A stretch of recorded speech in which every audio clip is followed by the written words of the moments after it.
Sacred Symbols is brought to you by Athletic Greens and their awesome AG1 formula, which you can discover for yourself right this very moment at athleticgreens.com/sacred. Athletic Greens is a powder. You scoop some into a glass of water, stir it up, drink, and boom, that's it. It's made from a shocking 75 high-quality vitamins, minerals, whole food source superfoods, probiotics, and adaptogens. Using it gave me a real boost in energy and supplied my body with ingredients that, let's be totally honest, it was probably longing for like you wouldn't even believe. Right now, it's time to reclaim your health and arm your immune system with convenient daily nutrition, especially heading into the flu and cold season. It's just one scoop in a cup of water every day, that's it. No need for a million different pills and supplements to look out for your health. To make it easy, Athletic Greens is going to give you a free 1-year supply of immune-supporting vitamin D and 5 free travel packs of AG1 with your first purchase. All you have to do is visit athleticgreens.com/sacred. That's athleticgreens.com/SACRED. Again, that's athleticgreens.com/sacred to take ownership over your health and pick up the ultimate daily nutritional insurance. Sacred Symbols, a PlayStation podcast, is brought to you by, well, you. If you want to learn how to support our show, go to patreon.com/laststandmedia.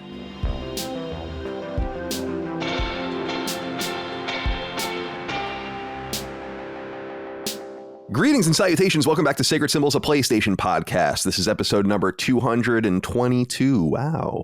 All twos. We won't have another one of these all two episodes for, I don't know, like 10 years or something like that. We'll be dead by then. No, I definitely won't be here by this point. My name is Colin Moriarty. I'm joined as always, well, not as always, but as usual, by my son, Chris Raygun, who is back from his deployment to the front of fighting the ISPs. Welcome, my friend. How are you? I'm good. It's nice to be a part of a palindrome episode. Yeah. You know? Well said. All right. And well, that was very curt. I have to be honest with you. And we'll just go on it's like I'm so traumatized by this fight with this internet provider. Like I'm so tired. Like emotionally PTSD. And it is real. It is for real. I'm gonna have shell shock every time the buffer window goes up. It's gonna be like a Vietnam flashback. It's gonna be terrible. Well, I'm gonna go right into it then. I was gonna ask about this later, but Reggie wrote in and said on Patreon, says, "Hey guys, this one more aimed at Chris. How's the war against Spectrum going?" So you've won. It's over. Yeah, I had to literally threaten them in order for them to actually do their job. It's really funny. Like they had 7 technicians or 6 technicians, something like that. Way more technicians than should come in a very short span of time. Showed up at my place and did various random shit. Oh, it's the power supply on your modem. Oh, it's the wiring. Oh, it's, we'll replace the router. Maybe that's the problem. Just all this bullshit. And then I was like, listen, this is affecting my job and I will sue. And then immediately almost, I got a call from somebody who, by the way, whose voice I had never heard more clear over the phone. Oh, wow. It was they gave you the best possible line. Yeah, it was like they deployed like alien tech just for this guy to speak to me. It's like, hello, right. Christopher. I couldn't help but notice there's been a bit of a problem. He's in orbit. And no accent. No, he's not from like a call center in India or nothing. It was just actual like some fucking guy who's clearly around here. And he was like, hey, how can I help? And then they actually sent a guy who I guess did. It reminds me of that. I can't remember if it's a Seinfeld joke or what, but it's the guy. It's like, oh, Jim, I'll give you the real medicine. It felt like that, where it's like, yeah, oh. What is that? I think it was like probably like in the beginning of one of the stand-up sets at the beginning of the episode. Oh, but I see. The idea that like you really have to sleuth around or like threaten or just be a dick in order to just get what the service actually is. It's obnoxious. It's obnoxious. Very much so. Well, I'm glad to have you back in the fold, and Dustin Furman, you're here as well, my friend. Now, Adam Barnes wrote in us on Patreon, and for you, he says, hey lads, this one's a correction for Dustin. On multiple occasions when Colin has asked how you're doing, you have answered that you're doing good. And he says, Superman does good. You're doing well. How are you today? I'm doing good. Because you know what I mean, Colin, yeah, sure. And Chris knows what I mean. I don't. That one doesn't really get my goat. It's true that it's grammatically incorrect, but that never really bothers me because we do understand the fewer and less than. Yeah, that's like. Oh, I'm gonna fucking start killing people. It is getting out of control. How bad people are at keeping those things. Does the 10 items or less thing bother you? Yes, because that's totally improper. It's 10 items or fewer because but you know what they mean. Items. Right, exactly. But it's So Micah has instituted a rule where I can never bring this up around her because she thinks it's so annoying because I can't help it, because I see it in places where you definitely shouldn't. Like on people's titles on their articles, people say it. It's like, do you not get it? Do you not fucking get it? I don't get it for sure. Fewer than, less than. Yeah. I know. You know what they mean. Count like they're numerable. You know, like you can't count the sand on the beach, so it is less sand. But you can count the grains of sand on the beach, so there are fewer grains of sand. There are fewer sands. I don't. Just like air. It doesn't matter. There's less air, but fewer air molecules. Now you've gone through the looking glass with that because one. You can count the molecules. The molecules are countable. It's a countable object. I think you've. I think that was a count. I think that made it worse, Colin. With the air molecules, you fucking science words out here. That became. I have no idea what's going on anymore. It became very, very granular, very, very quickly to the point where, like, I feel like a lot of people are going to be like, "What?" I think about this all the time because, like, it drives me nuts. I just can't. I don't know why. Just the other thing that drives me nuts, and I understand why people don't say this, is that a person can't be hung. When a person dies from hanging, they've been hanged. You know, and that's another thing that really bothers me. You know what I'm saying? Oh, yeah. And I am hung. Yeah. I am well hung. Well hung. That's right.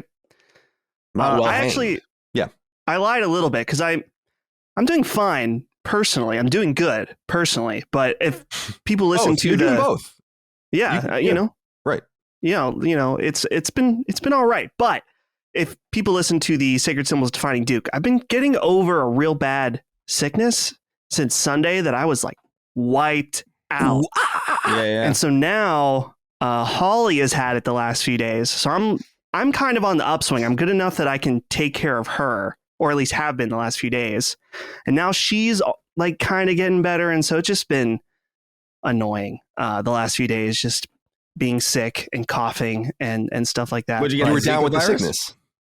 I was down. We were both down with the sickness. And Chris, did you say Zika virus? Yeah, did you get the Zika virus? Did a little mosquito get you in one of your fucking little brain cells? I was in Ohio, so anything is possible. The worst and most likely the worst thing, because I mean, we all know about Ohio. Everyone knows about Ohio, and it's better left unsaid. It's true. Yes. Fair enough. Wow, we've really gone off the deep end here. I have many more things to get into as well, but let's welcome everyone to Sacred Symbols of PlayStation podcast, episode number 222. We go up each and every week, and you can get us 3 days early and ad-free on Patreon, patreon.com/laststandmedia. We could not do it without you. We appreciate your support over there. More than 12,000 of you support us, and we thank you for that. So come get the shows early, get them ad-free, get exclusive access to Sacred Symbols Plus twice a week. Those are our supplemental podcasts we do. We just did Sacred Symbols Cross Defining Duke again about the games we want to play for the rest of the year. That was a really fun episode. I did one about marketing with someone who worked at Unity. We did a GTA 6 deep dive. We actually did 2 episodes about GTA 6. A little something on state of play, wrestling games, The Last of Us Part 1, spoiler cast and review discussion, an interview with Atari's production manager, a bunch of mailbags. We have a lot more stuff coming. So come support us over there. You can attach yourself to Discord if you come over and support us on Patreon. We have more than 5,000 people in our Discord. And what is it that we say about the memes channel? The more offensive, the better. So come join us over there. And merch at laststandmedia.store. We appreciate your support over there. We're always shipping things out to you guys. Have Micah working very, very hard indeed. Cody Myers wrote in and said, "What up, punkheads?" And of course, writing in is one of the perks you get on the show as well. Look for the thread for the particular episode coming up in the news feed. Put your shit in there. I read it. Sometimes it makes it into the show. He says, "Not a question, just wanted to give you props for doing Patreon right. I subscribe to other Patreons, and that sub only gives me access to Patreon-specific episodes. If I want to consume all of that creator's content, I must still listen to stinky ads on non-Patreon content despite a monthly pledge of buck dollars." I don't know what that means. "I must be spoiled by Last Stand as my $5 gives me ad-free access to all content, even non-Sacred Symbols Plus. This feels like the right way to do it and doesn't make me feel jilted about my money spent. Thanks for always being great and punctual, and be sure to shoot your slitter seed into that submissive and breedable chicken." That is just... That was truly vile. Now, I wanted to read this because I wanted to let people in on a little secret, because I don't know if people know this. If you are not a patron and you really hate ads, you can listen to the show on Patreon because we make them free for everyone and they don't have ads in them. So if that's something you want to do, you're more than welcome to do that. So you have to kind of go out of your way. I don't think you can get an RSS or anything without signing up, but it's there. And so if you want the audio, because the video always has ads in it, but if you want the audio without ads and that really bothers you and you're cheap or you're down and out, as they say, or you're living in a gutter somewhere, or maybe you just don't want to give us any money. I mean, it could be any myriad options. You can get your ad-free experience still because we love you. Okay. Is there anything else that I wanted to read before we move on here? Oh, Aaron Omar wrote in and said, "Greetings, Jens. Colin, you were great on the Bulwark Goes to Hollywood last week. My favorite part was you stopping yourself from saying fuck, then proceeding to curse no less than 4 times afterwards." No fewer than 4 times. This is why we love you, man. Please never change. Thank you, Aaron, for writing in. Thank you all for listening to the Bulwark Goes to Hollywood. I think that episode did really well for them. And for people that missed it, that's the Bulwark, which is a huge political publication. They do a media podcast, and that was about China's role in gaming. We won't have so much to say about that today, but we'll have something to say about another scary situation going on. But before we do that, guys, we haven't been together as a threesome in a little while. And so I thought I would kind of stack up the inquiries today. Andrew Betteridge wrote in and said, "Hey, Colin, from recent episodes, it seems like there's a bit too much freedom for the employees of Last Stand Media. I say you flip the script and go full New York Islanders Lou Lamoriello mode and enforce a no facial hair and formal dress code policy." He is the general manager of the New York Islanders. "Of the Last Stand crew, who would fail miserably and face Lou's wrath first? As always, cheers from the Great White North." I don't think we would cut it for Lou Lamoriello. I don't think we're disciplined enough. This man fired Barry Trotz, the Stanley Cup winning coach, after one mediocre year. I don't know what that was all about. I don't even want to get into it right now. But I do not think I don't think Last Stand can survive the regimented nature of the hockey team in the NHL. The suits and ties, you're going in, your morning skate, facial hair, keeping your hockey hair, your mullet tight, all the rest. I don't think these guys are made for it, especially Dustin. No. Now, Dustin, you brought up something, and I wanted to bring this up because Chris wasn't here, and I wanted to get his take on this. Sure. Last week, Dustin talked about how he went to a Jimmy Eat World concert and how there were people that were screaming the lyrics, right? Like singing the lyrics wrong all along, right? We were saying this? This was last week, right? And yes. I said that I totally agree. I've been to more than 100 shows in my life, rock shows, and you can't be screaming lyrics when they're singing. But I was surprised that we had a little bit of feedback about this, and I wanted to just bring it up. Anthony Ragucci wrote in and said, "Hey, Dushrillin. I was pretty shocked last week when Colin mentioned singing along at concerts was bad concert etiquette. I am not much of a concert goer, but since November 2021, I have been to 3 concerts, and let me be upfront. Those were some of my first legit concert experience. Non-seated standing type events, to be clear. 2 of them being the same band, The Midnight, but in a different city. And man, I was singing along to literally every song. Am I what's wrong with the world? Am I the problem? Yes." So I want to be very clear about this because I think people were a little bit confused. You don't just stand there like a fucking mannequin at a rock show. I find that strange. Like when you're around a person who's literally not moving and like the guys are going nuts on the stage and the crowd's going crazy. I'm totally different Colin at rock shows. I like going off at rock shows. Yeah. When I was younger, maybe do a stage dive, do some of that kind of stuff, depending on the venue you're at. Ramon Narvaez, infamous stage diver, my best friend in college, stage dove at Lupo's in Providence, Rhode Island during a 311 show when they were playing Grassroots. It was a very memorable experience. But you can't be singing the lyrics. I think that you could say them, like at this level, if you're in front of the stacks on the floor, no one's going to hear you anyway. But if you're screaming the lyrics, that fucking sucks, dude. No one wants to be around that. And that is equivalent to me seeing 311.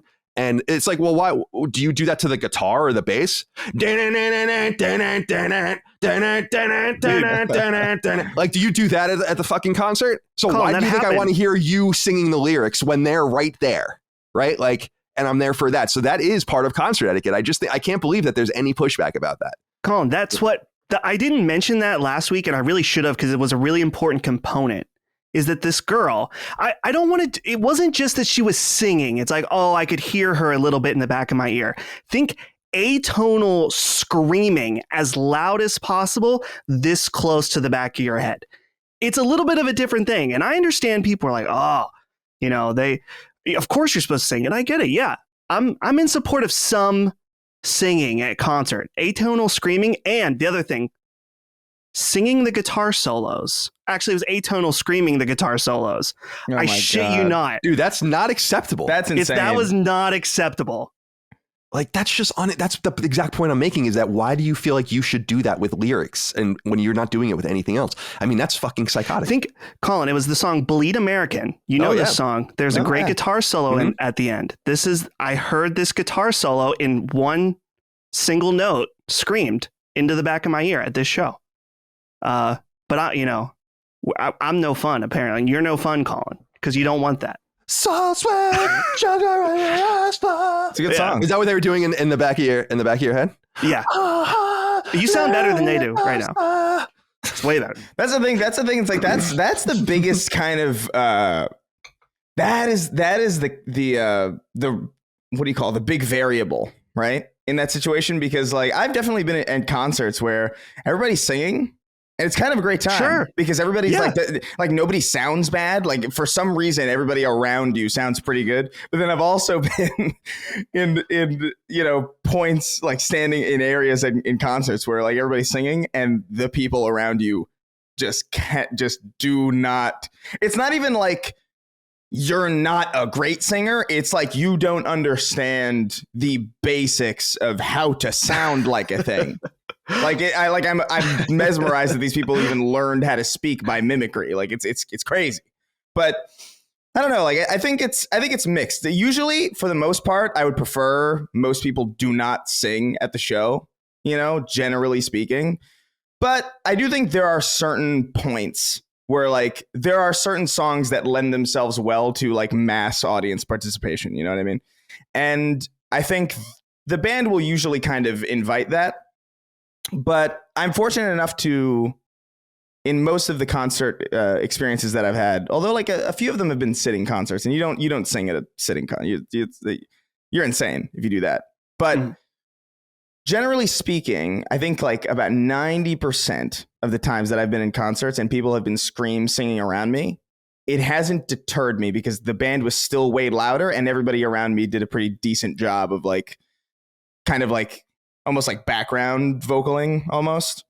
So I don't have too much of an issue with it, but I do agree that, look, man, you just have some self-awareness. If you know you can't sing, you can't suddenly sing just because you're at a concert. All right. Like, yeah, I just fucking bring it down a little bit. I was just surprised because I thought that was just conventional wisdom. Like, because if you look around you, almost no one is doing that. Correct. Because that's just the way it is. The one thing I do like about I like call and response stuff and traditions with bands. Like, again, I'm a huge 311 fan. Like, people know I've seen them more than 30 times. And if you see them enough, you know what they expect or like what their little traditions are with their songs. And I looked it up because the 311 song called Welcome, he says, "You can never get me interested in dreams of wealth myself. My birthday happens to land on April 12th. And the audience says whack all at the same time because the lyrics are bad. Right. So like, it sounds almost like a clap, like whack, and then they keep going. I love that kind of stuff. Like, you need to know to do it. I will say, like, as you go, you get used to it, and so I like that kind of stuff. One thing that bothers me, though, I will say, like whenever I'm going to a concert and then the band does this, where it's like they go into they end the first verse and then they go into the chorus and then they do this thing. Oh yeah, it's like, no, I didn't come to hear. No. Totally agree. The audience do the chorus and then not you. What are you doing? Like, I hate that shit too. What is that? I hate that shit too. That's crazy. Like, stop it. Yeah, totally. Well, I'm glad we got that out of our systems. Yeah. So Anthony, it's fine. Enjoy yourself at rock shows. It's just, I really think it's like you could be singing or mouthing. Like I do, but I remember when I was a little kid. I mean, I was 11, 12, 13 going to my first concerts. I had to totally get that out of my system. Can't be doing that. I probably saw Zebrahead and fucking annoyed the shit out of someone. Two Skinny Jays, all these random shows I went to when I was a kid. Incubus. Oh my God, I probably ruined that Incubus show for someone. So, all right. Let's see. I thought we were going to get away from this, but I wanted to just bring it up because I thought it was a funny one. Takoyaki wrote in and said, hey there, Slitamy Timbers. I recently found out that my roommate showers in complete darkness. One day I was going to the kitchen only to see him close the bathroom door behind him as he vanished into the void while the shower was on. Just to be sure, the next day I walk by again and only see him cover the windows and go out of his way to intentionally make the shower room devoid of any source of light as he banished himself to the shower realm. Or the shadow realm, but it is a shower realm as well. I confronted him about it the next day, and he looked at me as if I was the crazy one. What say you three? Yay or nay on the serial killer spectrum? Is my livelihood in danger? Or can this act be forgiven? Thank you for writing in that Takoyaki. I kind of get it. I think you have to have a little bit of a candlelight maybe in there. Like it can't be the void of space in your fucking bathroom. But taking a shower in the generally in the dark at dusk, let's say, sun barely shining through the window, steam filling the bathroom. That's nice. I can get with that. That's something. I don't mind that. I think it's kind of insane to go out of your way to black out the entire room. Like I get it in a sense that must be kind of interesting. Like from almost like sensory deprivation chambers, you know what I mean? Where they lock you in like a dark void and they have you like floating around in like a really shallow thing of water. Like that must be an interesting experience, I guess. But to do that every time you want to shower, like that's insane. At a certain point, it must lose whatever novelty or whatever interest it had in the first place, and just it starts to become just an inconvenient way to shower. So like that's the thing that really confuses me. It's like, why would you intentionally blind yourself? Yeah, I was gonna say. By the way, yeah. Look, man, bathrooms are interesting places. You know, sometimes there's a fucking spider in there. And that's what I was going to say, Chris. You don't know. People give me shit a lot for like, oh, you shower with your glasses. It's like, yes, because you never fucking know, man. Wait a minute. Chris said something about how bathrooms are strange places and sometimes there are spiders in there, and that's what you were going to say. I was going to say, am I understanding this correctly? I was going to bring up that I would never want to be in the shower or even, in the taking a dump or whatever in the bathroom in the darkness, because I think this stems back to many, many years ago when I was a kid. There was one of those million leggers. I was taking a dump and it came out from behind the toilet, and I was defenseless at that moment because I was mid dump. And so, like Chris is saying, any kind of bugs, whatever, I want to be aware of that when I'm vulnerable, especially, if you're totally naked, that's like the worst time to get a spider on you. Right in your dick or something? Yeah, he could put an egg in your pee hole. Exactly. You never know what will happen after that. Drop a little million eggs. No fewer than a million eggs. Just no fewer than a million eggs right in the pee hole.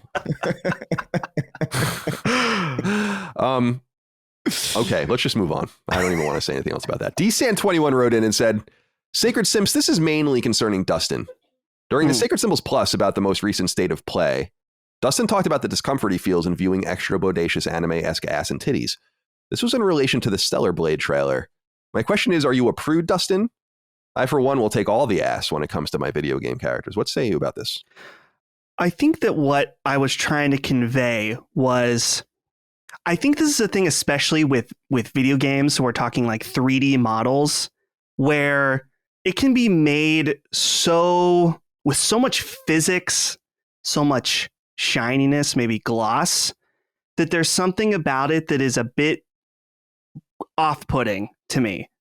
Like it looks unreal. Yeah, it looks uncanny.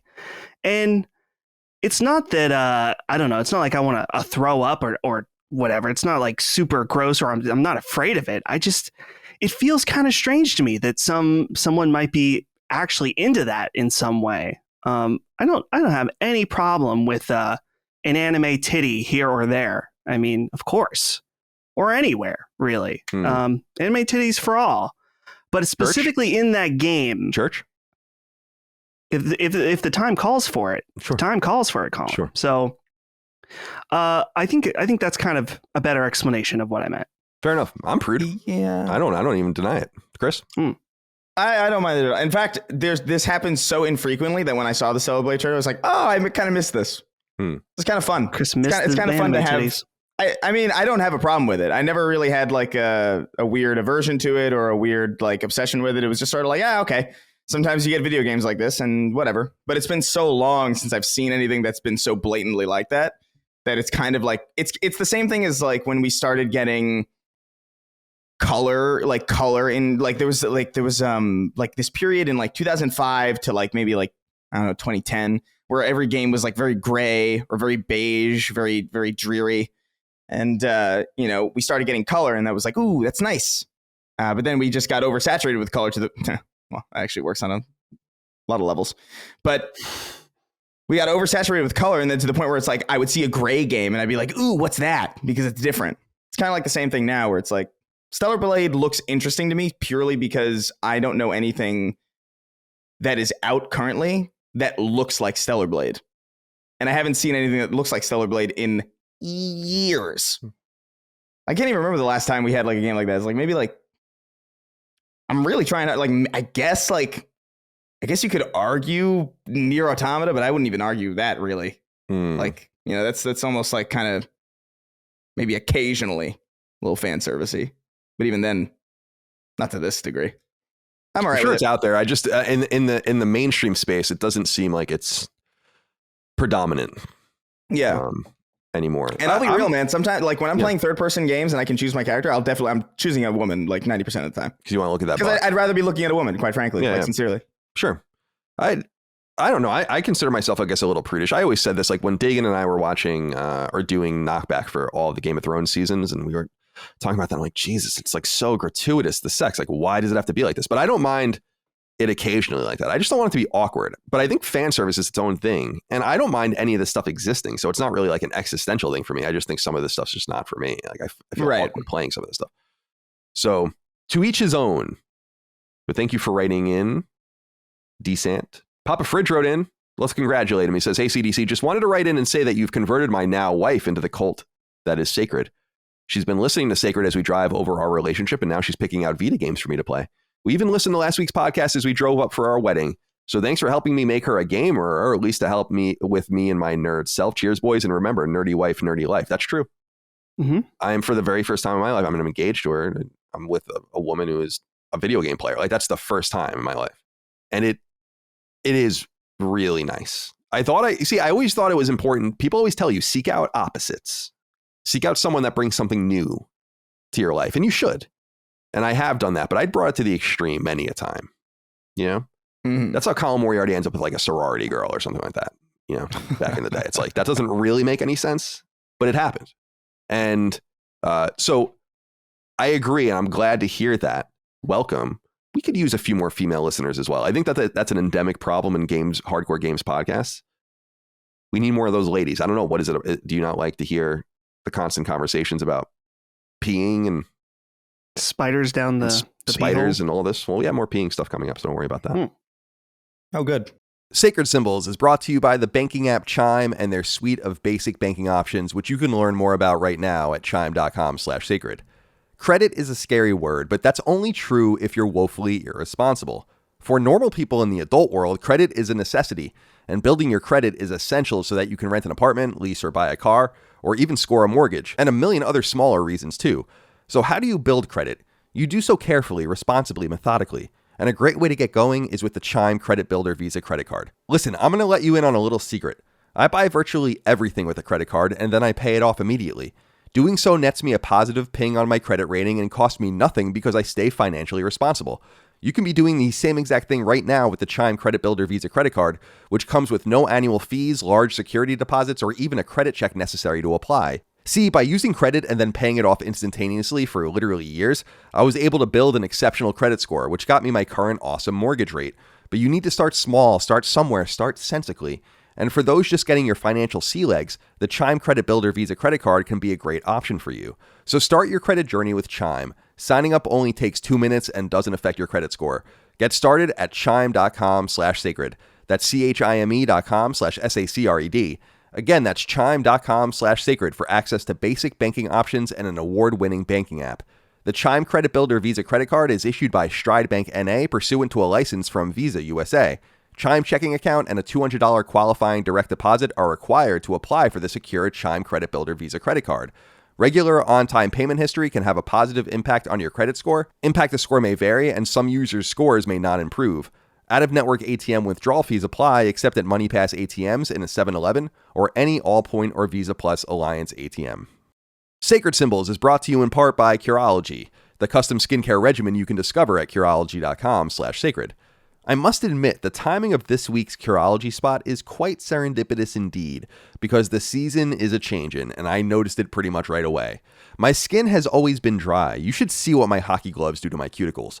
But winter draws it out, and the heat, you could use my body as a large piece of sandpaper. But this time around, I knew exactly where I could go to get some respite, and it was in a blue tube from Curology. See, skincare makes many of our minds go blank, but we should really shake ourselves from that spell. Taking care of your skin is fundamental to a well-rounded self-care regimen, and with Curology's fleet of products buttressed by a custom-made formula crafted just for you, they make everything easy and the results are there for all to see. Top of the list, you. My friends, if you want ultra-easy skincare that's actually made for your skin, Curology is the way to go. You'll get a custom prescription cream made for you by a dermatology provider for your specific goals, whether that's acne, clogged pores, skin texture, dark spots, fine lines, or something else.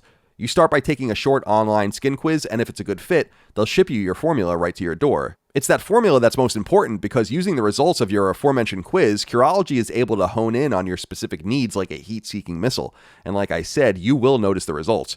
When I use my custom cleanser, my face literally feels cleaner to be in, not to mention to the touch. And I am a huge fan of their skin lotion, the creaminess of which is really helping out as these fall and soon-to-be winter months begin siphoning every drop of moisture from my skin with reckless abandon. It's time for you to pay closer attention to your skin and to your skincare regimen. Figure out how to fix those persistent issues that have been bothering you for years and project the healthiest and best version of you. Get started with Curology just like I did with a free 30-day trial at Curology.com/sacred. That's Curology.com/SACRED. Just pay $5 for shipping and handling. That's Curology.com/sacred to start your free 30-day trial. Cancel anytime, prescription subject to consultation. Indeed, let's go right into it. Alec Garza wrote in and said, "Hey there, Sacred Crew. I know that you all decided to put a stop to the awkward bathroom stories being written in, but I too have a personal story to share. While maybe mostly old men that make these uncomfortable comments, younger men are just as capable. One night, me and some friends went to a bar in town. After a few drinks, I went to the restroom to take a piss. I zip up and start washing my hands as someone else in their mid-20s walks in and steps up to the urinal. As I go and grab a paper towel, this guy, while urinating, says, 'That's the sound of a big dick pissing.' I have no idea why he said this, as I was the only other person in the bathroom. Perhaps it was an ill-fated proposition. Regardless, I thought the comment was strange, and so I quickly responded with, 'I wouldn't know,' and walked myself out." See, that's the right answer. A little bit of comedy thrown in there, a little bit of levity, a little awkward, I have to say. I mean, is it a big dick pissing? I don't know. Do big dicks necessarily piss more? I would imagine it was like something more, an internal thing that would cause you to. Wouldn't little dicks piss quicker? Because there's less time. I would think that there'd be more fluid that could come out if there's larger penis, larger urethra. Right? With the urethra, but you could have like, if your penis is half an inch long, but your urethra has a circumference of a half an inch as well. That's not even really possible. Let's say a quarter of an inch. You could knock someone's eye out, probably. Make like a hiss sound as it comes out. It would probably just splatter like one of those fire, like those emergency fire spouts in right. office buildings and hotels. No, I think about this man and, maybe he was drunk or something, but I feel like it sounds like maybe he had some confidence issues and he looks down. He has to like say it to himself, like, "That's the sound of a big dick pissing." Like that sounds like a little kid that's like, "Oh, big boy, big penis." Like, you know what I mean? It's like penis. Yeah, like who are you trying to convince? Who are you trying to convince? The thing about this that doesn't read as charming or interesting as the old people doing it is that, like, I have definitely, like, as a young person, just said things around people purely just to provoke a reaction out of boredom. You know what I mean? Like, sure. It's just something that younger people do. And it's just it's something that is a little bit more common now especially because prank culture and shit like that. Like, you never know what people are doing for like their own perception of content or just to give themselves a story, to tell. But like an old person's not doing that. Old person's not going to remember that probably tomorrow. It feels a little bit more earnest, like when it's coming from like a person like that than it does coming from like somebody in their mid-20s who's undoubtedly just fucking with people and is like 100% aware and understands what they're doing. I think an old person just doesn't give a shit, actually. But the younger person's actually the opposite. The younger person actually is doing it to provoke a reaction or maybe to kind of like almost like this third person awareness of like giving somebody else a story.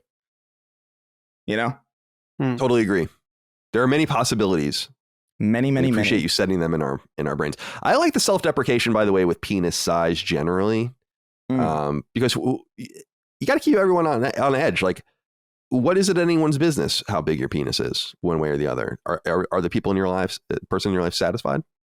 You know, my uncle Rush, my dog, has a small dick. We always make fun of him, and my uncle does as well. And I always say, like father, like son. But am I telling the truth? I don't think so. You know, I'm just being a little self-deprecating.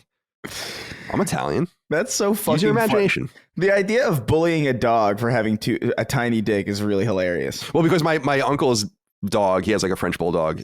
He has like a huge dick. So like, it's so funny because it's like, why is your dick so big? You know, like it's the exact opposite thing. It's like, why is your dick so large? How did this happen? Meanwhile, Rush is borderline female, I would say, on the other side of the spectrum, especially after we fixed him. You know? Poor guy. But he's my boy. He's my son. He's my son. All right. Let's see here.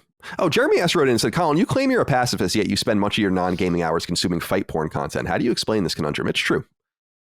I watch no fewer than probably 5 hours a week of street fights.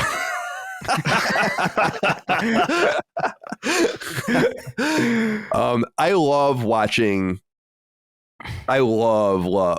Dude, everyone likes the Schadenfreude. Are you kidding? That's not part of pacifism. Pacifism is like, I don't want the United States to go to war, and I personally don't live my life in a violent way. I don't practice the violent way. Doesn't mean I don't want to watch two people in a Walmart fight, because I definitely do. Oh yeah. 100%. I do think, though, that maybe, I'll put it this way, like, I do think there are people who maybe are a little bit more violent who don't consume that content. You know what I mean? Because they are that content. That's true. And because you do not have that facet of you don't have that energy in your actual life, so therefore you're not seeking it out. But I think part of your brain, like, you know, needs a little bit of it. So you go to YouTube and you look up street fight. I get a kick of just any outrageous circumstance on video. I'll be watching compilations of all. I saw it recently, and I'm sure people who are listening to the show have probably seen this too if they follow me on Twitter. I saw this video of the police arresting this woman, putting her in a cop car, and the cop car is parked on the train tracks, and the train hits the car. She survived. And she's suing, which, by the way, great. She absolutely, like, I wouldn't want to go through that, but I would love to have that much of a good case against a police department as far as like a lawsuit goes. But dude, like, that is the rights. I could not believe it, because that is Steamboat Willie, Charlie Chaplin silent movie villain shit. Yes. They literally tied a woman to the train tracks. That is outrageous. So like, I love watching those videos just out of the sheer, like, wow, that this is really possible. Chris, I like the one you posted of the guy golfing, and there's deer in the background, and the one deer is sucking off the other deer. Oh, yeah, that's insanity. What was that all about? I love the VO. The VO was awesome too. The voice acting and the guy like doing the commentary on it, and you gotta love the focus on this drive. The deer is sucking off another deer in the background, and he is not phased. He's not deterred. It does not faze him. That video is wild, by the way. Everybody should look up that. I don't know how you would look that up without being put on a list, but like, find it somehow. My theory, because I was curious about this. I was curious about this deer sucking off another deer. So I looked at the comments. A lot of people said this is a mother deer, and that's a baby deer feeding. I thought maybe, but I don't know. Listen, I cannot be sure. I don't care, because this is way funnier. Yeah. That is way more hilarious. And I choose to believe what brings me joy. Yes. I mean, I want to just, first of all, that video was hysterical. I watched that one over and over again. There's just so many. I was just remarking to Micah when we were walking the dogs last night. I'm like, there are so many funny things on the internet that I find them again. And I'm like, how did I ever forget that this insanely funny video I haven't seen in so long? Because we're just so inundated with shit. But YouTube, my joints right now, of course, you got to have your fight compilations, your freak out compilations, your Karen compilations. Those are all essential. People flipping out about, and you're right, Chris, like it's not in me. So it is like watching some sort of exotic entertainment. Because I'm like, there is no situation in which I would throw down with someone in the parking lot of a Target. But here we are. And this is probably the 4th Target fight I've seen this week. So it's like, this is fun stuff for me, but there are other subcategories I want to encourage people to watch as well. I'm really into the Chris Hansen style Predator catcher videos. There are a few really good ones because these guys call their wives on video. And Chris, you want to talk about people's lives falling apart before your very eyes. The worst kinds of people, by the way, not just innocent bystanders or people having a bad day. Dude, tune into some of that shit. Is that Anxiety War that does that? I've never seen him do that. Where he it's like Colorado Ped Patrol is one of them. Like where they're like basically it's like, and they're basically blackmailing him. So it is kind of fucked up. But I don't know how it's legal. But they're basically like like either you call your wife or we're going to tell the cops. And what these guys don't seem to realize is that the cops are going to find out anyway, and these videos are going online anyway. So your wife's going to find out. So it's really quite the catch-22. But you want to see bad people just melt? Check out those videos. Those are awesome. There's awesome a lot videos. We can move on after this, but there's this one video that I saw like the other day that I retweeted 3 times, I think, because I wanted everybody to see it. And it's this salesman going up to it's like this ring camera footage, this doorbell camera, those ring things, of some salesman going up to this family's house, and he waves at the ring camera, and he's waiting for the guy to come out. And the guy who opens the door, you could see that the salesman's just like sitting there going over what he's going to say.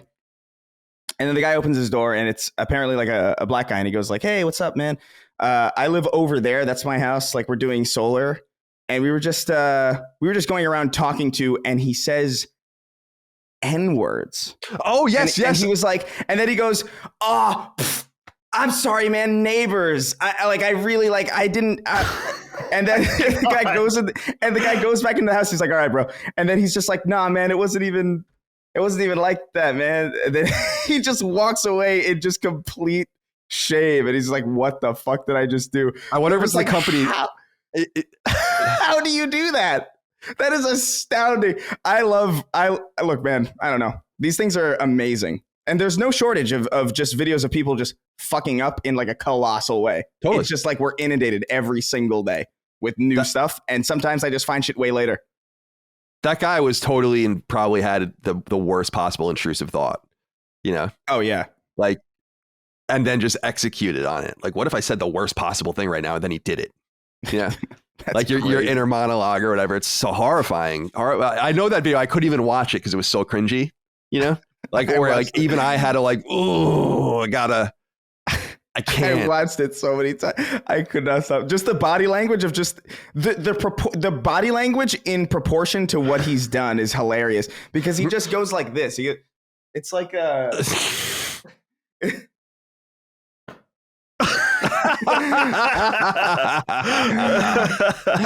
Well done. Like he just like spilled like a little bit of his shake or something. That's so funny, man. It. I mean, it's not funny, but it is also funny. It is. Yeah, it's just funny. That's why I don't want to leave my house. You can never capture the worst possible day of my life when I like drop a orange juice container at Publix and just lose it, and start swinging at someone. So I'll just watch other people do it as well. But there's So yeah, am I a pacifist? Totally. But this is America, and people have a lot of problems here. So let's fucking get to it, shall we? And we can do that on YouTube. It's wonderful. YouTube's changed everything. I think about how many things weren't captured on video. Oh yeah, how lucky people are. Dude, we definitely only see a fraction of the craziest shit. And dude, look up tire compilations on YouTube. There are so many videos of tires, just like tires off of cars flying into people's faces and just like going through like into people's offices and destroying their desks while they're doing a business meeting, or just like bouncing off of like a telephone pole into 3 separate people. Yeah, I saw one where one passed a woman and then hit a bus stop and then smashed her in the back of the head. I was like, you have to be dead. Like, you can't be alive after that. It is just crazy. And these are the ones we get on camera. And I have never seen repeats. It's incredible. The sad thing is I'm starting to see tires. I'm starting to see. So I have to get away from these videos every few months because I start to see repeats after a while. And I'm like, all right, I gotta you gotta. It's like when you leave a field fallow for a little while and you let it just kind of the wild grasses grow. That's a bad. That's a bad sign if you're starting to see repeats. And then you return because, dude, I just go to these Reddits every day, these subreddits, and there's just a million of them. I don't even know where to stop my recommendations because there's just so many of them. That's like. That's like I had a cousin. That's like I had a cousin who was like, I can't watch porn anymore because every time I go to a porn site, I've seen all these already. And I'm like, bro, man, good Lord, you gotta calm down, baby. You gotta calm down. He's going deep. He's on like page 180. God Christ. All right. Anyway, where else are we? What else is there to say here? Adam Caruth wrote in and said, hey, Slickering Slit is Colin. I noticed that whenever you or Dagan sing a few bars of a song, it's always a few hilarious octaves above your normal speaking voices. Have you always done this? Do you even realize you're doing it? Thanks for all the melodious content. Thank you, Adam, for writing it. I don't think I always do it, but I think I often do it because I feel like it's necessary. But I don't know that I always try to take that female octave, that higher octave. But falsetto. I can't think of anything right now that I would sing that would be in the lower octave, to be honest. I'm sorry. It was a falsetto voice. Falsetto, yeah, like Frankie Valli or something. Mm-hmm. Yeah, there's got to be something... I don't mind stealing bread from the mouth of the Yeah, so that's a little lower. That's not high. Pearl Jam? Yeah, well, that was Temple of the Dog, technically. But that sounds like a really good Pearl Jam impression, though. Well, that's him, mm-hmm. So that's why it's. That makes sense. It's Eddie Vedder. I didn't know about that other band. Well, they had one record. Oh, there you go. Eddie Vedder appeared on that song. Chris Cornell, I think, is the other singer on that song. Oh, so, wow. Yeah. Anyway. All right. Anything else to get through? I don't even know what we're talking about. We're going so deep with this stuff. I love it. All right. That's it. Let's get into game stuff. Yeah. Nino Cimino wrote in with a PSA. He says, hey, CDC, with the servers officially shutting down Friday, so by the time this publishes, I want to give one last shout out to everybody's golf. Since the beginning of the pandemic, my friends and I have played this underrated PlayStation exclusive nearly every Friday night. It has become a great tradition and something we've looked forward to each week. As the great Andy Bernard once said, quote, I wish there was a way to know you're in the good old days before you actually left them. I am going to miss it, and I can only hope that Clap Hands one day returns to PlayStation with a new version. Have a great day, guys, and be excellent to each other. Not hopeful, since they've released that other game, which is basically just everybody's golf. So, yeah, RIP. I don't know why. Is it that expensive to keep this stuff going? I just don't understand. I can understand saying, like, we don't want to keep dozens of servers up for obscure shooters, but like, is matchmaking on everybody's golf really demanding? I guess. I mean, I understand kind of cutting corners, so that's that, but I wanted to acknowledge that. So we talked extensively about the Grand Theft Auto 6 hacking on 2 episodes of Sacred Symbols Plus last week. There's really not much more to say about it, except for the fact that in London, England, there is a young teen, 17 years old, I think, that has been arrested and pled not guilty to these charges. I don't think we're in a position to talk about this and with any authority. I am sure we will have Hogue back on the show when it is appropriate to discuss more about this. Do you have any thoughts about this, Dustin? I saw a picture apparently of the kid. I don't know if you saw it. I don't know if it was accurate, but I think it was. It was just like some nerd. Yeah, I saw someone tweeted at me that the police were referring to him as AK, which some people thought maybe meant autistic kid. Autistic kid, yeah. Which is hilarious. I'm not surprised the police would just be that deductive about it. But it's funny because there's still rumors going around like, did he sell the source code before he got arrested? Did he not? Apparently, people thought he did, but then they realized it was like Counter-Strike source code or something like that. So... Oh, I think I saw something about that too. It turns out it wasn't him who sold that source code. I think it was like he wasn't the seller. I think for that. So I think it was like a scam or something. Right. So yeah, a lot of stuff out there. Don't get scammed if you're in the market for GTA source code. Market is shaky right now. Yeah.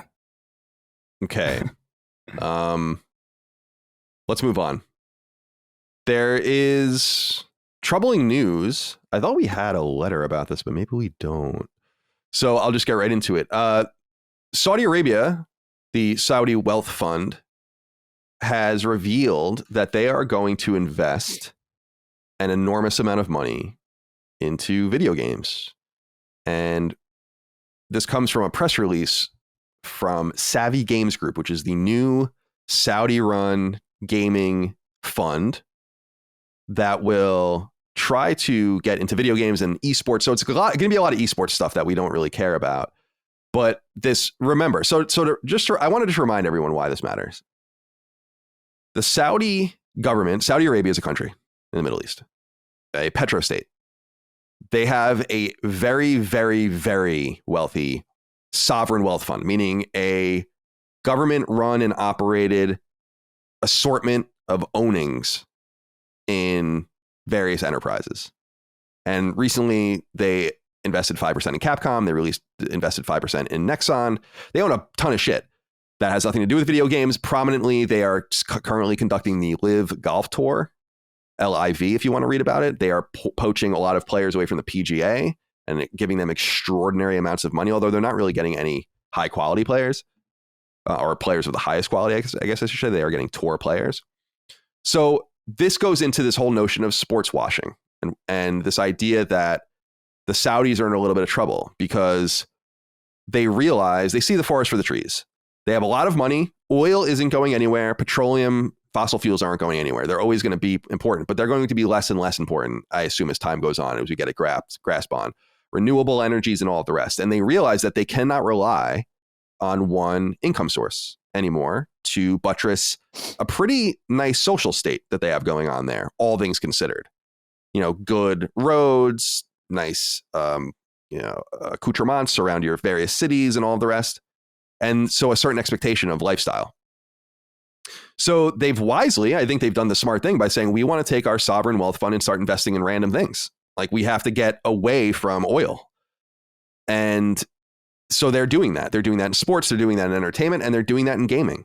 And this is where the Savvy Games Group comes in now. Axios, the website, reduced it. So Savvy has earmarked, according to them, more than $13 billion, quote, for the acquisition and development of a leading game publisher to become a strategic development partner, end quote. So I want to read that again, $13 billion for a publisher. And it seems like they have one identified. And my assumption is that this deal might be done the way they're talking about it. I don't know if it's just like, that's what we want to spend.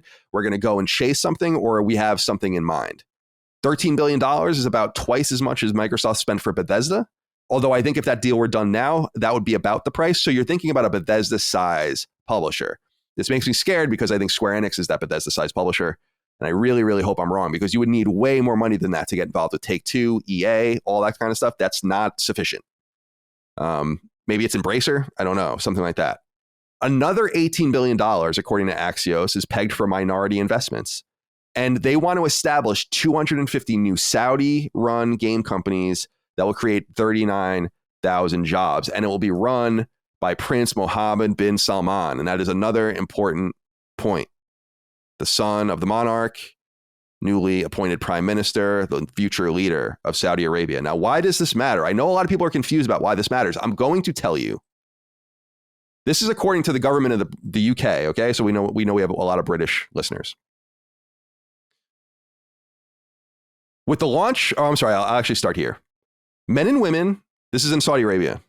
Men and women are required to refrain from public displays of affection and avoid using profane language or gestures. Taking pictures or recording videos without permission is not permitted. Visitors to Saudi Arabia should familiarize themselves with public decency laws. Local laws require men and women to dress modestly, covering shoulders and knees in public, avoiding tight-fitting clothing or clothes with profane language or images. It is not mandatory for female travelers to wear the traditional robe or abaya. Information and blah, blah, blah, they go on. So you have to wear a head covering, but not the full garb. As of 2018, women are legally able to obtain a license to drive a car, motorbike, or scooters. Homosexual or extramarital sexual relations, including adultery, are illegal and can be subject to severe penalties. It's also illegal to be transgender. Transgender people traveling to Saudi Arabia are likely to face significant difficulties and risks if this is discovered by authorities. Penalties for the possession of or trade in alcohol are severe. Both result in prison sentences. Do not arrive in Saudi Arabia under the influence of alcohol. Importing pork products is forbidden. The possession of pornographic material or illustrations of scantily dressed people, especially women, is prohibited. Electronic devices may be screened by customs officials on arrival and government officials on departure. Punishment for smuggling drugs is the death penalty. Posting material online that is critical of the Saudi government or appears to abuse, ridicule, criticize the country or its authorities may be considered a crime punishable under Saudi law. It's illegal to hold, and I won't even go into any rest of this stuff.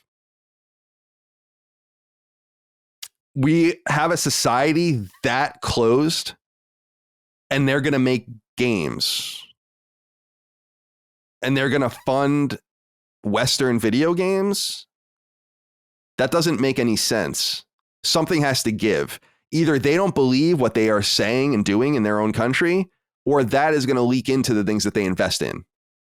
Either way, it's bullshit. In some sense, and I'll end it here, but in some sense, I feel like Saudi Arabia is actually worse than China. Like, China has all sorts of problems, no doubt about it, and a totalitarian dictatorship. But they're not beheading people in the streets like they are in Saudi Arabia, 100 at a time. They're not arresting people for cheating on their wives and killing them. They're not cutting people's hands off for stealing. They're not making being gay illegal. They're not making women covered head to toe. Don't tell me women want to dress like that. I don't fucking believe that. I don't. They want to live in the middle of the desert in all black, looking like Tenchu. I don't believe it. I'm sorry. I'm sorry. I think it's an absurd society full of a lot of fucked up contradictions in modernity. And I don't want them involved in gaming. They run it's a backwards place where many of us would not be welcome. You have to keep that stuff in mind. It matters. It really matters. People talk a big talk. They don't walk the walk, though. They talk a lot about gay rights. They talk a lot about trans rights. They talk a lot about economic equality and all these things, but they don't talk about what's going on in Saudi Arabia. Oh. And so I think that if no one's listen, we're one of the only shows that ever talk about what's going on in China, and we're going to be one of the only shows. There are going to be even fewer shows that talk about this because this is a more complicated issue. Right. I feel like just keep your eyes open. I don't know what the consequences are. I don't know what's going to happen. I don't know what decisions we're going to have to be forced to make, but it's like, it matters. It really matters. You are not an equivalent citizen if you are a woman in Saudi Arabia. You are not a citizen of good standing if you are gay, if you are trans, if you don't believe in God, which is illegal to be secular in Saudi Arabia. Can you believe that? Punishable, a lot of these things, by death. Yeah. In public beheadings with swords. I'm not fucking kidding. Thanks, babe. So that I'm not going to put anyone else on the spot. I'm not going to assume anyone that listens or is on the show agrees with me. I'm not going to assume anyone that works with us agrees with me. I'm not going to assume that the audience agrees with me, but I have to say that piece. Mm-hmm. This isn't Western Europe. This isn't Australia. This isn't South America. This isn't the United States or Canada. This is a place that mistreats people systemically. Yeah. Keep it in mind. It's not even China. Like you said, like it's a very, it is the thing that people need to take into account also, and I won't go on super long because I think you did a pretty good job of illustrating the situation, is that, you know, this is a lot of money that's going to be poured into our industry. So it's not like they're making games over there and then they're going to kind of like import them over here, and then we'll get to make like a really easy decision. This is money that's probably going to be going into companies that you already are entrenched in or support. It's investment money. So there's a pretty good chance that at some point, something that you currently like will be retrofitted into a way to fund the crazy shit that's going on over there. And that's a distinction that I think is kind of important, because it's one thing for a country to make their own things, you know what I mean? And then to put them everywhere. That's one thing. But it's another thing to kind of literally usurp what it means to even support something that you currently enjoy. And that's the decision that I had to make with SNK. I can't do it anymore because it's so direct. It's not even like China in the sense that it's a government. So it's like there's like some vague level of detachment there. It's like, I'm sure not everybody who's working at like NetEase loves the Chinese government, But it's another thing. It's another thing to be the person who's literally ordering people to die and then directly profiting from selling video games. That's too few degrees of separation for me personally. And so there goes my fucking Metal Slug Tactics that I've been waiting for so long. Sacred Symbols is brought to you by Athletic Greens and their awesome AG1 formula, which you can discover for yourself right this very moment at athleticgreens.com/sacred. I'm a bit of a workout nut. It helps me clear my mind, expend my anxious energy, and tire my nerves out for a good night's rest. So you can catch me doing hard cardio and lifting weights virtually every single day. But it hasn't been until much more recently that I've tried to be more holistic in my approach and include nutrition into the equation. And there's honestly one specific product that started me down this road, Athletic Greens. Athletic Greens is a powder. You scoop some into a glass of water, stir it up, drink, and boom, that's it. Now, as someone who works out but never bothered much with supplements, I didn't know what to expect. But the reality is, AG1 proved its value to me almost immediately, and it's easy to understand why. First off, it's made from a shocking 75 high-quality vitamins, minerals, whole food source superfoods, probiotics, and adaptogens. Using it gave me a real boost in energy and supplied my body with ingredients that, let's be totally honest, it was probably longing for like you wouldn't even believe. Only so many cheeseburgers and fries can do a body good, and I'm an expert. But because it's merely a glass of flavored water that actually tastes pretty damn good, it's easy to take and it's a no-brainer to include in your routine. It's also lifestyle friendly, which is awesome. So if you're vegan or paleo or keto or dairy-free or gluten-free or some combination therein, you're golden with AG1. It's also incredibly affordable, less than $3 per day. When you consider the sheer number of exotic, vital, and high-quality ingredients you get in each glass, that's a ridiculous value. And then there's the ultimate tried-and-true quality barometer in the 21st century, user reviews. Athletic Greens AG1 formula totes more than 7,000 5-star reviews online from real customers who love the product just like I think you will. Right now, it's time to reclaim your health and arm your immune system with convenient daily nutrition, especially heading into the flu and cold season. It's just one scoop in a cup of water every day, that's it. No need for a million different pills and supplements to look out for your health. To make it easy, Athletic Greens is going to give you a free 1-year supply of immune-supporting vitamin D and 5 free travel packs of AG1 with your first purchase. All you have to do is visit athleticgreens.com/sacred. That's athleticgreens.com/SACRED. Again, that's athleticgreens.com/sacred to take ownership over your health and pick up the ultimate daily nutritional insurance. And now, a word from our sponsor, BetterHelp, and their ever-accessible brand of therapy, which you can learn more about at betterhelp.com/symbols. It's easy to get stuck in gear. I totally get it. I'm the CEO of a business and I co-own another one, and I completely understand simply trying to survive to the next day, the next week, the next month. If only I can get to the weekend, if only I can get to the moment I crawl into bed only to wake up and do it all again. That's survival, sure, but there's an obvious pitfall to that common mentality. It doesn't allow you to improve your condition. And bettering your life should at all times be a paramount goal. With BetterHelp, you can speak to a professional about all sorts of issues you haven't made the time to deal with. Relationship troubles, or disharmony at work, emotional unbalance, or the Colin Moriarty special, anxiety and stress. See, when I finally saw a professional to deal with the issues plaguing me, when I finally broke out of the strange comfort of not confronting anything, but rather just going through the motions and trying to merely survive, I was given the appropriate tools to deal with what ailed me. It freed me to be a healthier me, equipped me with the knowledge that the status quo isn't the only option. BetterHelp can throw you an assist in the same exact way, but it's even more convenient and more affordable than what I did because BetterHelp isn't in-person therapy. Instead, it's conducted over video, audio, or even over text. And with so many barriers to entry lowered, BetterHelp basically beckons you to try them on for size, and you should.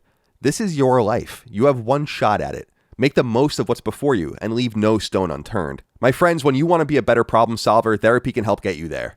Visit betterhelp.com/symbols today. That's betterhelp.com/SYMBOLS to get 10% off your first month of therapy sessions.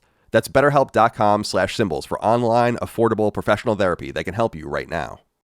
I just want to see, it sucks. I mean, I just want, because I don't know what the decisions I would make. If say this company is Square Enix, it's like, okay, first of all, how could you do that to your customers? How could you fucking do that to your customers? And then, especially with your brand, like where there's interest everywhere, including in other Japanese companies. That's why I feel like it can't possibly be, but we'll see. Because remember, when they bought 5% of Capcom and Nexon, they did it on the market. Capcom says or claims that they found out about that ownership stake through the news. that like 1/20th of their company is now in the Saudi wealth fund. Like, okay.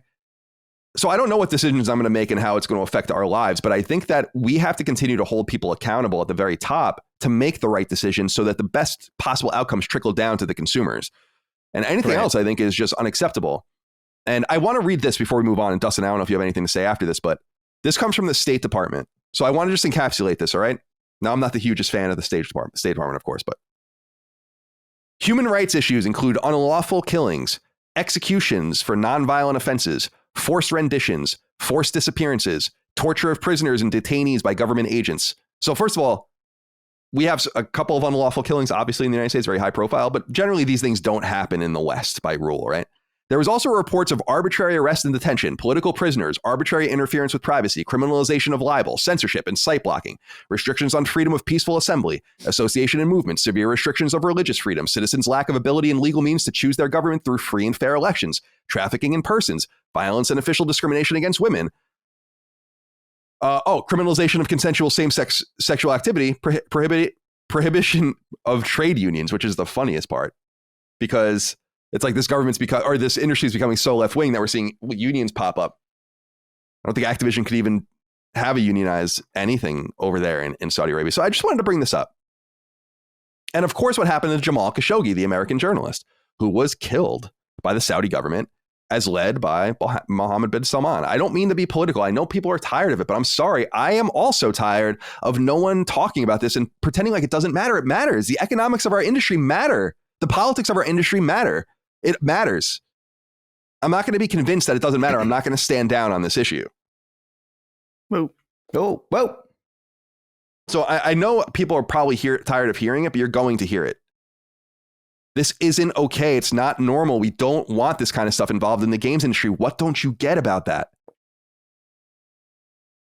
Like, in the best possible scenarios, they have no influence over anything they buy, and all of that shit is still happening in their country. That's the best scenario, right? Because they're obviously not going to change anything. And it's just, I don't know. This news just broke this morning. This wasn't even supposed to be in the show. Yeah. All right. Let's move on.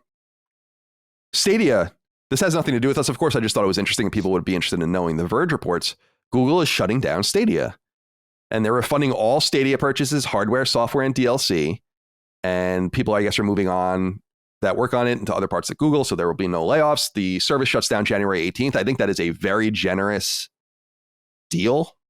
And I'm wondering if you have any thoughts on it, Dustin. I kind of wish I would have bought Sekiro on it because I kind of wanted to buy it and stream it as a joke. But I never wanted to give in and spend the $60 on a dying platform, but I would have got it back. But yeah, I agree. I'm surprised that they would give full refunds for everything. That's what I always wondered, is that if the service shut down, how are they going to hopefully take care of their customers, whether they would provide Steam codes or something like that. I don't know. But a full refund on everything, that's very generous, especially because some of these games are probably not worth what they were at the time, just from simple, time. Games as they get older, they become less valuable, whatever. So good on Google for that. But overall, is this a surprise to anybody at all? I mean, I think we knew that this was going to happen from the moment it was announced. I'm surprised it lasted so long. Every time a game was announced, I was surprised that they kept announcing Stadia versions. I mean, there have been games announced in the last couple of months that have Stadia iterations. And I'm like, why?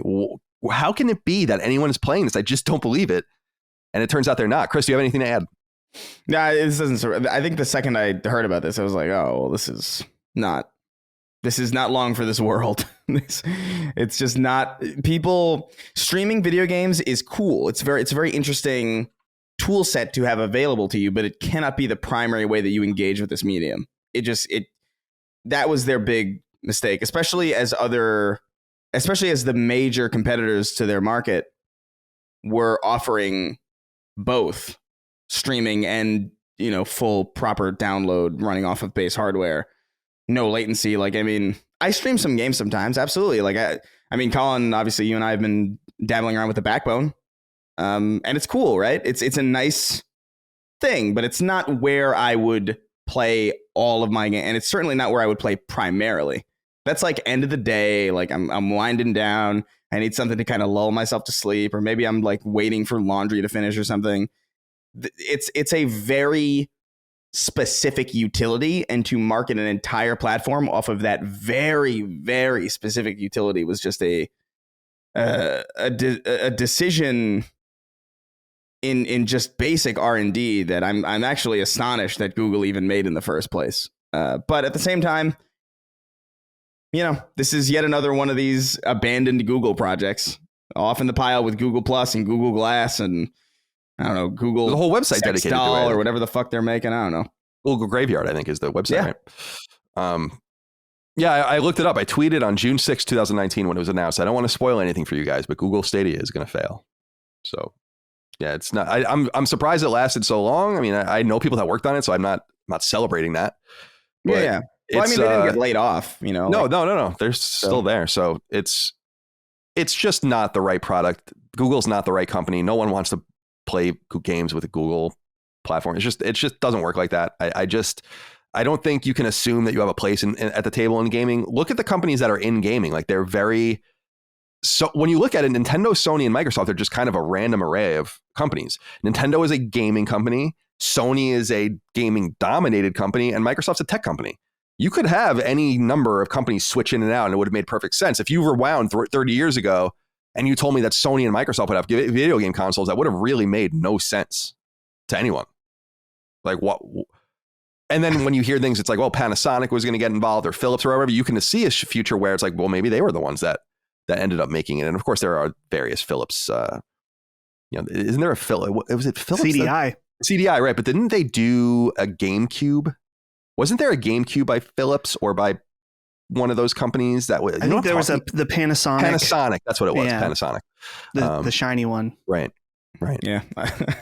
I went through my tweets. It was like on June 6, 2019. I was like, LOL, Stadia's fucked. Yeah, it didn't work out. But RIP in peace, and game streaming is still a thing. So we'll see it on more appropriate platforms. But I'm glad to see Google. I don't want Google involved in gaming. So get out. That's fine. All right. Big news. The Last of Us HBO released its full trailer for the 2023 premiere of the HBO original series, The Last of Us. A lot of people wrote in about this, but I'm curious to get everyone's thoughts. Before we do, though, let's hear from Anthony C., who says, "Hello, Slittercocks. I was curious to know what you all thought of the first full trailer for The Last of Us on HBO. Personally, I thought it looked great, though the actress for Ellie will take some getting used to, as she doesn't look much like the version we know. I also think it was a huge missed opportunity to use the classic theme for the game in the trailer. Otherwise, it looked to be of the high quality we've come to expect from HBO. Thoughts?" Dustin, let's go to you first. What did you think of the trailer? Yeah, I thought that it looks great. It looks true to what the feeling, the aesthetic of The Last of Us. Obviously, like the write-in said, a very high quality HBO production. It didn't move the needle for me in terms of excitement, and that's just because I was trying to think about this, because I feel like it's because I already experienced that story in a way that was very powerful through the medium of games. And we've talked about this a million times with adapting games to TV, but that's just how I feel about it. I'm more excited about being able to watch it and watch it with Holly, or maybe my dad will watch it, and having them be able to experience that story in a way that suits them. But for me, I just don't know how it can really add anything to my feelings on this story. I think it's cool it exists. I'm not trying to hate on it, but like I said, it didn't move the needle as far as excitement for me. Dustin hates it. Chris, what did you think? Yeah. I'm excited for it for the same reasons that I think Dustin is. Like, I think it'd be really cool to watch it with like my parents, and just to see their reaction to it. But yeah, I don't know if it moved the needle necessarily for me. I think it looks better than I thought it would. I do think HBO did a really good job of like you said, capturing that feeling, and I think the sets look really good, and I think the brief CG that we saw looked pretty good as well. And I do think Joel, I think Pedro Pascal looks the part. I do think Ellie is a little bit off. There's something about that actress that is going to be a little bit difficult to see.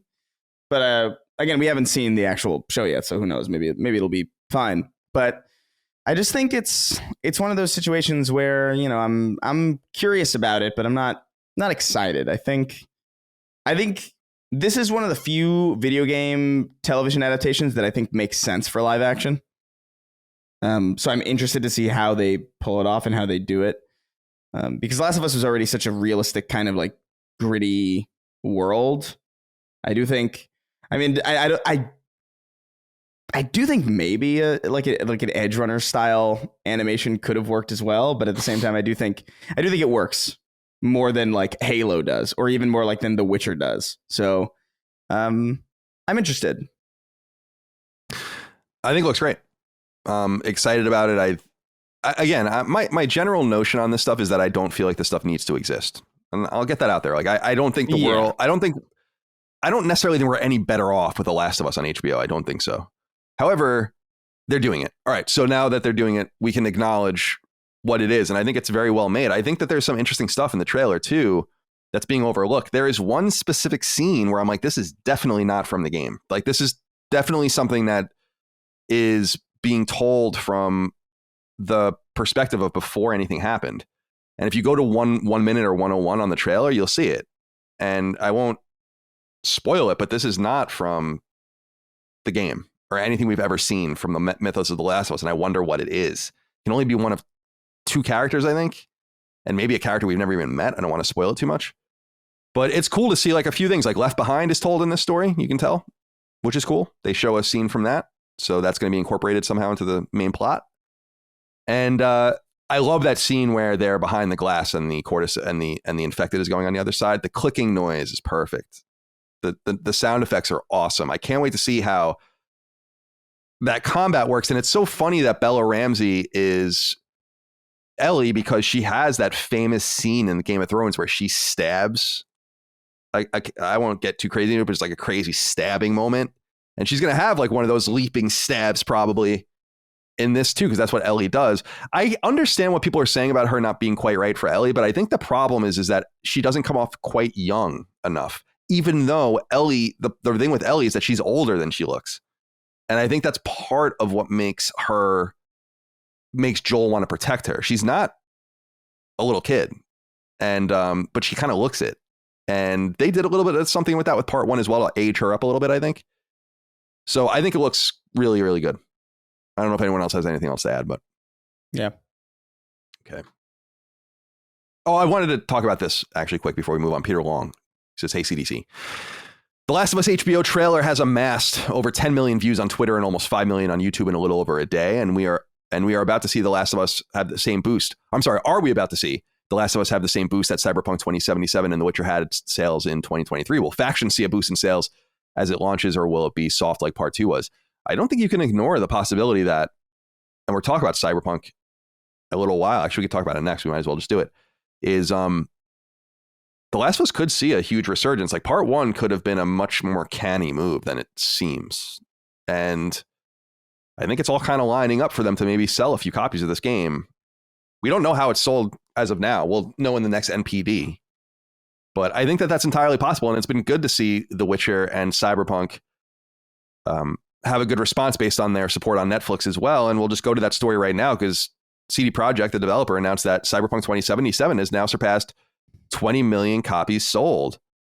And Brian Stewart wrote in and said, "Hey, Slitterpunks, with the recent resurgence of Cyberpunk in the cultural zeitgeist, I have to ask, what would be the first pieces of cyberware you 3 would get installed, given the option? Maybe a new metal thumb for Dustin,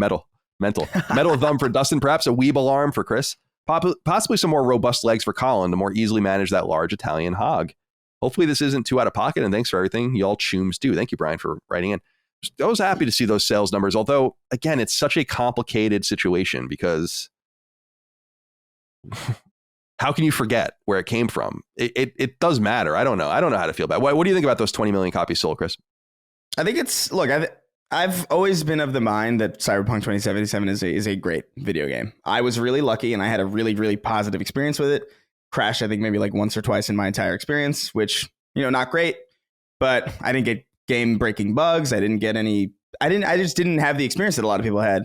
So I was always able to see like what was there and what was special and what was cool about it. And a lot of people just didn't get that opportunity, even on the same platform, by the way. It was a very, very inconsistent game.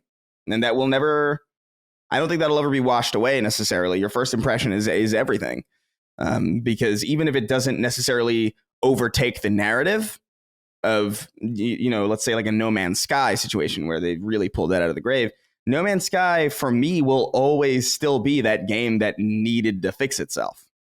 And a lot of games that do this, that do end up becoming great, do so at the cost of having been way, way, way greater at the start. And it's always a shame, but I feel pretty good about it. I don't really have that many qualms about recommending the game now. I feel like everybody at this point knows not to play this game on PS4. Like if you have any semblance of, if you're paying attention to this at all, definitely don't play it on those machines. But I'm happy to see. It's complicated. I'm not happy to see CD Projekt Red kind of get away with it, but I am happy to see a good game getting rewarded. It's very weird, even though those are intrinsically linked and they're like conflicting opinions kind of. I feel both of them pretty strongly. And I don't know, it's just a very weird situation. It's very cool though that CD Projekt Red is very canny with this. They're really good at this. Like they're really good. They're so far the only studio that I have seen masterfully synergize traditional media as it pertains to a way to bolster their primary, revenue stream. Like, because I definitely dove back into The Witcher after The Witcher show came out, and I enjoyed it a great deal. And I'm playing Cyberpunk 2077 again. It's working. It works. I don't think it's necessarily like a weak-willed thing. I know a lot of people are like, oh, everybody's just forgetting. And it's like, no, it's just, oh yeah, this is a cool world. And I've kind of forgot because it's been a minute. Let me jump in. It's funny because the situation as it kind of stands is I'm not so aggravated because I didn't buy it, right? Like at the time I bought it, I think for like nothing, right. Long time afterwards. It's important that people abandon that PS4 version specifically because the new DLC is not even going to be supported on PlayStation 4. But I think that the Netrunners or whatever show that it was a nice, probably unintentionally timed piece of marketing for the game, clearly, and gave it a second chance for people that never knew anything about it to begin with. And why can't it kind of fairly have a renaissance very similar to No Man's Sky? It's I don't know. I can't get mad about it, especially because I just platinumed it recently and I loved it. I thought it was a really great game. So yeah, there's really, I guess if you miss that whole era of nonsense or you just don't care, it's like, well, okay, so you're just not supposed to play it ever because of that. And I think that if they fixed it and they've endeavored to fix it and they did, I think they made a lot of catastrophic mistakes. I think some of those mistakes were dishonest, cost them a shit ton of money. By the way, they lost a lot of their market value. Their market cap is way lower right now than it was when they released Cyberpunk. That's usually not the sign of a company that's in good shape. So they've paid some sort of price. And I don't know, we'll continue to track it. Dustin, anything to add? I think you guys pretty much covered everything that I wanted to say. How about to Peter's question about what cyberware would you want? Prosthetic anus? Yeah, something like that might be good. That way you can just hold it in all the time. It could be like a projectile anus, so you can just get rid of everything all at once instead of going through, the trials and tribulations. This just about Cyberpunk though. I mean, it just goes to show the power of anime right now, is especially when it's good. This show, I've only watched the first episode, but it is very, very good. It is very good. The production quality is fantastic. The story right off the bat is really intriguing. And if you're looking at checking out Cyberpunk, I was just looking. Don't buy it digitally. Don't be an idiot and buy it digitally for $50. You can get a disc for $25. That's a waste of money. So don't be an idiot. Don't be an idiot. Buy it on disc. I would absolutely get better eyes though. Like unquestionably. Unquestionably. Like I desperately need this to become real. I've really been thinking about this recently, and I got to tell you why, because everyone knows I'm a big Lex Friedman fan, and he had Ray Kurzweil on recently, the futurist, and I love Ray Kurzweil. He's the author of The Singularity is Near, and he's really one of the great thinkers and academics that kind of talks about the fusion of technology and humanity. He thinks that's going to happen in 2045. And he said that for a long time, that's the year. And it seems like that's all lining up. He thinks it might even happen a little sooner when technology and humans really merge together into something new, or something unidentifiable. And it reminds me of the Black Mirror episode. I don't remember the name of it, but when everyone has I think it's in the first season, when everyone has these upgrades except for one person. And she's kind of like considered bohemian because like everyone has like the rewind feature in their eyes and like a heads up display and all these things. And she doesn't have any of them. So she's kind of like a curiosity. And I've been thinking about that in my own life. I'm like, it sounds cool to say like, yeah, give me better eyesight or make me faster. Make like one thing I'd be interested in is like, make my metabolism faster, like do something to me to make it work faster so I can eat more and not suffer from like from weight problems or anything like that. But I just feel like we are walking into a complete fucking dystopia that Cyberpunk doesn't even do full justice to any degree. And oh yeah, well I don't even I don't even think the dystopian aspect of like the especially in Cyberpunk, like a big or not in Cyberpunk, but in that the Edge Runners show, like a big component of that first episode specifically is just like the way that there's a character that gets into an accident, and the trauma team comes and they come to save her, and there's like they're not covered. Right. Just leave it. And it's like, I was looking at that, I was like, that's probably like way more dystopian to the rest of the world than it is here. Because to me, I'm just like, oh yeah, that's we're halfway there already. It's like a lot of people don't want to get into an ambulance. No, dude, because they know it's going to cost them like an arm and a leg. Dude, my parents took when they got into a car accident like a couple years ago, their ambulance cost, I think it was like $3,500 to drive them 4 miles to the hospital. Fucking insane. It's absurd. It doesn't even make any sense. That's why I've become so amenable to universal healthcare over the years. It's like, I don't know, man. Like, is it really, are the way we're doing it really better? Is it really? I just can't, I don't know that I can convince myself of that anymore. But nonetheless, I feel like I'm going to be one of those bohemian people because I'm really uncomfortable with the idea of these things going haywire. But I'm not so nonplussed by the eye augmentations and whatever. I'm really worried about the brain shit because I wouldn't they are going to start being able to digitize your brain, your memories. And it's like, what can you do with that? It's unimaginable. Like, could you find a person's deepest secrets? Like, could you force them to confess to things? Could you, it's like, it's wild. I feel like that's scary shit. And that's the thing I think we need to talk about more. And I just don't know that I want to be a party to that. I'd rather just stay totally disconnected because I think if I got that eye augmentation, I just assume that they're just reading everything I'm doing and listening to me and doing all that shit anyway. It's just what I think about my phone. They're doing that. That's what I mean. It's like they're doing that already. So it's like, whatever. Like, I'd rather just see better and also be surveilled as opposed to just being a blind, surveilled idiot. You don't have to wear your glasses in the shower anymore. Yeah, I won't have to. I'll have little what is it? Little transparent shields over my eyes, so I could shield my eyes from the water and still see.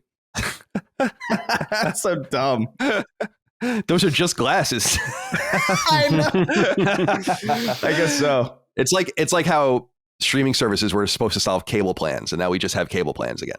Yeah, okay. Yeah. It's Here we are back again. Back at the start. All right, my friend circle. Yes. A couple of just quick PC notes. First of all, I don't know if you guys saw Returnal's PC menus leaked. I mean, this port is real and moving. Don't know when they're planning on releasing it. I still feel like it's going to be pretty big.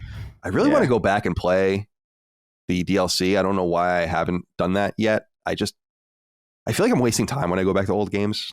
I mean, old games in quotes. Games I've already played. So anyway, Returnal's coming to PC, and then Sackboy: A Big Adventure actually has a real release date, although it came out unintentionally in a trailer that they published too soon. Sony, what are you doing over there? October 27th is the time that game comes to PC. I don't think there's any market for that game on PC. We will see. Anyone interested in either of these titles on personal computer? Dustin? I'll check out Returnal probably at some point, just because I'm a mouse and keyboard boy through and through. And I think I'll have a better experience with that game actually with a mouse and keyboard. But Sackboy, I don't know what the point is of this, but I'm sure some people will be excited about it. Yeah, I don't know if they've ever, I'm looking it up on the fly here. I don't know if they've ever even said how many copies that game sold. Yeah. Yeah, like I mean, usually you would say something. Yeah, I don't think it was even, as far as I can remember, I could be wrong, but like it doesn't even seem like, I'm not picking out a key memory of that game even being particularly notable on the MPD, you know? Like I don't even remember. I agree. And it was a launch game too, so you would expect it to be, and it was on both platforms, so you'd expect it to be. Yeah, notable. I'm sure You're it must right. have been, but it doesn't stick out. And maybe if it was, it wasn't there for very long, I can tell you that much. Yeah, this is interesting. I'm reading, like the game, I didn't play it, so like I don't know much about it, but the game did appreciably on Metacritic, and Sumo is a good studio. So I don't know. It's we'll see. I mean, someone will buy it. I just don't. Yeah, you're right. Like this game has been. I think the only reason we feel like this game has been percolating is because it was in the leak, the Nvidia leak. Mm-hmm. So we feel like it's like shut up about Sackboy, but they're probably over there being like we haven't said anything about Sack. You know, like what they're like in the corner crying like I'm sorry, we didn't say anything, and we're like shut up about it. Why am I sounding like Billy Eichner? It's weird. All right. What else here? Oh, just a few more notes. I'll just go through these quick. First two Dark Pictures games from 2019, 2020. So that's Man of Medan and Little Hope they're both, I think, already out on PlayStation 5. They've been ported. Those ports are free, I think, cross-buy. So just go ahead and enjoy those if you want. I still have not jumped in, so maybe that's serendipitous for me. Although I just doubt that's going to happen at this point. I don't know when I'm going to find the time. Far Cry 6 is getting a Game of the Year edition, which people find very funny. Even I didn't give Far Cry 6 Game of the Year. Close. My second game, runner-up. So Ubisoft can't say like, well, this motherfucker we hate on YouTube gave it Game of the Year, and so we have a Game of the Year edition. But apparently this is coming according to a leak from Illumia Italia on Twitter, who has done some scraping, and it looks like it's going to get an expansion. Unclear if it's standalone or not. I hope it is, because that would mean new platinum trophy, lots to do, but it's called Lost Between Worlds. Now I'm wondering what the nature of this is, if it's going to be some sort of drug trip thing, or the multiplayer maps. And I don't remember if there was actual component of, I think there was a component of the island itself that the game takes place in, is there is a park with dinosaurs in it. And for some reason, my mind just went to this map, prolific multiplayer map, or an escape map. And so I'm wondering if it has something to do maybe with dinosaurs or something like that. I don't know, but I'm excited about it. Yeah. And then I won't even ask you guys to speak about that. Let's just not insult Far Cry 6 today. And then speaking of anime, I guess we could have talked about this in a more sequential way, but I wanted to get your takes on both the Onimusha and NieR animes. The Onimusha anime was rumored, but finally announced it's coming to Netflix. And then the NieR anime has a release window of January 2023. Dustin, let's go to you on this one. I mean, NieR's your shit. Onimusha, I mean, I'm a huge Onimusha fan. I loved those games on PlayStation 2. The first, second, and fourth games. The third game, no, not for me. And that third game is stuck in licensing hell because of the actors in it. It's interesting to read about it if you'd like. That's why it's never been re-released. So, Dustin, do you care about either of these anime? I was specifically curious about your thoughts on NieR. Yeah, so the NieR one, I think, was announced a little while ago. I'm not surprised they're doing this just from a popularity aspect. This will be obviously pretty big. People love NieR. I don't understand it from the perspective in that, more so than how I said about like The Last of Us, is that there are specific things in NieR that lend to being an interactive video game and not something that you just passively watch. And so I'm really curious how that's going to work when they adapt it to anime. Maybe they'll do something really interesting, maybe not. I actually was watching, they have this video up where some of the voice actors talk about it, and literally the voice actor says that. He said something along the lines, I'm trying to find it, but basically that he was really curious how they were going to oh wait, here, I found the quote. He said, and because there are interesting aspects and gimmicks that are very unique to NieR, he was curious how they were going to pull off this anime in the actual promotional video. So I'm sure they were thrilled about that. I just recommend, if you are interested in the world of NieR, you should play the game first. Like, definitely don't don't just watch the anime. I can tell you right now without it even being out. Wow. That's conclusive. Chris, anything to add? I mean, I've seen women cosplay 2B, and that's as far as I'll. This is probably as far as I'll go. You saw it and you liked it. I mean, I didn't hate it, certainly. No, but like NieR is one of those things where it maybe at some point, because it is like Yakuza to me, right? Or NieR to me today is how Yakuza was for me a year ago, where it feels like this very unapproachable thing. But obviously I'm playing like a dragon now and I'm really enjoying it. So maybe at some point, I'm not going to write it off entirely, obviously, but it'll probably be a while before you'll see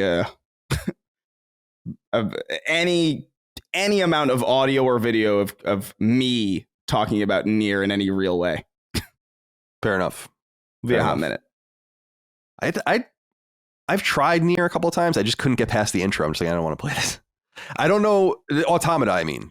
I did play NieR on PS3 for a little while too, and I remembered it being different than it actually was. I don't know. I remembered it being more like Dragon's Dogma or something. I think I'm just mixing everything up at this point. There's just so many games. There's so many games. Just can't believe how many games You're there going to are. have a field day with the next couple of years with all these fucking feudal Japan games. Oh my God, I know. We're going to get a real history lesson or lack thereof. I don't know. Jesus Christ. Everyone's going to know a hell of a lot about the Meiji Restoration or whatever the hell it's called. All right, let's get into the last three pieces of quick news here. I can just go through quick. Tom Henderson is reporting that Need for Speed Unbound is going to be revealed soon. Need for Speed, of course, the prolific, long-running Electronic Arts published racing series, and it's going to come out really quick, December 2nd this year. So they're going to announce and release quickly. I like that. I think that's interesting. I don't think that's right for every game. I think it's perfect for a game like Need for Speed. We're going to talk about another game that's going to do that in the real news, so I'll save it for then. The other piece of news is, or the other pieces of the other news is, I'm breaking down in real time. Are you having a stroke? Are you all right? God willing, dude, at this point, let's just fucking end it already. God. Shatter, my favorite PlayStation Network game from PlayStation 3, especially that early to mid era. Brick breaking game. The best breaking game ever, I think, with a booming soundtrack, really awesome gameplay. It's just a really wonderful game from a New Zealand studio called Sidhe, S-I-D-H-E. And the soundtrack is by an artist called Module. Anyway, that game has been isolated on PS3 for a long time. You can play it on phone, I think. I actually think Netflix, you know how Netflix has that game initiative? This was in there for a while, and I think it might still be in there. But it's finally migrating to PS4 and PS5 in early November 2nd. Cannot wait. Highly recommended. I want to just say it now for when this game comes out. I am going to recommend Shatter to you, and I need you guys to play it because it is so wonderful and unique. And it proves that even the most basic idea can have really interesting and new twists. And I'm excited about that. So check it out when it comes out. We'll talk about it more at the time. But, if you like brick breaking games, brick breaking game with boss fights and all sorts of different mechanics and physics, oh, it's so wonderful. And finally, Gamatsu, our friends over there, wrote that Silent Hill: The Short Message, an unknown game for unknown platforms, has been rated in South Korea.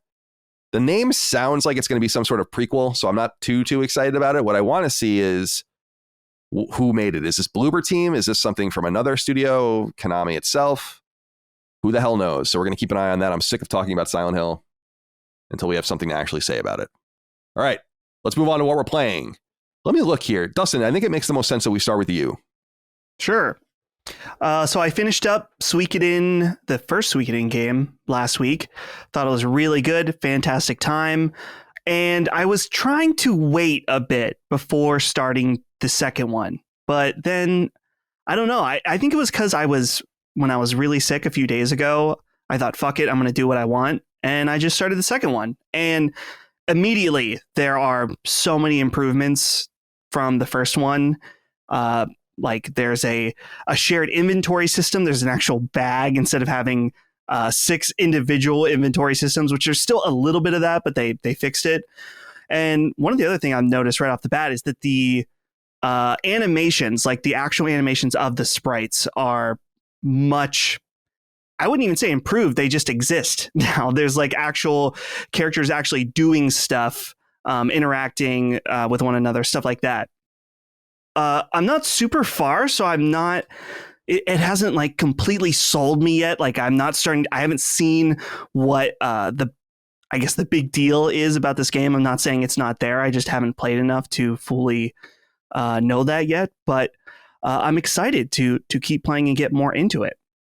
The other game I played a bit of, which for full disclosure, I must be on Yacht Club's PR list, one of the only PR lists I'm still on because they sent me a code for this game. And I thought, why not? I'd be happy to talk about this game because I love Yacht Club and I love Shovel Knight. That's Shovel Knight Dig. And so this is a new spin-off Shovel Knight game that it kind of reminds me of that game Downwell. Did you guys play that at all? Do you know what I'm talking about? I love Downwell on Vita. I wanted to be so much better at it than I was. It was really frustrating because I just really wasn't very good at it. This game is a lot like Downwell and Shovel Knight. So, sick. Colin, this sounds like something you'll like, where basically you're going down, you're digging, and it is a roguelike game in that it changes every time you go down and you pick up different abilities that can help you try to traverse further down it's not down a well, but dig further down into the ground. And I'm really bad at this game. I've been trying to beat the first boss, and I've been having a lot of difficulty with that. Not that I've played it a long time. I've probably put maybe hour and a half into it. Are you playing it on Switch? I'm playing it on Steam Deck because they sent me the code, a PC code. So yeah, it's important to note that this game is not on PlayStation yet. It's not? I totally thought it was. No, it's not. That's really weird. So it's on Switch, PC, and Apple Arcade. Yes. Huh. Dang, I didn't know that. Well, I mean, it doesn't matter for you can play whatever you want. I'm just letting the audience know to not go look for it yet. It'll be there soon. But yeah, I'm just making sure. But yeah, it's only available for Switch and PC. Interesting. Yeah, I was thinking about this just in that I think it makes sense for this game that it is procedurally generated each time you play. But I was also thinking, like, I'm just kind of sick of games doing that. I don't know. I feel like in the indie space, I wonder if it's starting to become more of a crutch than a benefit. That's like, hey, it's different every time. It's like, cool. It's a little desperate. It's a little desperate, right? Dude, here's the problem is that sometimes it throws out conventional game design because it's random. I started a level on Shovel Knight Dig, and so as you go down, there's paths you can go to the left and right where you can sometimes pick up items or get more treasure or something like that. And as soon as I drop, I can go to the left and there's a full health revive. I was like, oh, cool. I don't need that because I literally started this match 10 seconds ago. But that's what the randomizer gave me. So I think, like I said, I think that this game, it works for what it is. But I always find that a little annoying when things like that happen. And I wonder if it's becoming all too common, like I said, like a crutch or something like that. Yeah. It's interesting because, first of all, I love reading into the different deals that these companies make. I mean, obviously, this was a deal with Apple Arcade, etc. I'm excited to play it. I liked that other Shovel Knight game that came out earlier this year too, and I'm glad that they're trying to revisit it. I think it's a little too late. In fact, I don't think that Shovel Knight game from earlier this year, what was it? Not Treasure Trove. What was it called? I can't remember. But what is it called? Help me here. Treasure. How is no one just typing it in? I mean, I don't understand. Everyone's just sitting here. Shovel Knight. I was going to, but now I'm not. Game, huh? I said I was going to type it in, but then you said that, so I still can't find it. It's dead. It's gone. You'll never find it again. But whatever. I'm looking it up now. Let's see. Shovel Knight Wiki. Shovel Knight. Someone is dying screaming the name of this game. Let's see. I'm just going to keep looking until I can find it. Their vocal cords are bleeding because they've been screaming at the top of their lungs. When you search puzzle, you get treasure. Pocket Dungeon. God, I would have never guessed that. That took us a minute and a half at least. Now, that game I don't think sold very well. So, I actually was emailing with them back and forth earlier this year because I love how they are very honest with their sales data always, and it's very instructive to other indies like the one I own. That it's like, okay, this is awesome. I mean, what can we learn? I mean, that's kind of the ominous thing I was saying in the environment where we're releasing Super Perils of Baking into, where I'm like, Shovel Knight Dig sold like 30,000 copies, or Shovel Knight, whatever the hell it was called, sold like 30,000 copies. And what does that say for our chances? I mean, and it didn't bode well for our chances. It just seems like things are changing and getting a little more flooded and crowded. But I'm definitely going to check that game out. Whenever it comes out, it will inevitably come out. And I want to be clear. I wasn't saying it. I know you know this, but just for the audience, I wasn't saying it because we can't talk about other games. It's just I know you guys. You're going to go look for it and you're not going to find it. All right, Chris, let's move on to you. What are you playing? Yeah, so I kind of, my curiosity got the better of me, and I realized that there was a way for me to play Assassin's Creed Odyssey on Game Pass with no investment of my own. And so I decided to kind of give it a shot. I played, so far I've played about, I want to say like about 3 hours. It actually starts off pretty quickly. It's actually kind of insane how quickly that game just sort of throws you into things. And I do like that. But it is so different. The last Assassin's Creed game that I played, that I finished, was Assassin's Creed 3. And the last game that I played at all was Assassin's Creed 4, and I didn't play that for very long. I was like, okay, so this is Assassin's Creed, I get it. Because I didn't really like the pirates. I didn't really like the boat stuff, to be honest. Like I was so deeply confused when they announced a game entirely based around the boat stuff in Assassin's Creed, because I really thought that stuff in Assassin's Creed 3 was neat, but it wasn't like good enough to base an entire game on. Which, by the way, turns out they were confused too. So. Yeah, there's another game that kind of that's kind of loosely based on that we'll definitely touch on later on in the show. But I'm playing Assassin's Creed Odyssey because I was told that was the most high quality one of the most recent ones. The Origins was like interesting, but it had like a lot of weird XP stuff. There was another one that was just kind of like Valhalla was like bloated. So Odyssey seemed to be the safe bet. It also had like the best protagonist of the main of the last few ones. So I was like, okay. Yeah, Cassandra. Odyssey is Egypt, right? That's the Odyssey is, I believe, Greece. Right? Origins is Egypt. Egypt. Okay, right. I'm sorry. But so I decided to give it a shot because it's been so long. I'm like, it must be. Especially because it's so different and everybody's talking about how different it is from the previous Assassin's Creed games. It must be different enough that it would be an interesting experience for me to go through. And to be honest, it was. I still don't love it. There are a lot of very Ubisoft things about it. I don't like the map design. I don't like the way that the game nudges you towards things and points of interest. The characters feel a little... Like the writing feels a little bit like student screenwriter. Like there's character interactions where they're like, man, we've known each other for so long. And then they're like, yeah, you found me when I was just a kid. And it's like, why would they? Who the fuck speaks this way? like who the fuck just introduces themselves to their friends every time they see them? But little quirks aside, I do think the voice acting is actually pretty good. I do think Cassandra as a character is a lot more compelling than some of the other ones that I've seen in modern Assassin's Creed. I think the world looks cool.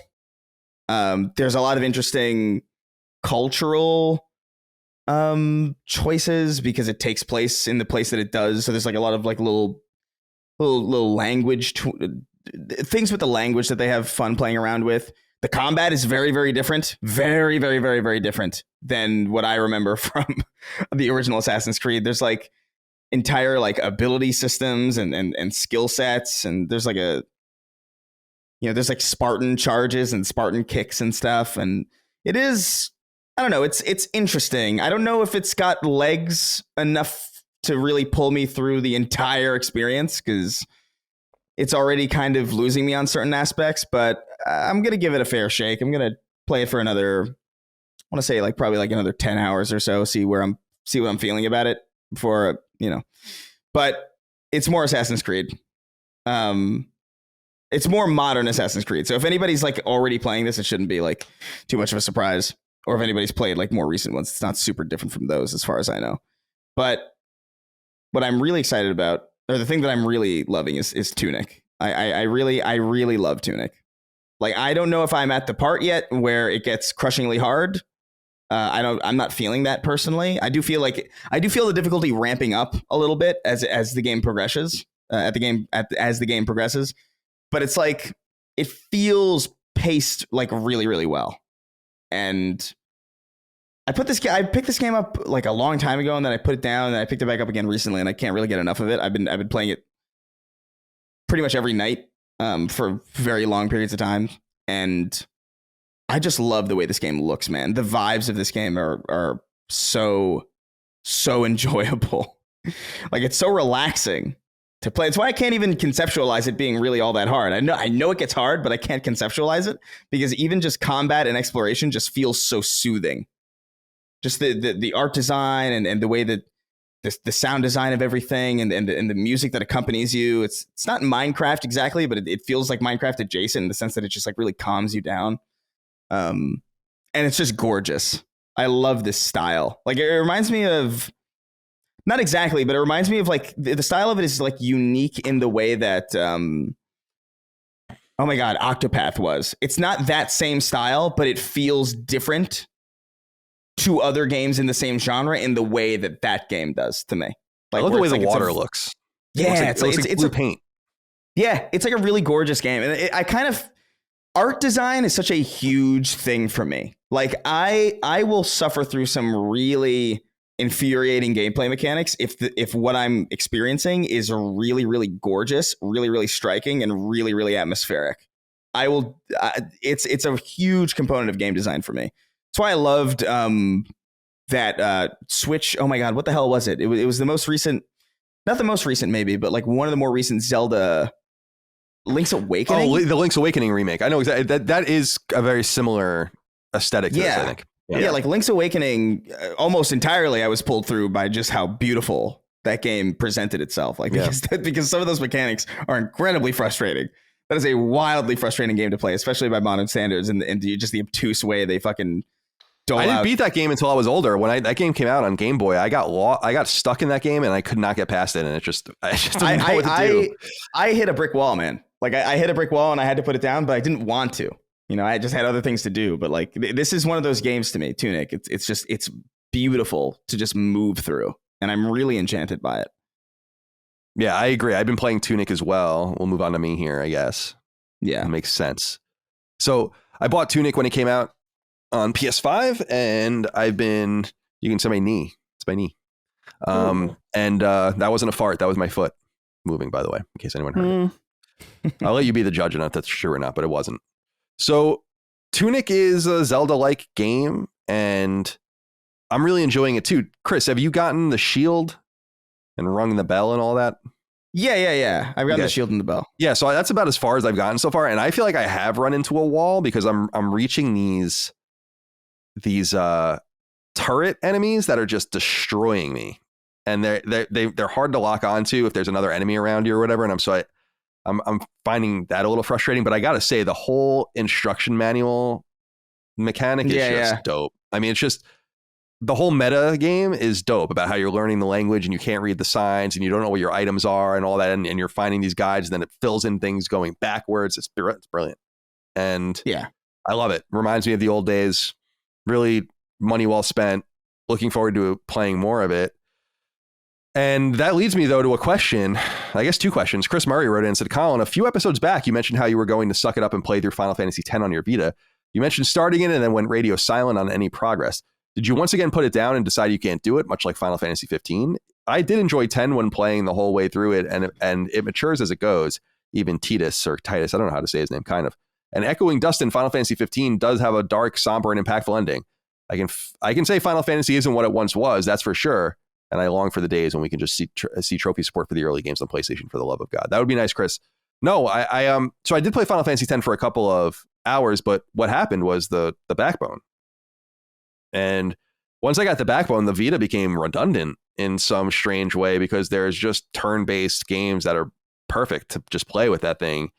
And that one perfect game is Slay the Spire. Captain Trips wrote in and said, hey, Colin, as a fellow Spire lover, I had to write in regarding beating the game. You mentioned that you beat the game with the Ironclad last week, but there is a 4th act that you need to unlock to fully beat the game. You need to complete the game with each character except the Watcher, and then you need to collect 3 keys during a playthrough to unlock Act 4. There you fight the Corrupt Heart, which is the final boss. Good luck. I don't know. I knew that. I don't know if I have it because the trophies kind of tell you that. I didn't know if I had it in me. Since we talked last week, I beat it with a second character. I don't know who let me look up. Let me make sure I'm calling these? Slay the Spire classes. Let's see what it says here. Right. All right. So yeah, I beat it with the Watcher is not the right character. The Silent. So the Silent is like a character that poisons characters and whatever, or enemies. And so I beat it with him, and that was fun. And then so now I'm playing it with this third character, the Defect, who calls up these orbs that fight on his behalf, and it's really cool. But it's funny, man. This game is designed in such a way. I probably played it for another 15 hours over the last week, and even last night, I sat down and I was going to play Tunic. It was a long day. I wrote the show. I had a lot of work to do. I sat down and then I'm like, I turned on my PS5. I looked at it. I was going to start up Tunic and I'm like, fuck it. And then I played Slay the Spire for 3 hours, listened to Lex Friedman interview some poker player. It was great. And there's just something really addictive about this game because you fail. I mean, at least I do virtually every time. I've only beaten the game 2 times. I've gotten to the last boss maybe a half dozen times. And it's kind of lame because the last boss does the traditional, like it dies and then it comes back and you have to fight it again. Ugh. And it's like, oh my God. So I forgot about that. And I like, because you kind of just throw everything you can at your bosses. Because when you beat a boss, then you get all your health back. So it doesn't really matter. But there's something about this game that is just truly addictive. I know people are probably tired of hearing about it. I don't blame you. But it's something. It's something interesting. And I'm glad that I gave it a chance. I bought it back in the day, but again, just never played it. And it works so well on the Backbone controller that I use my PS5 to watch the Jets, but when I'm not using Sunday Ticket and I'm watching it on TV, I can just use my PS5 to send games. And so Sunday Night Football, Monday Night Football, tonight for Thursday Night Football, I'll be playing Slay the Spire while those games are going. It's actually, I can't do it because I'm going to watch it through Amazon Prime actually, so I won't be able to do that tonight. Anyway. Excited about that. So yeah, shout out to Slay the Spire, shout out to Tunic. And then I also started Metro Exodus randomly and I got a few hours into it. I got to go back. What's probably going to end up happening is I'm probably gonna have to restart the game when I go back to it because I'll probably have forgotten by the time I get back to it, but I liked it. There's something cool about it. I didn't realize it was the same character. And so that was it was cool to hear that. And I was like, wait, is it the same dude? And it is. And I like this idea of them getting out. And there's kind of biblical themes. Obviously, the name is a biblical theme, but there's a lot to it. It's cool. I'm in the Volga map right now. So the game is linear, but it brings you to nonlinear areas as you move on. And so I'm in that Volga River nonlinear area, and it's cool to play the game. It feels a little bit like Fallout in that sense. I mean, it doesn't play like Fallout. Fallout doesn't play well, but. It's also like a really pretty game. Like I just think it's like it looks really visually good. It does. I dig the when the 4A logo comes up in the beginning and it like the snow. They show the snow effects off right away, and it dissolves. Very cool. Yeah. They love it. One thing I don't know. I'm just curious because I remember this being an issue for me. My really only main issue with Metro Exodus, as far as I can remember, was the audio balancing is so bad, or at least. In my experience, where like every time a cutscene was happening between 2 major characters and people were talking in the background, all of their audio is prioritized to the same degree, and I can't hear what the fuck anybody's saying. I haven't had that issue. I know exactly what you're talking about. I had that issue in Cyberpunk. Yeah. It happens sometimes in Cyberpunk. Cyberpunk's a little bit better at it, but Metro Exodus just doesn't even try. Like I'm pretty sure Metro Exodus, like everybody is the same volume no matter how far they are away from you, and it becomes so like I like Metro Exodus for the feeling of like just like wow, you're like exploring this like wild like this open terrain and it feels really gritty and realistic, and you have to like wipe your fucking visor, and it's really dirty and it's really cool, but. As far as the story goes, I have no idea what's going on because everybody's talking over each other. I have some vague idea because I know like, this was, they weren't supposed to know that we were here. And, there's like that aspect of it. But these characters need to shut up when other people are talking. Yeah, I hadn't experienced that yet, although I must admit I'm playing it on PS5, so it might just be reworked. Who knows? Maybe. Keep an eye out open for it, though. I want to hear I will. If you experience that again. Yeah, there's something... I feel crazy because I bring it up and then people are like, I don't know what you're talking about. This never happened. And I'm like, this can't be in my head. Yeah, I'm playing it on my headphones too, so I will keep an eye out for that, or an ear out for that, although who knows if I'm even going to get back to it, because Tunic is, I really want to get back to that, and Slay the Spire I'm playing in the background, but then I think I'm going to pick up that Valkyrie Elysium game. It's not getting awesome reviews, but the combat is supposed to be really fun, and you also get Valkyrie Profile Lenneth for free if you just buy that special edition. So I might just do that. And although maybe that'll drop in price and I should just wait. The problem is that there's nothing coming out between now and we just did the show, but I want to say it was Gotham Knights was like the next thing I really want to play. And so we have about a month, a little less than a month. And I don't think Tunic is going to take all that time. Although atrophying as my gaming skills are, I've found Tunic to be pretty difficult. I didn't die at all through the first boss ringing the bell or whatever, because there's a trophy to get when you die, and I didn't get it for a while. And then I hit those turrets are just fucking cutting me down. Just heinous. But the other thing about Tunic I wanted to say too, the music is awesome. It's very low key, but very ambient. Oh, I love it. Really, really good. It's really great. All right. Before we go, I want to read this exit question from Woodsy because I just thought it was fucking weird. He says, "Ahoy, Sacred Trilogy. I'm writing in to tell you guys and the audience about how I game on occasion. One thing I can't stand is when I'm holding my controller on and off for countless hours, it starts to get slick, nasty, smelly. Your controller's getting smelly from sweat and food residue. While working my job as a janitor, I always use these disposable black nitrile gloves. I don't know if I'm saying that right. While cleaning toilets and picking up trash. And one day it hit me. Why not try these out while I'm gaming? I took a pair for my job after I was done for the day. After wiping down my DualSense and removing any contaminants, I started gaming. At first, it was a little uncomfortable, but after a couple of hours, I hardly noticed I had them on. The only downsides to doing this is I look like a jackass, and it does start to feel sweaty and awkward after extended play, but the upside is always having a completely clean device. If I have to use the bathroom or eat, I'll just take off the gloves I have on and dispose of them and get a new pair when I want to play again. I only do this when I know I'll be playing for quite a while. So, boys, what do you think? Should I be thrown in a psych ward for this behavior? Anyways, thanks for the thanks for the consistently great content. Also, Colin, I started watching Downton Abbey. It really is as good as you say. I know. And I'm glad to hear you say that. Dustin, you seem aghast and frustrated. Talk to me. Well, okay, I have a question. I mean, I have many questions, but maybe this is a question for Woodsy and the audience at large. Are people playing a game, you got your Jim Ryan going, you got your controller ready, and then you just pick up a piece of pizza or grab some Doritos and, shove them down your gullet and then just promptly return to the controller? This is like any matter of whether it doesn't matter if it's a dry or who knows, spaghetti, just picking some up. What are people doing when it comes to eating and gaming? Stop. Just do one or the other. It is because I eat on stream sometimes when I'm like playing a game or whatever. I'm sure the audience loves that. Yeah, well, they do for some reason. Like, it's a whole. I think I might just start a channel where I just record me eating all the time, so I can everything's all of it. My entire life is going to be a write off by the end of this year. But I think just wipe your fucking hands. Like, I don't know. Like, we have access to napkins. Like, it's not difficult. Like, my controllers have never been. What is it? Smelly? Yeah, smelly. But I can't say my controllers have ever. What is going on here?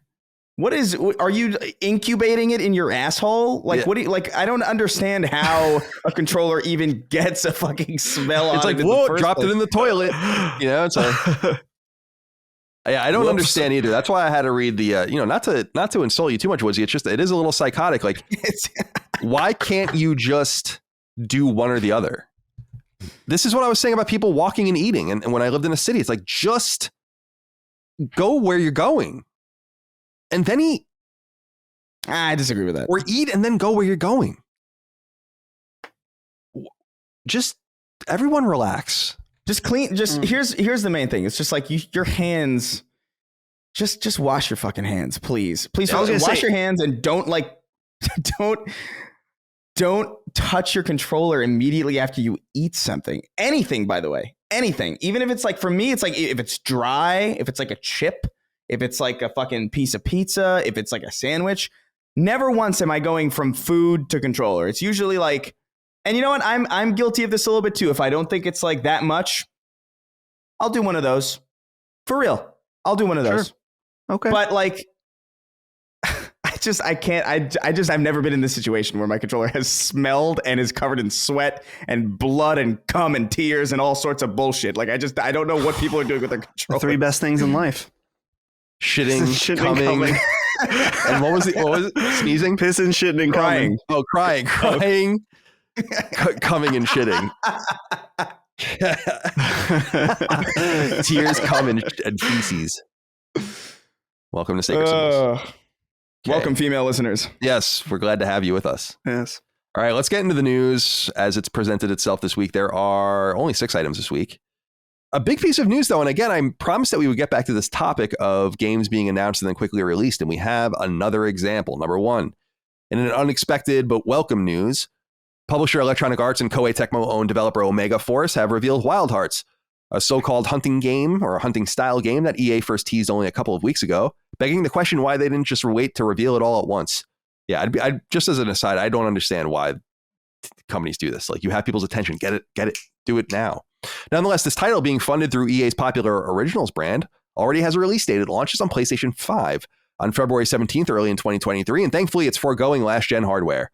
The game's 2.5-minute reveal trailer shows a very Japanese game, as is Koei Tecmo's and Omega Force's traditional style. However, it has a decidedly stylized approach, and if the trailer is any indication, the game, which is ostensibly a clone of Capcom's ever-popular Monster Hunter at heart, has some sort of building component, though it's unclear quite how it works. Here's what EA says about the game on their website, in part, quote, "Hear me, hunters. History has long forgotten why the kimono are so desperate. The once peaceful beasts are now on a rampage, and although you are a visitor to these lands, Azuma needs your help. You must stop them from wreaking havoc and bringing back balance to this world. Ellipsis. The kimono have undergone a unique evolution by fusing with their environments. They wield the power of nature to reshape their surroundings to suit their needs. You will encounter creatures of all sizes, from plant-infused squirrels to the massive beasts who all have their own unique combat patterns. Ellipsis. To hunt the kimono, you will need to use every tool at your disposal, and rumor has it that you can carry in your heart the power to use the ancient Karakuri technology. Use it to craft new, highly flexible and creative hunting grounds, and with your weapons become the force of nature that will bring back balance," end quote. According to a press release, the game's world is called Azuma, as we noted earlier, and it's a fantasy take on feudal Japan. When launched, the game will cost $70, or your local equivalent. EA, one of the world's most famous games publishers, is renowned for its sports games as well as a ton of other franchises from Battlefield to Battlefront. EA Originals is a brand created about a half-decade ago that has so far netted 8 other games, with Wild Hearts being the 9th. Those include stylized platformers Unravel and its sequel, award-winning multiplayer titles A Way Out and It Takes Two from Hazelight, and more. Omega Force, founded by Koei in 1996, is, along with Team Ninja, the beating heart of Koei Tecmo, and their so-called Musou games like Dynasty Warriors and their many spin-offs are what they are best known for. However, Wild Hearts actually seems to invoke a more obscure Omega Force product that first debuted on Vita about 10 years ago, Tsukaiden. The Snack Squatch wrote into us, as many did, on Patreon and says, "Hey guys, it looks like we're finally going to get a game to rival Monster Hunter. Wild Hearts got announced today and it looks pretty awesome. A Monster Hunter style game with combat from Koei Tecmo sounds like a huge hit. This title definitely has me excited because of the combat reason. Monster Hunter always appealed to me, but I've never been able to get into the series due to its deep systems and a combat system that feels overly complicated and clunky. Do you think this game has a chance against Monster Hunter? Thanks for all you do." Dustin, I want to hear from you. I'm curious what you think about this game. First of all, I mean, there's much to analyze. I don't really have very much to say about the gameplay style because I'm not a Monster Hunter guy.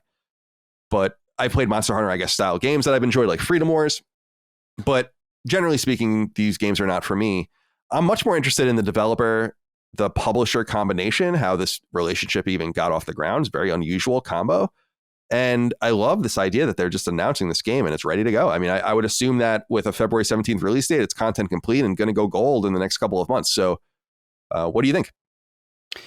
So I'm still a noob in the world of Monster Hunter. In fact, I played a little bit of World, but it wasn't until Rise that I actually put a lot of time in. And I might be wrong about this, so I'm curious about what the audience thinks. But from my perspective about Monster Hunter is that it is a series that has a lot of expectations from its hardcore fans on what it should and should not be. Specifically, like the write-in said about weighing down with a lot of different systems and how it should feel and how it should play. And so hearing about this Wild Hearts games really intrigued me about the idea of somebody taking Monster Hunter and being unshackled from the expectations of what it should and should not be. Now, obviously, this game still looks very reminiscent of Monster Hunter games, but I'm curious, with it being Koei Tecmo, if it's going to have a more fluid feeling combat, because that's something about Monster Hunter feels very stiff and rigid, and it's not necessarily a bad thing, but it's the combat is very intentional. If you swing a sword, you may not be able to roll or get out of it. You have to be very careful, or else you can get into a situation where you're doing a combo and then you see the monster starting to gear up to attack and you can't get out of it because you've already started that. So having a new team take this idea with fresh ideas and applying it to an established formula sounds really interesting. And I think something else that's really important about this is that they are beating Monster Hunter to current gen systems, because the last Monster Hunter game for PlayStation was Monster Hunter World. And since then we've gotten Rise, but Rise is a Switch/PC exclusive. So it's interesting that they're going to have a shake at that first. So I'm very curious. February, it's not too far along. Like you said, not too far away. I hope they do some kind of beta thing where maybe you can try out 1 or 2 hunts or something like that just to see how it feels. The building mechanic too, I think, is definitely going to be very interesting. I don't think that it's going to be something too annoying like Fortnite, but I like the idea of these special abilities where you choose where to plant something and then it builds itself, and then like in the trailer it shows one of them is like a big hammer slamming down and stuff like that. Lot of interesting possibilities. I like what I see though, especially some of these monsters look super cool. Yeah, I like the stylized. It's colorful and vibrant. I think the gameplay is interesting. I think based on who it is, I think what it's going to be. I think that's what the Snack Squatch was kind of getting at, which is if it's going to be, I think, much more Musou-like, which suggests that I think it'll be much more casual, which it might be the wiser move if you want to compete with Monster Hunter, go more in that direction. I don't know that for sure, but that's kind of the vibe that I got from it. I don't think anyone looks at, I mean, in some ways, Omega Force's Musous are both very hardcore and very casual. They're very casual in the sense that they're not hard. I mean, have you ever even died in one of those games? I played Dragon Quest Heroes for 40 hours. I don't think I ever even got close to dying in one of those games. But at the same time, they're very hardcore in that you have to do everything over and over again. You have to beat it with all these different characters, all these different things to unlock, all this different... I remember when I played Samurai Warriors for the first time, I was like, holy God, I had never seen anything like it. Where I was like, this is almost insane how much you have to play this game to get everything out of it. So it's very hardcore in that sense. So it seems to lend well to that. It's just surprising. It's probably the biggest product Omega Force has ever done that is not a traditional Musou. Chris, what do you think about this idea of Omega Force and EA joining forces to release this game, Wild Hearts?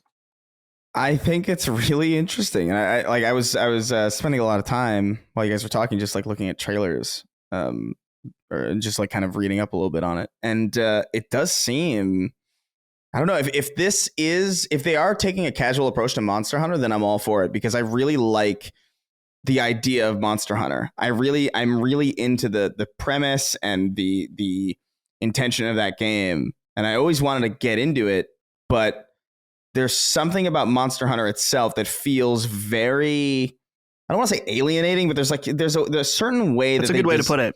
Like there's a way that they design these games, especially at the start, like the beginning hour or so is like really rough. Like it's just sort of throwing a lot at you and not a lot of it sticks, and they don't really let you, I don't know, they don't let you jump into it. And I guess that's like an intentional pacing decision, but to me it's like I always appreciate the games that are just like, all right, you're in the thick, like Doom 2016. I'll bring it up again. It's been a while since I brought up Doom 2016 actually.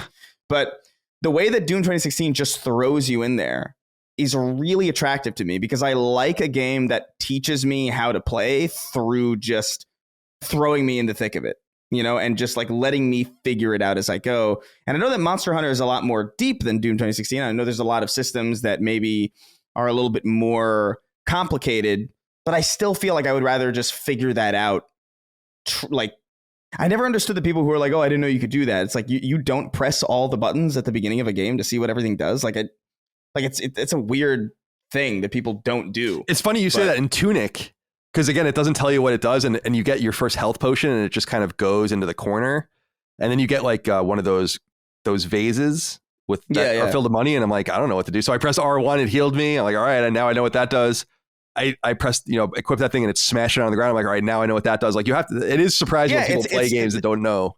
It's trial and error, and and I appreciate that. But in Monster Hunter, it was like, all right, you have to talk to this person, and then you have to experience all this weird. You go into the hub world and speak to 10,000 different people, and it's like there's pop-up tutorials everywhere, and it's like I want to hunt monsters. Like, I'm totally about it. And so if this is Monster Hunter in a more casual way, then I'm all about it. I think it looks really cool. I really like the art design and the style of a lot of these monsters and a lot of this world. I'm kind of in. This is kind of a surprise. It's some random out of nowhere thing, and I do think the building mechanic, and maybe this is just because I'm coming off of Valheim, which I've still been kind of playing on and off with like some friends of mine on PC. I'm kind of getting into building. I know it's like a different style of building, but I like the way that building is portrayed here, where it's like a little bit more tower defense style, or at least like from what I saw. I'm into it. I like it. I like that little helicopter thing too, in the trailer that the dude like climbs in and he's like floating around on a thing. It reminded me a little bit of Lost Planet looking at it actually. Not too much, but like there's something about like the scale of the character versus like the size of the screen and all that. And you're seeing a lot of Capcom influence here. Yeah, I'm seeing a lot that I really like. That I don't know. It's hitting a lot of notes for me, and I'm into it. Yeah, it would be nice to see Lost Planet come back. I'm writing that down because it's just that'd be a fun game to revisit at some point. It's been a long time. Okay, so the things I want to say as we exit this are just from a more, I guess, economic or corporate standpoint. It's just, it is kind of smart that EA is looking around and saying, like, what can we do? And their choice is to go after what happens to be Capcom's best-selling game. I mean, we say this often, but it can't be understated that Monster Hunter has outsold Street Fighter 2. I mean, it's like, what? Huge. Well, like, you just think about these things, and it's like not even close, by the way. And this is just a huge property, and it's got its little niches on Switch. It used to be on PSP and PC and 3DS for a little while. And so it's, I think, kind of smart that EA is saying, like, yeah, let's go here. This is a good place to be because it's probably single player functionally, but really multiplayer. You can support it for years at a time. And the other thing I like about it is just the connection to Koei Tecmo. I just find that marriage to be very unusual. I would have never imagined Electronic Arts doing anything with Koei Tecmo. I mean, obviously Koei Tecmo has worked with a suite of different developers, publishers, and entities through the Musous that they made, from Nintendo to Square Enix to whoever, Bandai Namco and others. EA. But not EA. I like it. It is a weird one. That's cool. I mean, and it's an EA original. It's going to be the biggest EA original by far in terms of maybe not sales or critical reception, but certainly in terms of budget. And so I am excited about that as well. But I wonder why they felt the need to say that this was coming. I think it would have been much more interesting if they just announced this all at once and just said, like, surprise, we're working with Koei Tecmo and Omega Force on this new game. It comes out in just a few months. Here's all the information about it. I assume that they felt like it was going to leak, and maybe they were getting ahead of that. But I found that a little unusual just from my analyst's point of view. But nonetheless, be keeping a close eye on this. February 17th, 2023 on PlayStation 5 from Koei Tecmo, EA, and Omega Force, Wild Hearts. We'll see what it is. Number 2, about a month or so ago, PlayStation revealed its so-called PlayStation Stars rewards and loyalty program, and we were largely left with more questions than answers. Thankfully, a new post on the PlayStation blog not only clarifies when PlayStation Stars is rolling out, but much more information on how exactly it'll work. By the time you hear this show, Stars will be live in Japan and will roll out in the Americas in time for this episode to go live on public feeds, with Europe and Australia joining the party by mid-October. PlayStation Stars aims to, quote, celebrate our players' achievements with fun and delightful campaigns and the ability to earn rewards such as points and digital collectibles, end quote. So here's the rub. PlayStation Stars is free to use for anyone with an adult PSN account, and it's made to be used on the PlayStation app via iOS and Android. According to Sony's posting, quote, with PlayStation Stars, you earn rewards by completing a variety of campaigns and activities. Our monthly check-in campaign simply requires you to play any game to receive a reward. Other campaigns will ask you to earn specific trophies or even be among the first players to earn a platinum on a blockbuster title in that region. One of our first campaigns is called Hit Play 1994, where players who correctly launch games that match song-based clues will receive a special collectible, end quote. There are two things you can earn on PlayStation Stars, digital collectibles and loyalty points.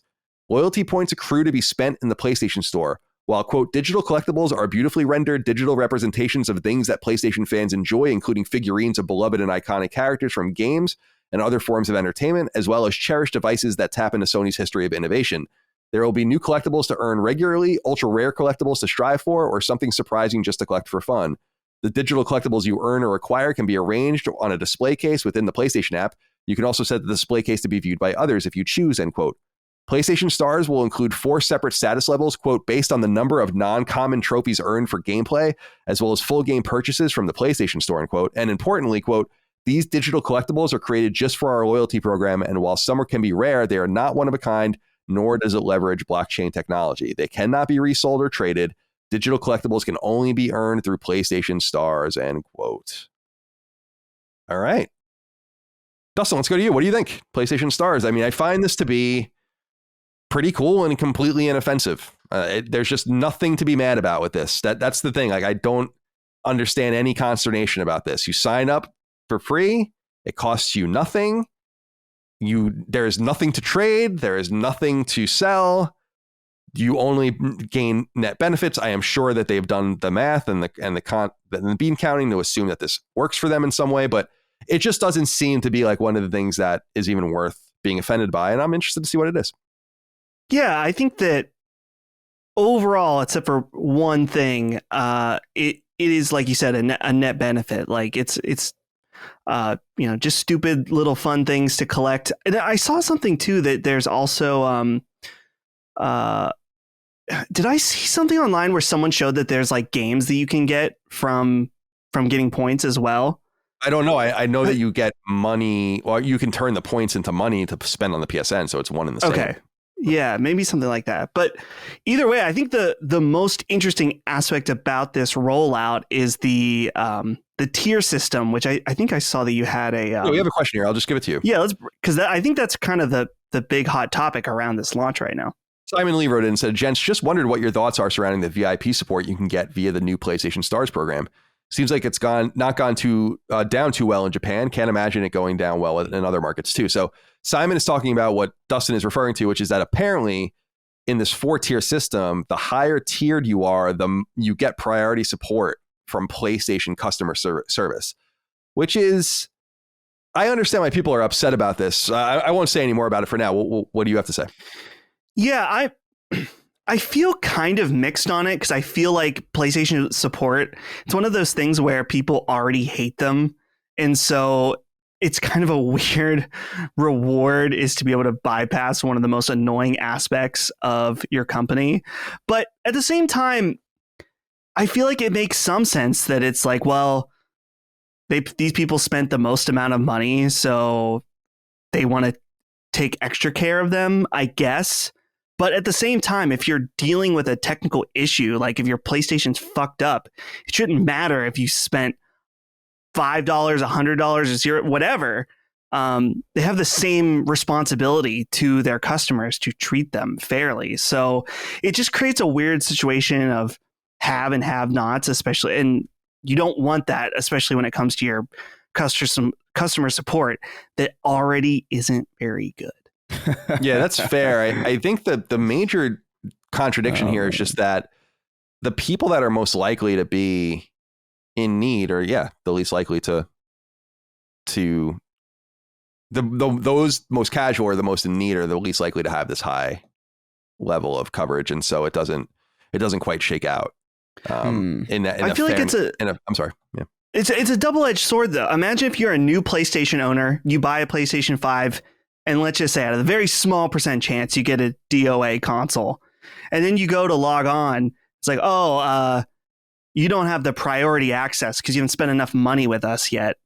Well, fuck you. I just bought this thing. Like, it's just one of those things that I feel like why would you even entertain this? Because it as much as it has a positive for the people in the highest tier, it is a huge negative if you're not. Like, why would you even create that that negative with that positive. It doesn't make any sense. It just kind of goes full circle back to what I was saying earlier about like, Jim.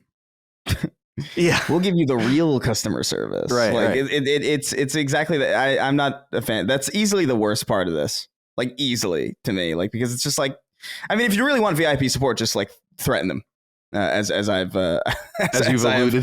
alluded to earlier, it's like literally like that's. But it really, I don't know, man. This is weird. This is the weirdest aspect of it. The rest of it is inoffensive. I probably won't be dabbling in it at all. Like I don't give a shit about the PlayStation app on my phone at all. So this isn't for me. It's for some people who will take advantage of it, and turning points into money is like, that's awesome. It's cool. Why wouldn't you do that? But this part, the VIP support thing, bothers me because I just don't think I don't think you should in some way not directly monetize, but monetize in time spent access to basic customer support. I think that's weird. And I think it reads really poorly as well. I don't think there's a way to translate this in a way that comes across good. But yeah. Fair enough. Yeah, I will see if they adjust this. I could have missed it, but I didn't even see that this like particular advantage was, or so-called advantage was in the PlayStation blog post. So I don't think it was. Yeah. So why, if that is a catch-22 in the sense of why would you even have this if you're not willing to promote it like it was a positive to begin with? It seems like something you'd want people to know. I will say that I've never dealt with PlayStation support directly because the one time that I had a problem, my PS3 broke, I remember back in the day, and Sony learned about it from Podcast Beyond and just sent me another one.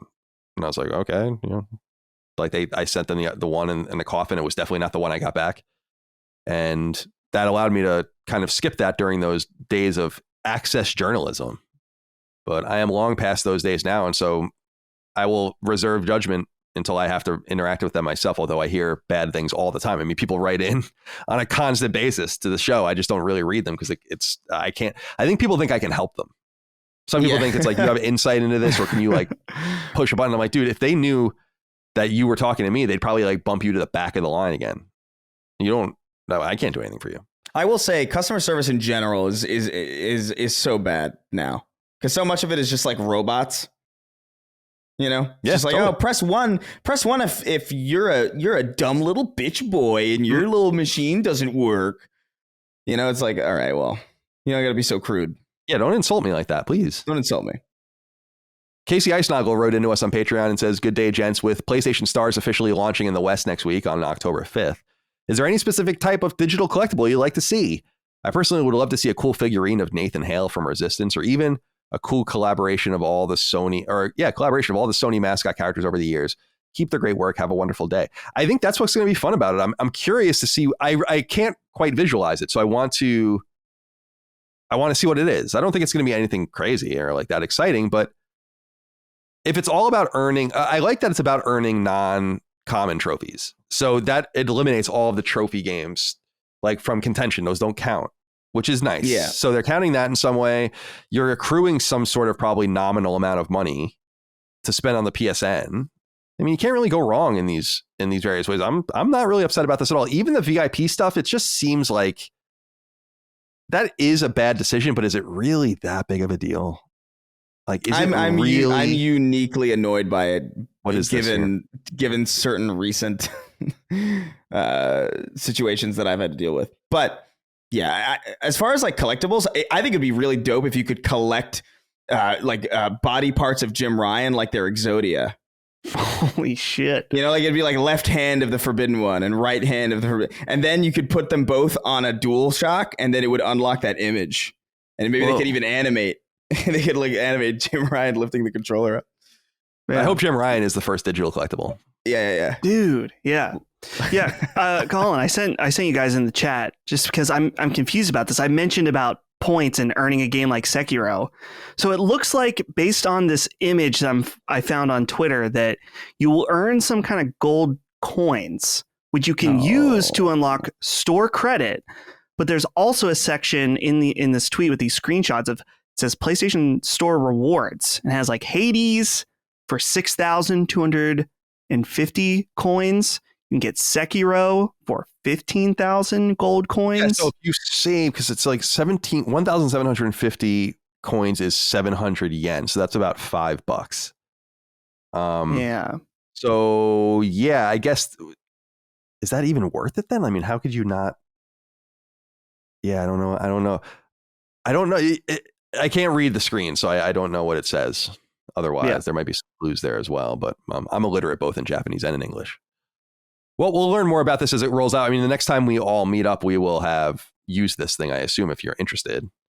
And why am I getting this thing on my computer now about weather tracking Hurricane Ian? Oh, I hope everyone's doing well down there in the Gulf Coast, Florida, and all the rest. That's right. It is climbing up here, though. I mean, it's not going to be a hurricane when it gets here, but it looks like we're going to get pounded with some rain from this thing. But I hope everyone is staying safe from that as well. Yeah. I meant to mention that on Sacred Symbols Plus as well. You don't want to be too ominous, though, before it happens. You got to kind of wait and see. I think I saw things blow over. I think I saw a seal, like just kind of galloping on top of a McDonald's or something, and I was like, it's like It's fucking on. Elden Ring over there right now. Like I don't even know. It's a crazy storm, so stay safe out there. Yeah, Bring an umbrella. Florida's I just don't think people are really meant to live there. I was reading No. something about how 100 years ago there were fewer than 500,000 people in Florida. So like it's really changed since the 1920s, and it's a wonder. I love Florida. I've been there a million times, but it seems like the ocean is trying to reclaim it on a constant basis. Most places in the United States, I feel that way about, to be honest. Like I feel like there's no reason you should not. Millions of acres are burning down every single season. Yeah, like we are basically like half of the Ring of Fire. We have all of the wildfires. Then we have the mega volcano in the middle of Yellowstone Park, which apparently is actually the biggest problem for us long term. Apparently, if that thing explodes, like we're done. And then we have Tornado Alley, it's the worst tornadoes in the world in the middle of the United States. So extreme heat in the south, extreme cold in the north. You keep moving east, you have lake effect snow and all the crazy, some of the biggest snowfall in the entire world. Then you have all of the hurricanes, you have nor'easters and all the flooding and the Mississippi River and all the kind of shit that happens there. It's like, and then the sun gives you cancer if you stay in it too. Right, I always love talking to people who are like, well, isn't it crazy how this planet is so perfect for human life? And I'm like, I don't know what you're looking at. We had to build giant boxes to shield us from the outside world. Literally. What's funny too is that like we are on I think the way colder edge of habitability for the planet. Like the planet, I'm pretty sure when dinosaurs roamed the earth, there was not ice on the planet. Like it was like tropics everywhere. Yeah, I don't think you're wrong. Yeah, I think that's or I from that like well. almost all the way up. And so it's funny to think how much worse it can get. You know, like it's pretty bad. It's kind of nice that it's not so, it's kind of temperate right now. Yeah. Let's hang on to it for dear life while we can. Hey, that's what I'm getting. I'm getting solar panels on my house. I'm trying to be part of the solution. Hey, look at that. Also trying to mitigate my my electric bill, which is getting insane because of the pool. All right, let's move on to number 3. For an astonishing 5th time and mere weeks before it was set to launch, publisher/developer Ubisoft has opted to delay its long in development and obviously tortured multiplayer piracy game Skull and Bones. Word comes from the publisher itself, which notes on its website in part that, quote, the team is hard at work polishing and balancing the experience ahead of its worldwide launch. As a result, we made the tough decision to move our release date to March 9th, 2023. We're very eager for you all to get your hands on Skull and Bones and dive in headfirst into the dangerous and exciting world of building your own pirate empire. To give you the best possible experience, we've decided to take a little more time to make sure we can deliver exactly that, end quote. Skull and Bones, under development at Ubisoft Singapore, which is a support studio with experience in the Assassin's Creed series, is drawn directly from the naval combat sequences in 2012's Assassin's Creed 3 and, more importantly, 2013's Assassin's Creed 4.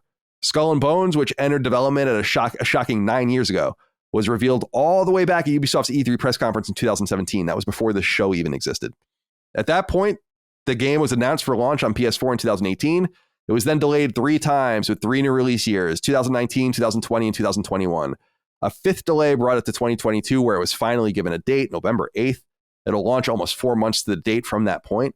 It has since abandoned its PlayStation 4 release and is only planned for PlayStation 5 and other current-gen hardware. Kun wrote into us, Kun with an N, I didn't say cum. Hola, my slachachos. I'm assuming you don't give 2 yards about Skull and Bones at this point, but I'd love to get your take on the latest delay. Personally, I think it's a good move to get it out from under the shadow of God of War, but surely there's more to the delay than that. Delay number 5, man. Have a lovely day. With all the protein Chris is smashing, he doesn't need to be reminded of what to do with that chicken. No, I agree with you there. All right. This is hysterical at this point. Skull and Bones delayed again. This game was literally announced 13 months before this show started and was in development at that point for 3+ years. So that's how long it's been since Skull and Bones has been in existence. It's been 5+ years since it was announced. It has been revealed for 2018, 2019, 2020, 2021, 2022. Now to go to 2023. Pretty nuts. Chris, what do you think? Mm-hmm. It's so funny. I remember seeing this at an E3, I believe, or at a PAX, one of these big things before I was even on the show, I'm pretty sure. And I remember seeing gameplay of it and I was like, oh, this looks weird. I don't know what this is. Like I said earlier, like it's just like that whole sequence of Assassin's Creed, that mini game in Assassin's Creed 3, just like, I don't know if that's a whole fucking game. Like that is not.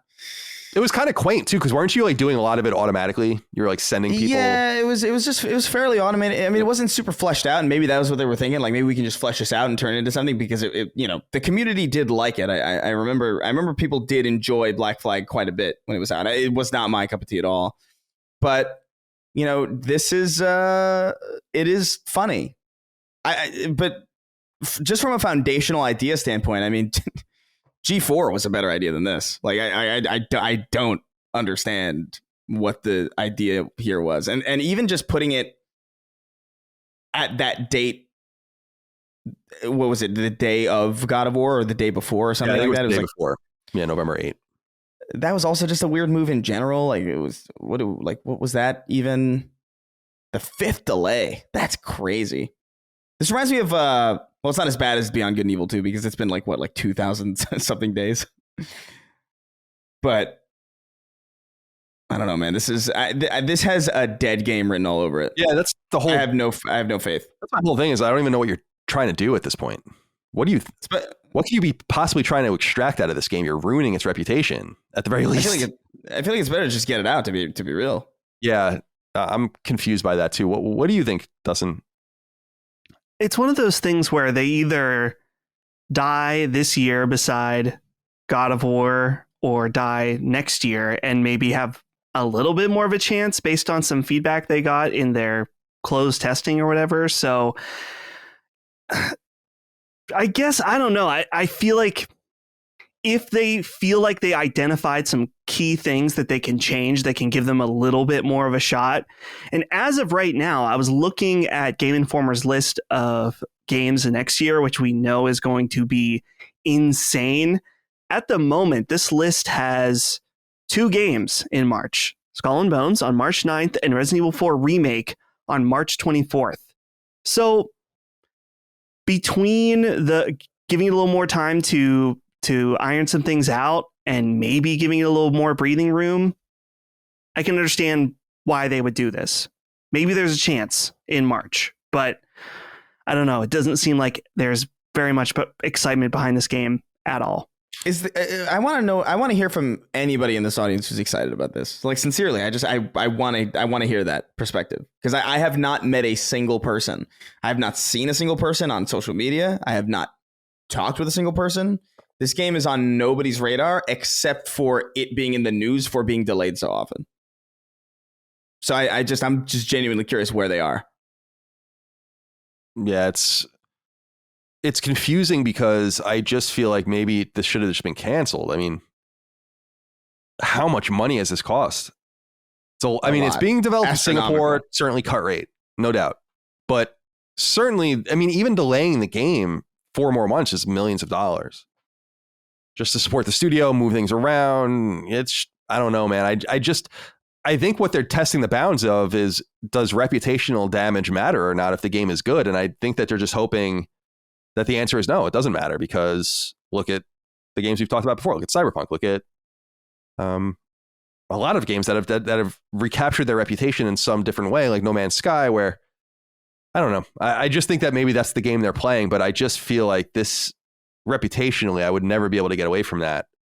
And if it comes out good, is the nugget of the game that good to just sink infinite amounts of money into it to get it out? It's just very funny to me. It seems to me almost stubborn. Yeah. Companies cancel games all the time. We're going to talk about one. They walk away sometimes deep into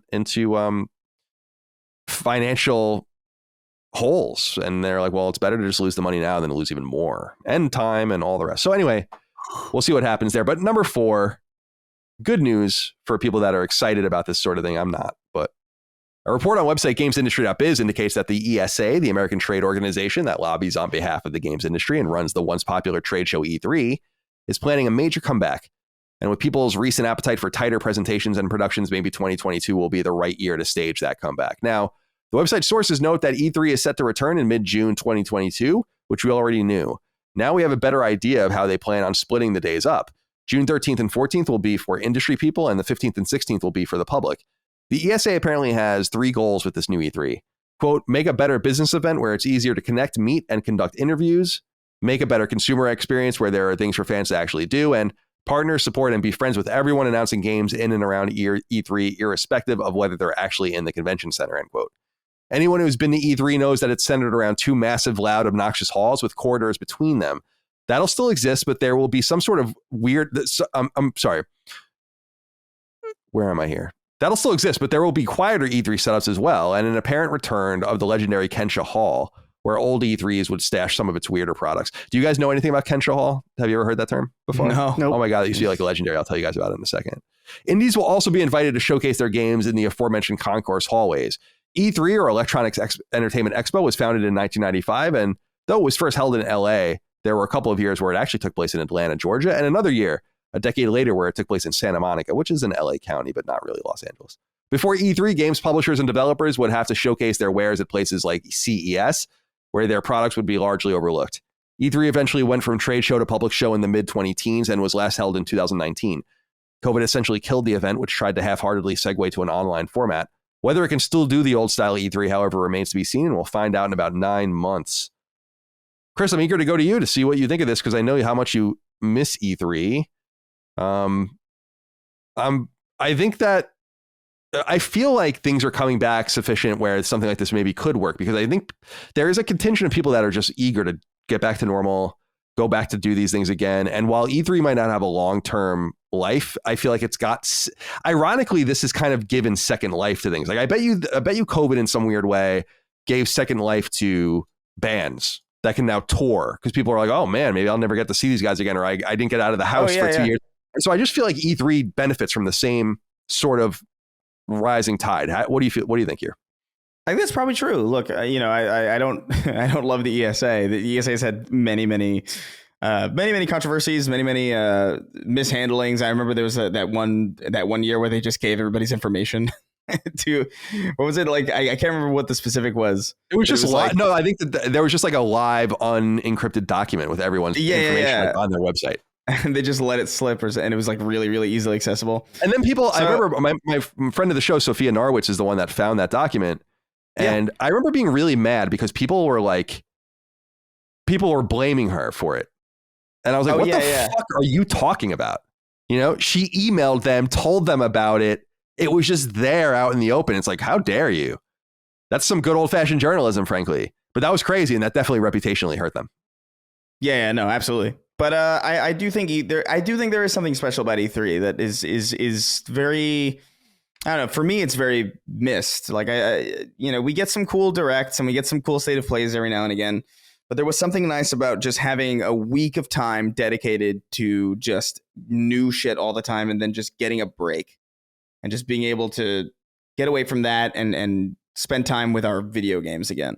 Because it stands right now, just sort of feels like there's some random direct every so often, and it just sort of pops out of nowhere, and then it like recontextualizes how the year's going to go, and there's like a million delays, and it's like, it's all like, how useful are these directs or are these other independent showcases even in the first place if nothing said in them is accurate? It's like, oh, this is coming out this day, and it's like, just kidding, actually.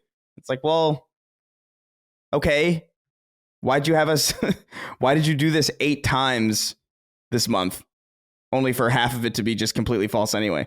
So to me, it's like I miss that stretch of days. That's like the 2 straight days of just conferences and trade show. Like I like that. And I'm excited to see it back, even if my support of the ESA is technically very low. But I think you're right about the Second Life thing. I do think a lot of people are feeling like, ooh, I should probably start doing things that I probably wasn't thinking about before. I know I'm thinking about traveling a lot more than I was before. It's funny because the ESA is this ostensible enterprise that is supposed to lobby on behalf of the gaming industry, and E3 should be a pretty sufficient source of revenue for them to be able to like kind of buttress that cost. And it's a membership, so publishers and developers pay the ESA to exist within that framework and are lobbied on behalf of. But I would say that they're pretty ineffective, generally speaking, not only with E3, but just in terms of the government. Like, it was the Supreme Court that was the one that finally solidified freedom of speech in video games in the United States. It had nothing to do with the ESA. And it just seems like they kind of latch themselves on to certain things that are already half won, or they're just not effective fighters. Who are like the champions of video games at the ESA? The only people we know are the ones that have fought against them in the past, like Jack Thompson and everything. I just don't think that they're that effective of a body. So I agree with you in the sense that I just wish E3 would be spun off and purchased by someone else, and the ESA can go away, or there can be a new lobbying body in Washington that can actually do the work of the games industry much more effectively.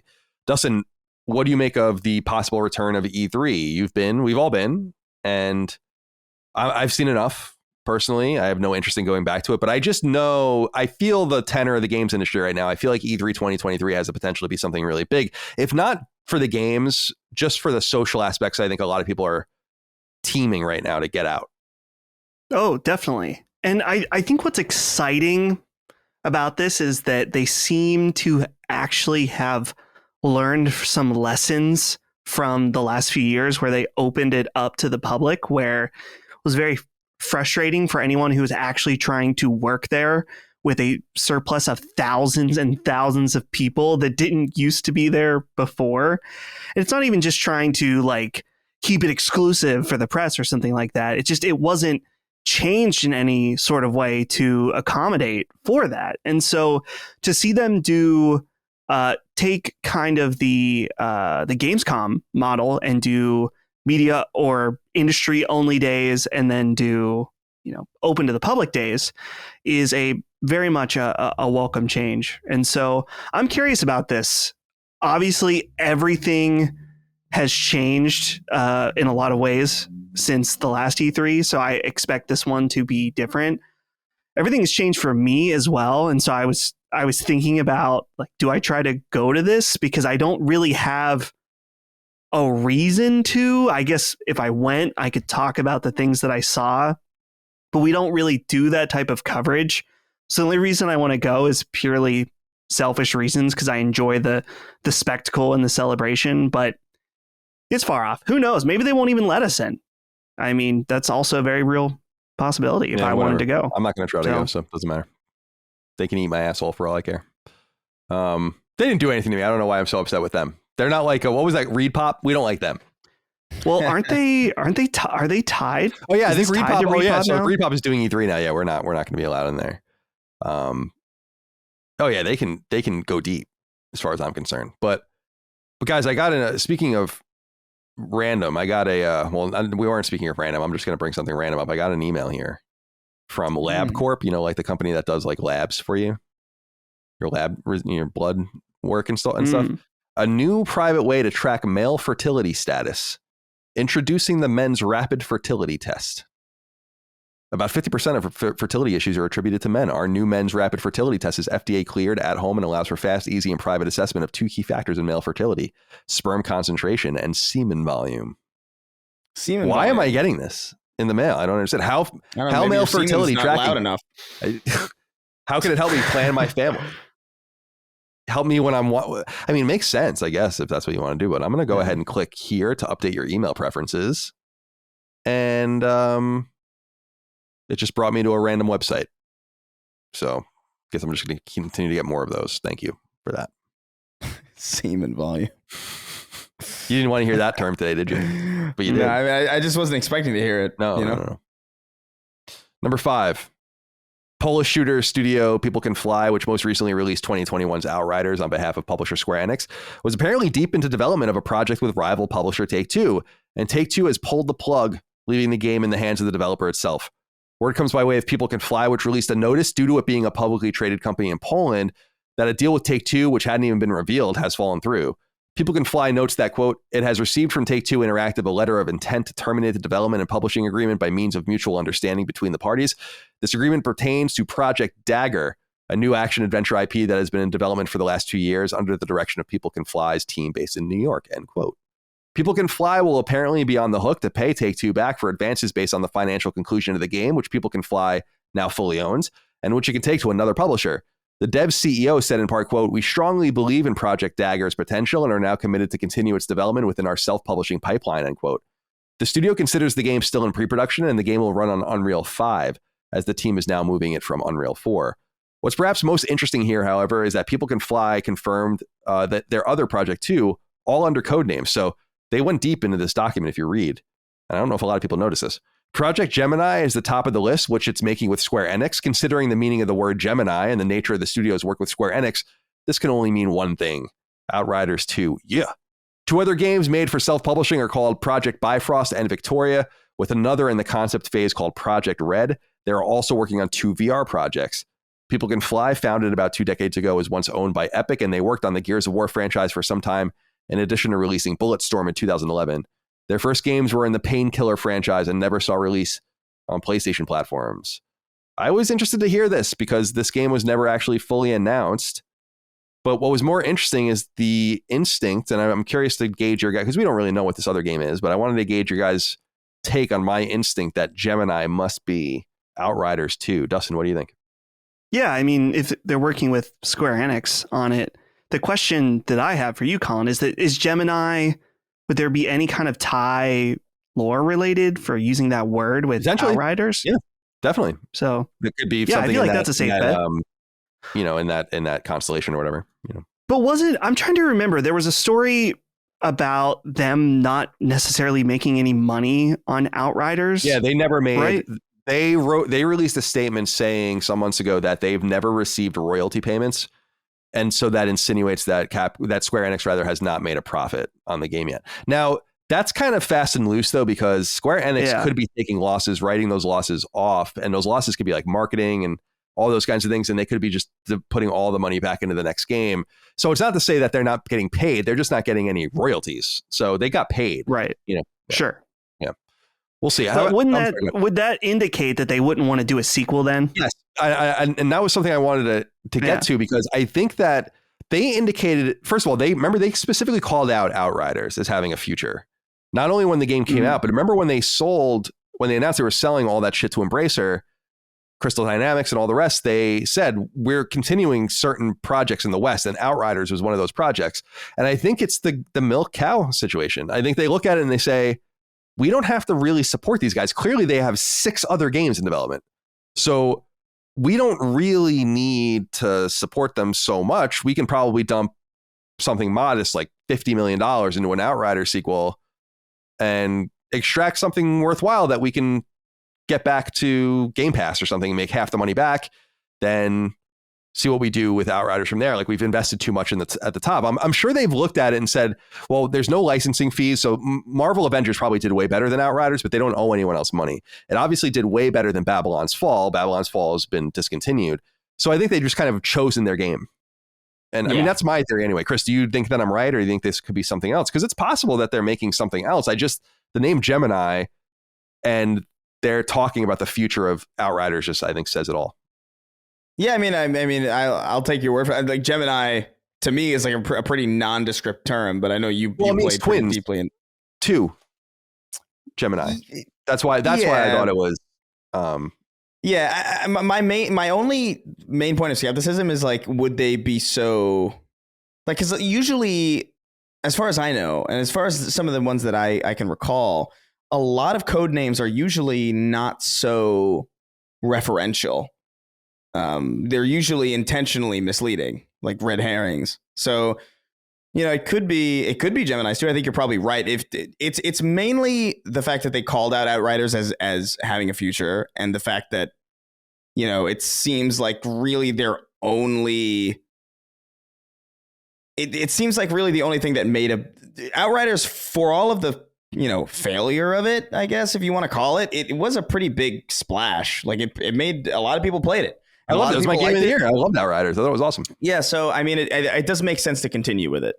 So that wouldn't surprise me at all. And it being at the top of their list would also make a ton of sense. Outriders is damn good, dude. I mean, if people haven't checked that game out, I still highly recommend it. I think the story is surprisingly good. Very shocking idea, very sci-fi notion to everything that's going on about generation ships and all this stuff. It's very Colin. I mean, my first game was about generation ships too, and I love that whole theme. So it's very scary.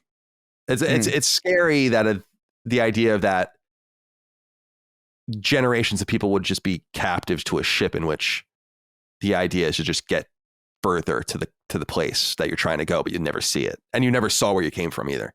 Not that Outriders is really about that, but that's kind of the genesis of my own interest in it. But I think Outriders is a really fine game as far as third-person shooters are concerned. While I love The Division, I think that Outriders is the better game. I just think The Division is a more accessible game. So, but you're right. It did have a nice pop on Game Pass, and Game Pass time and time again gets games that I end up liking, which is funny. Yeah. I would argue that I save a little money by not having Game Pass because I buy these games a la carte maybe 3 times a year. And so that's less than the Game Pass buy-in. But then you would get like kind of the accoutrements that you wouldn't otherwise get. So it probably would pay for itself if I did that. But you have Outriders, you have Tunic, all sorts of shit.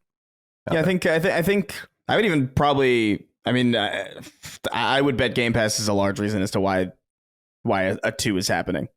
Like, I think that surge from Game Pass was a big deal. So yeah, I think you're probably right. Well, knowing how important Big C content is now, as we always say, I bet you, well, I don't want to bet you. I would say it's possible that Microsoft liked what they saw with that, understand the need of Big C content on Game Pass in the future, already signed off on Outriders 2 coming to Game Pass, and might even have already fronted some money and mitigated Square Enix's risk. I mean, they need content. I mean, no one's going to need content more than Xbox. No one. Because they have to justify on a constant basis that subscription service, while Sony doesn't, at least not yet. And they certainly haven't. That's why I'm so glad that I haven't subscribed to those other 2 tiers. All right, and finally, number 6, as they do each month, nice mute. I saw that.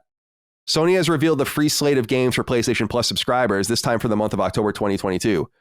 As usual, we use the word free lightly. You pay for your PS Plus subscription. However, regardless of your tier, these are the 3 games you can download free of charge beginning October 4th. The biggest game of the bunch is 2021's Hot Wheels Unleashed, which is available on both PS4 and PS5. It comes from longtime racing studio Milestone and is a multi-million seller. Over on PlayStation 4, players will also have access to the 2017 fighting game Injustice 2 from publisher WB and developer NetherRealm. Finally, players will also gain access to the PS4 iteration of Superhot, which requires PSVR to play. Superhot first launched in 2016, though it didn't come to PSVR until 2017, and is easily one of the most famous VR games ever made. Nice little month, Chris. What do you think? I not for me, but objectively speaking, this is a very nice month. Yeah, I think so too. Like, I actually heard really good things about Hot Wheels Unleashed. Me too. That's why I was saying that game is actually low key supposed to be very good. Yeah, so I'm. That's probably the thing I'm most likely. I've already played Injustice 2, so I'm not really all that curious about it. I'll obviously add it. And I've played enough of Superhot Superhot's great, by the way. If anybody hasn't played Superhot, totally recommend it. Even if you don't have VR, I know that we're talking about the PlayStation iteration. It's also just a very good game, like on its own. Like, I know it's available on PC by itself. I highly recommend Superhot in any way that you can play it. I think it's great in both VR and normal. But I'm kind of curious about Hot Wheels. I might give it a shot. Is Superhot not PSVR required? I'm sorry. I was going to issue a major stand down and correction. Yeah, you should have right away. I'm sorry, I didn't know that. I didn't realize. I was glazed over thinking about Hot Wheels, and I realized I was like, yeah, there's 2 different versions of Superhot. Regular Superhot, which is what's going to be in this lineup, is just a normal ass game. Okay, I mean, it's a very good game. Correction. And the separate thing is Superhot VR, which is also very, very good. Thank you for that. Right. Well, both of them are very, very good, and I recommend both of them very highly. Yes. But Yeah, I'm actually curious most about it. I'll probably play Hot Wheels because I just heard weirdly good things about this. People I trust have told me that like it's actually like surprisingly good, and it wasn't a game that I was comfortable dropping a fat stack on. So I think this is a good way for me to kind of get into it, because if it wasn't, if not for this, no way in hell was I. I'm sorry, like I can't. Yeah, that Studio Milestone is apparently renowned. I mean, I don't know anything about racing series or racing games, but that's an old studio. I mean, I know that name going way back. All right. That's all for the news. We can get into 6 questions, comments, concerns, thoughts, and ideas. Fewer than 3 hours into the show. We're moving pretty quick. Of course, you submit your questions, comments, concerns, thoughts, and ideas on the weekly thread, on the newsfeed, on Patreon, patreon.com/laststandmedia. I go through them. I try to find interesting things to talk about.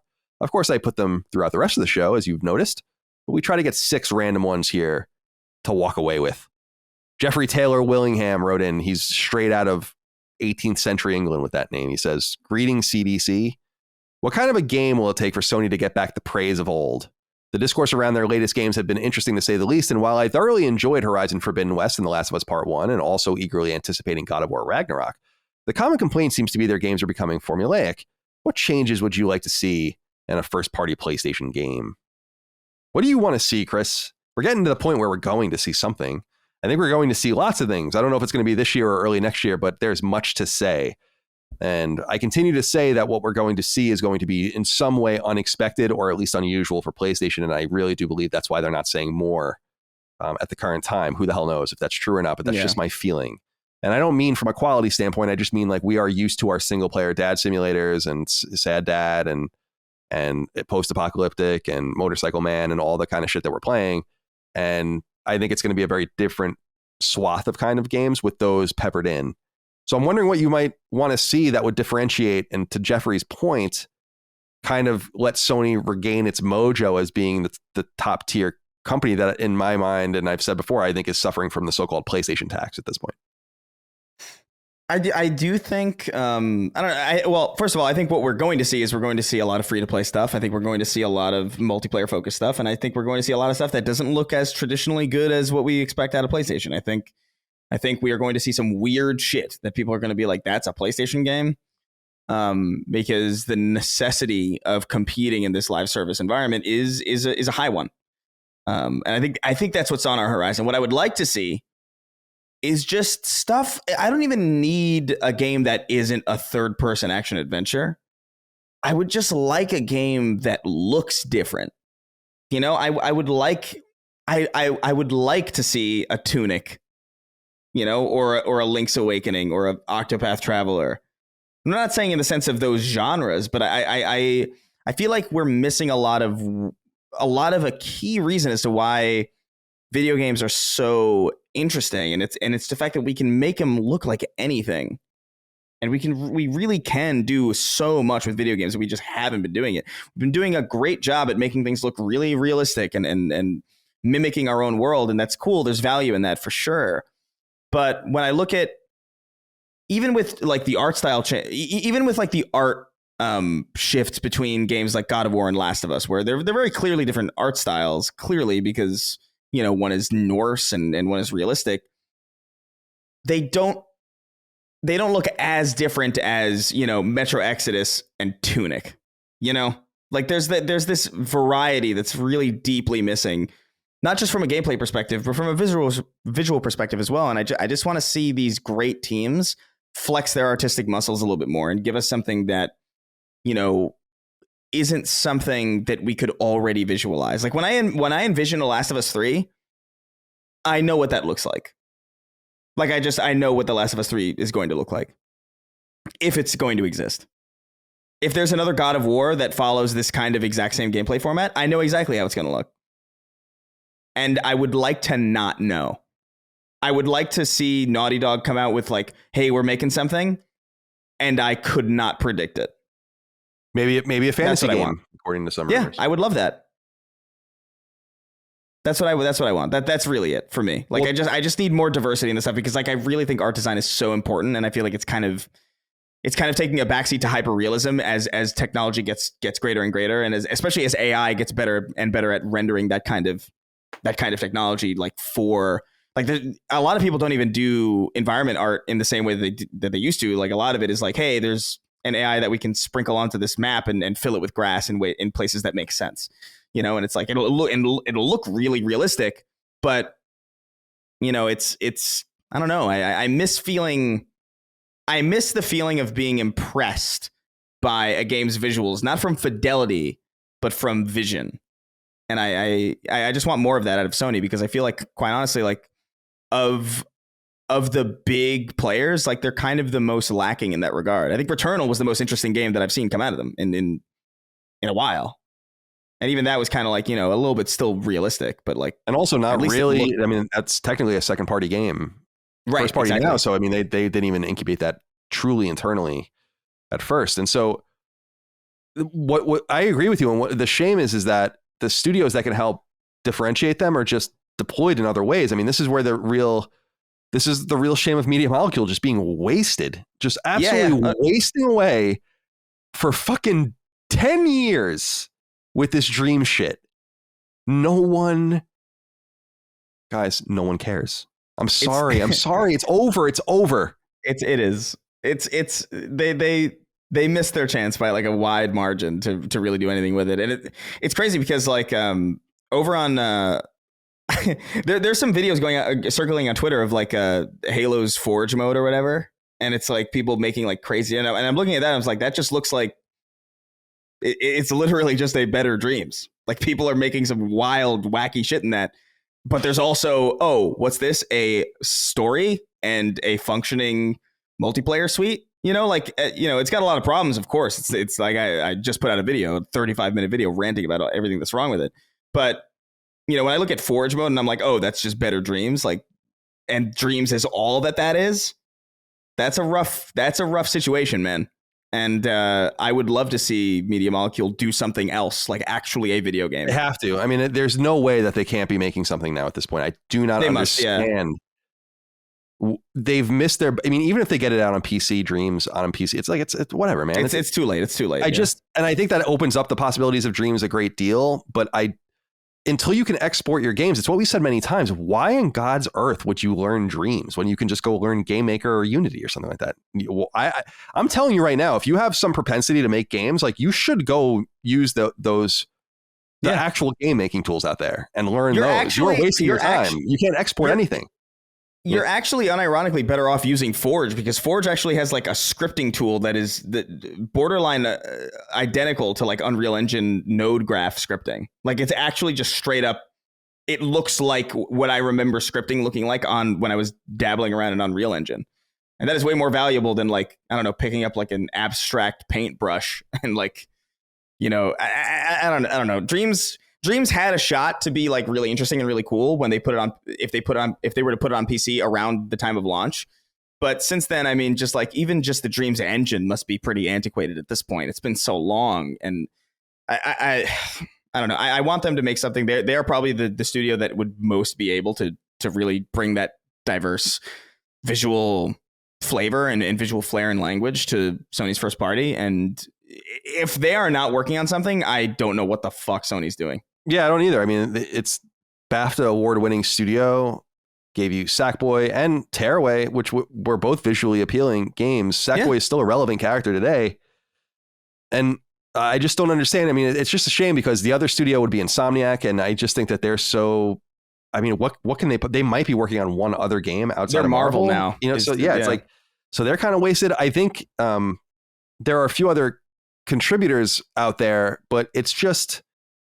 The Media Molecule thing just frustrates me because I just don't understand even what they were doing with Dreams. Like you have this wonderful idea. I mean, think about how fucking broken this is. You have this first party team working for years on this tool set. You won't even let anyone do anything on it to the point where they can export that as a game, like where there's a possibility Sony will come and take this and put it on the PlayStation Store. But they'll publish 17 taco jumping games every week on the PlayStation Store. They don't give a fuck about that. So you have this wonderful way to incubate games. You don't care about any of that. But you flood the PSN with all this trash. You let Media Molecule just waste away. And Media Molecule is running lean. I think they're well below 100 people now. So who the hell even knows what's going on there? And if I've said this before, if I were talent at Media Molecule, at some point you got to be like, well, I want to make a game, so I'm going to go now. And you might have some really great engineers, and I'm certainly some great designers and artistic minds, but who from the Little Big Planet days is still would want to even be there? They haven't put out a goddamn thing. That would, to me, I know game developers, like that would make them anxious. And I don't know. I'd say that what a waste. What a waste. It's frustrating, and they should have never bought them. Like, if this was how they were going to use it, I agree.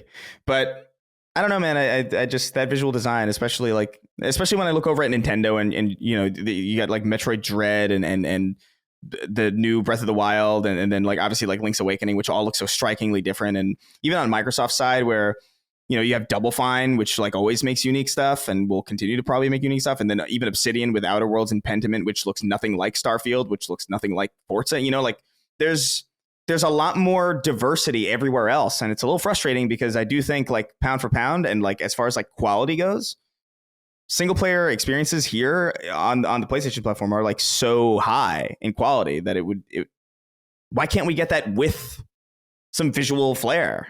Like it's very bizarre. Yeah. That's really my main contention. That's really it, honestly, for me.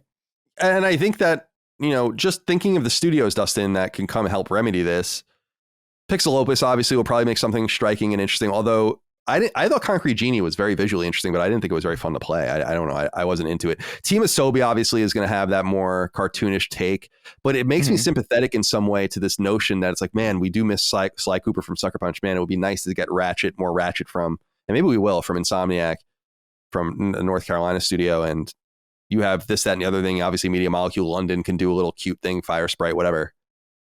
But something is missing. And I am sympathetic to that. I feel very lucky in the sense that, like, if I were an Xbox fan, I probably wouldn't be a long time ago after a while because they have nothing for me. But Sony had just kind of serendipitously delivered a bunch of shit that I really loved. So I'm a little afraid of them changing as well, but I think it's inevitable. What do you think about this topic? I think that, at least for me, and what I think is a major blunder that Sony has done is completely abandoning first-party development in Japan, at least outside of Gran Turismo. Gran Turismo is the only... I was trying to look to verify this is true, but Gran Turismo is the only Japanese-developed game from their first party released on the PlayStation 5. Yeah, if you don't count Asobi's bundling, yes. Right, yeah. So... I don't know. It's funny to me that they totally dismantled Studio Japan, and we don't know a lot of the reasons why behind that, but they don't seem to be interested in making Japanese style games at all anymore, which is, of course, was their bread and butter for a long time. And now, as I say all the time, is that anime, JRPGs, or just Japanese games in general are bigger than ever. It seems like the absolute wrong time to be walking away from games like that, which, to be fair, we have seen some investment from the second party sense, where we talked about that Stellar Blade game. And then there's one of the Team Ninja games. I can't remember which one's which that they're also doing. That's what is Japanese that? What is that game called? I can't remember anymore either. Wolong? It's not Wolong. No, Wolong's the other one. Let's see. Ninja. Oh man. Welcome the next 2 years of the show. Rise of the Ronin. Rise of the Ronin. Okay. So we're seeing some investment, but I don't know. It's just disappointing that it seems like their thought process is like, oh, we'll just buy whatever Square Enix is working on and make that an exclusive. I don't know. It makes me miss and Colin, you brought this up last week, but the idea of, the creator of Wild Arms wanted to do something, approach Sony, and they're like, no. Like, okay, we'll just go and do an insanely successful Kickstarter instead. Right. And we will literally call the weapons in our game arms.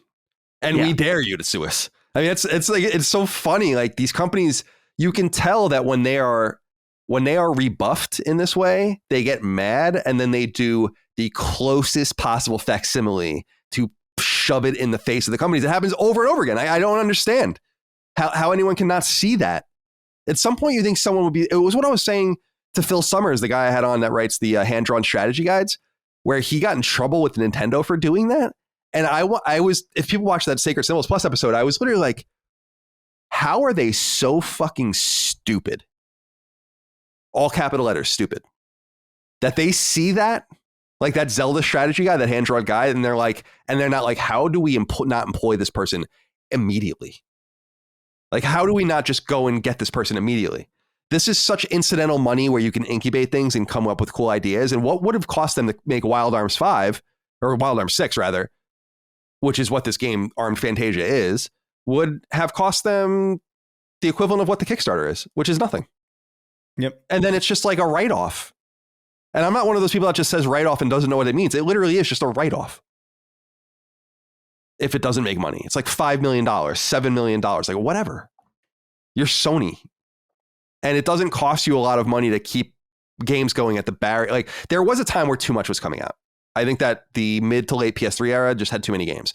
And I think that there were good ideas that got buried that probably would have been big if they actually had time to breathe and some marketing. Like Starhawk, I think, is a really good example of that. Like Starhawk didn't die because it was bad. Starhawk died because it came out like around the time 17 other games came out. So like it's what we were saying about EA in 2016 and all these others. You gotta focus your attention. And I get that, but I actually think there's too much silence. It's like, why are there studios like Level 5 out there not working with Sony on a new Dark Cloud? Why aren't you trying to incubate something new in the Legend of Dragoon franchise? You guys are very interested in making TV shows and movies, but remember that it's PlayStation. So at the very foundation of it, give us some games. You have the audacity to make a Gravity Rush anime series when you let that guy walk away from this and basically shut down the studio. It doesn't even make any sense. That's just nonsense. Of course, we wouldn't have Slitterhead if not for that. Oh, man. Anyway, it's a very Jeffrey Taylor Willingham, Lieutenant Colonel in the British militia. Thank you for writing in. Wet Willie wrote in, said, "Hey, Sacred Crew, Dunkey recently announced his own game publishing initiative, and I was somewhat surprised by the reaction. While many gaming-centric YouTubers seem to be supportive, journalists seem to be very critical of the move, and I even saw tweets from Danny O'Dwyer saying it raises ethics questions." Oh, Let me get to that. My question is, why is it okay for gaming journalists to accept jobs at various roles in games development and publishing, but when a YouTuber does something similar, suddenly journalists feel the need to point out ethics concerns? Is it just petty jealousy? For the record, I believe there may be ethics concerns, but those concerns should not apply to YouTubers, and raising these concerns now after being silent when your friends make similar moves comes off as very hypocritical. I wanted to bring this up primarily to shout out Dunkey. He doesn't know who we are, but I think he's funny as hell. And that's a logical step because he has the great advantage that many publishers would die for: marketing, built-in marketing. Anything he puts out is going to get attention, at least in the beginning, as long as the things are good. And that's a captive audience. That is the definition of a captive audience. So this is a logical step because funding games is dangerous. A lot of games don't make money. Most games don't make money. We just talked about Outriders. Outriders is a AAA style game that was on Game Pass and sold millions of copies. I mean, it didn't make money. So you can lose money on this, and maybe he will, but I like the idea because he's it was what was attractive with Lilimo with me when I bought into the company was like, well, I have a built-in marketing arm with Sacred Symbols, and it's not even anywhere close to what Dunkey could command. But I do find it funny. It's like Danny O'Dwyer and these guys. Danny O'Dwyer is one of the great mouthpieces in industry history. Many of his documentaries are basically advertisements, glorifications of games, especially Bethesda. So I don't want to hear it from that dude in particular. I mean, that's comical. Yeah. But apart from that, there is no ethical quandary because he isn't anything more than a YouTuber critic. He's not saying he's a journalist. He's not media. He's not old media or access media at all. So I'm not even sure I understand what the conflict is. As long as you understand when he covers a game that it's his game and he makes that clear, I think that's the only ethical problem that could possibly come up. But I think that's really stretching the bounds of realism. And it's exactly what you say here, Wet Willie, which is it petty jealousy? Yes. It is, absolutely. Because every one of them wishes they were fucking Dunkey with any amount of capital to be able to do what he's doing. Yeah. I mean, like, I was going to say that. Danny O'Dwyer is like He's a fucking loser. Like I really don't like Danny O'Dwyer at all. Like he has me. I don't know why. I went to because I was reading ahead and I was kind of like looking up this tweet that he was trying to this person's talking about, and I couldn't find it because Danny O'Dwyer blocked me for some reason. I have no idea why. This must have been years ago, like a half decade ago. But I feel like a lot of these people, like for them to bring up ethical concerns about Dunkey starting a video game publisher, which by the way is just like a really cool endeavor. Like I think that's really dope. Like that anyone, because it's very easy not to do that. It is so easy not to do that I spend 100% of my time alive on this planet not starting video game publishers. You know, because it's very easily something that you could fail. Like it's very easy. Like you're putting yourself out there. This very well could be a giant disaster, but he's doing it anyway. And that speaks to a huge amount of passion, especially for a very popular YouTuber like Dunkey, who doesn't need to do any of this. You know, he's not paying like a team of like, he's not G4 where he has to have like 200 people fed and, you know, cared for and like paid for and like pay for the healthcare and shit. You know, he's just a guy. So this is not like I don't view this as like some kind of like ethical or like a greedy thing. Like the dude clearly cares about video games and he has an eye for it and he thinks he has something that he could offer to a lot of independent games that don't get a lot of shine. And I think that's cool. I think that's really dope. I think a lot of these media people who are not content creators always will have a bone to pick with content creators. I don't know what it is. Jealousy. Yeah, it's just jealousy, dude. It's just jealousy. Must be these because dudes are never going to make it in any space, right? Like in an appreciable way. Dunkey is a million times bigger than Danny O'Dwyer, right? And and Danny O'Dwyer is probably one of the bigger of the critics that would be hurling anything at Dunkey. Although I saw it coming from a lot of different people. Many of these people are fucking miserable. It's just no one can win. There's a problem with everyone except for their friends. Everyone's decisions are wrong except for their decisions and their friends' decisions. Everyone else is evil and bad except for them. I'm sorry, I cut you off. No. Well, I just mean like I will say like he's a popular figure, but he's also very contentious. So like there are people who just like don't like anything that Dunkey does and will. You know, and I don't think they're games media people. I just think they're just, you know, everybody has their audience of like people who like really, really fervently support them and people who like hate them indescribably for no real good reason. And a lot of that is the vitriol that I saw. But like occasional ones from like people in games media, I'm like, yo, it just reeks of jealousy when somebody in that sphere speaks negatively of this, because what are you like, because you can't be one of these random audience members who just like doesn't like his opinions on things and just like takes that personally. You're not that. You're smarter than that. But like you are still as fervent. So it must be the Occam's razor is jealousy. No, yeah. It's just no doubt. And a lot of the, and I don't really use this word. I hate using this word, but the woke type people that have a problem with anyone. And Dunkey is definitely not a woke content creator. So he definitely falls outside that purview. It means that you're not safe from ridicule for any reason, like literally any reason. Yeah. And these are some of the most abusive and vile people that you will ever encounter on the internet, you know? And it's so funny. Go look at some of the things Danny used to tweet. You could find them easily enough. Worse than anything anyone on this podcast has ever said. But for some reason, because you're in the right space in the right time, you get away with that. And then you get to hurl problems with people's ethics and all these things. Anyway, Dustin, you have anything to add?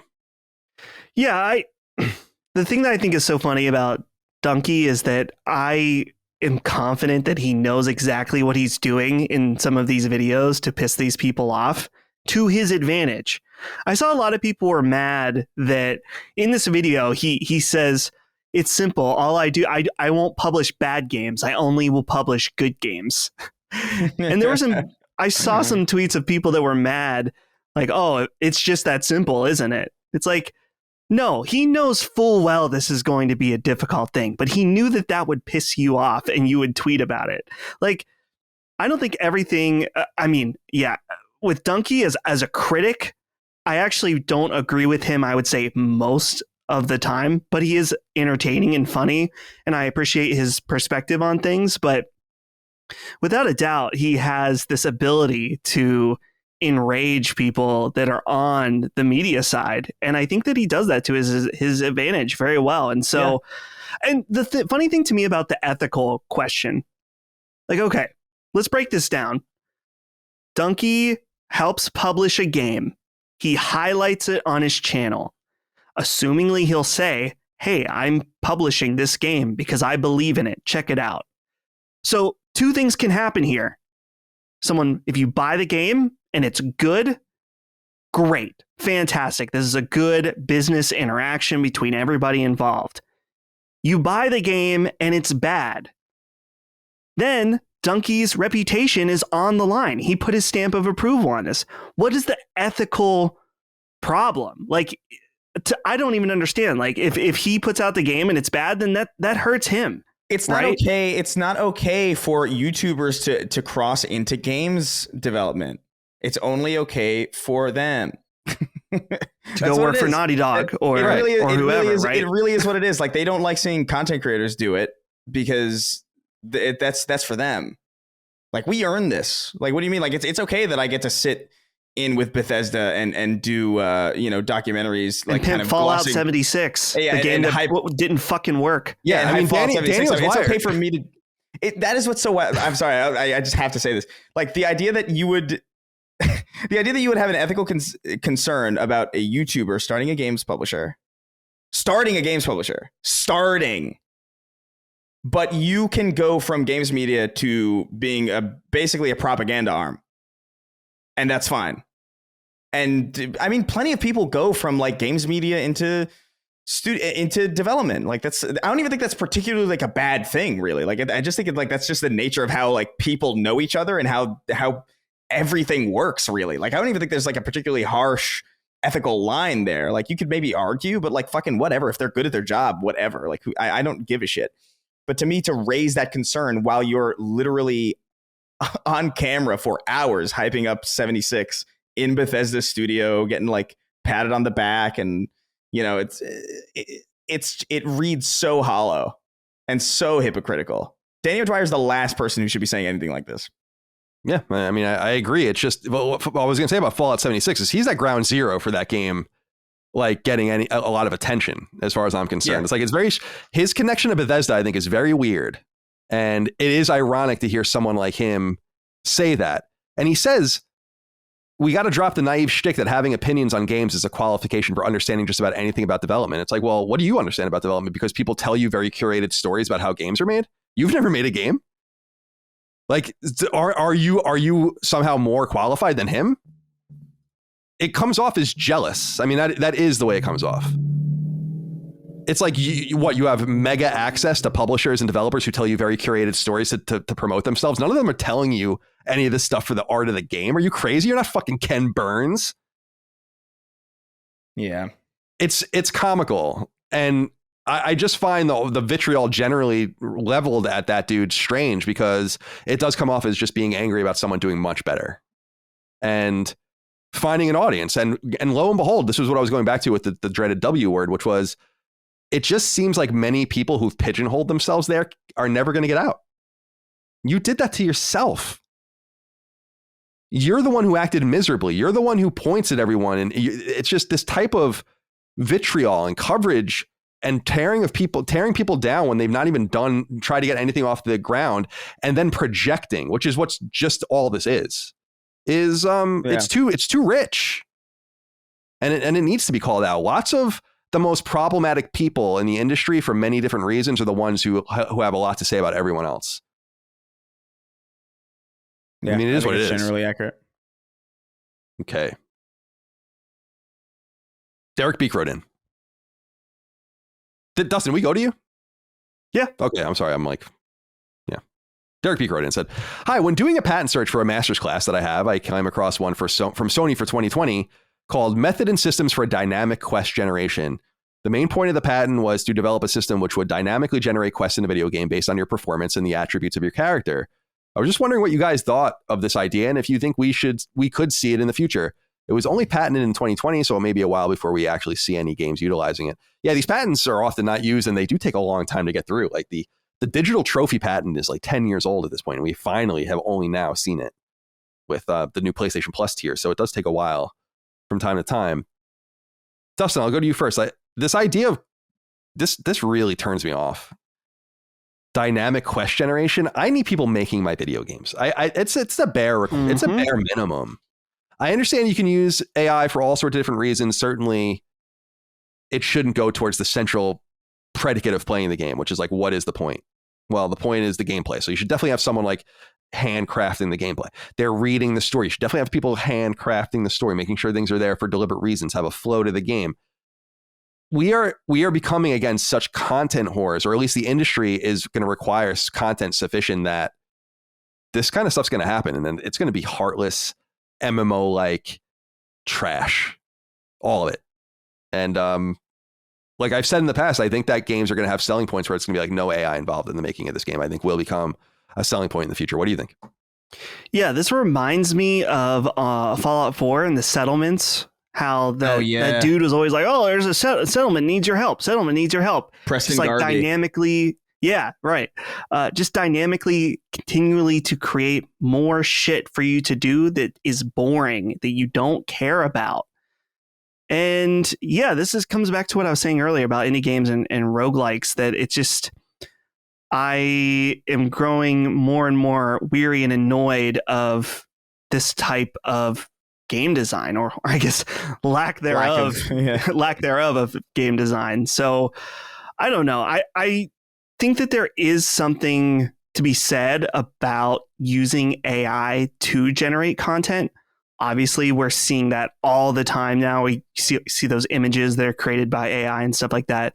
I think there could be some useful potential, but I don't know. I haven't seen any instance of anything like this ever creating in terms of a quest in a game or something like that has been worthwhile, or opposed to creating something from scratch, from an actual human making it, So yeah, I don't know. I'm hoping this is one of those patents that just gets forgotten about.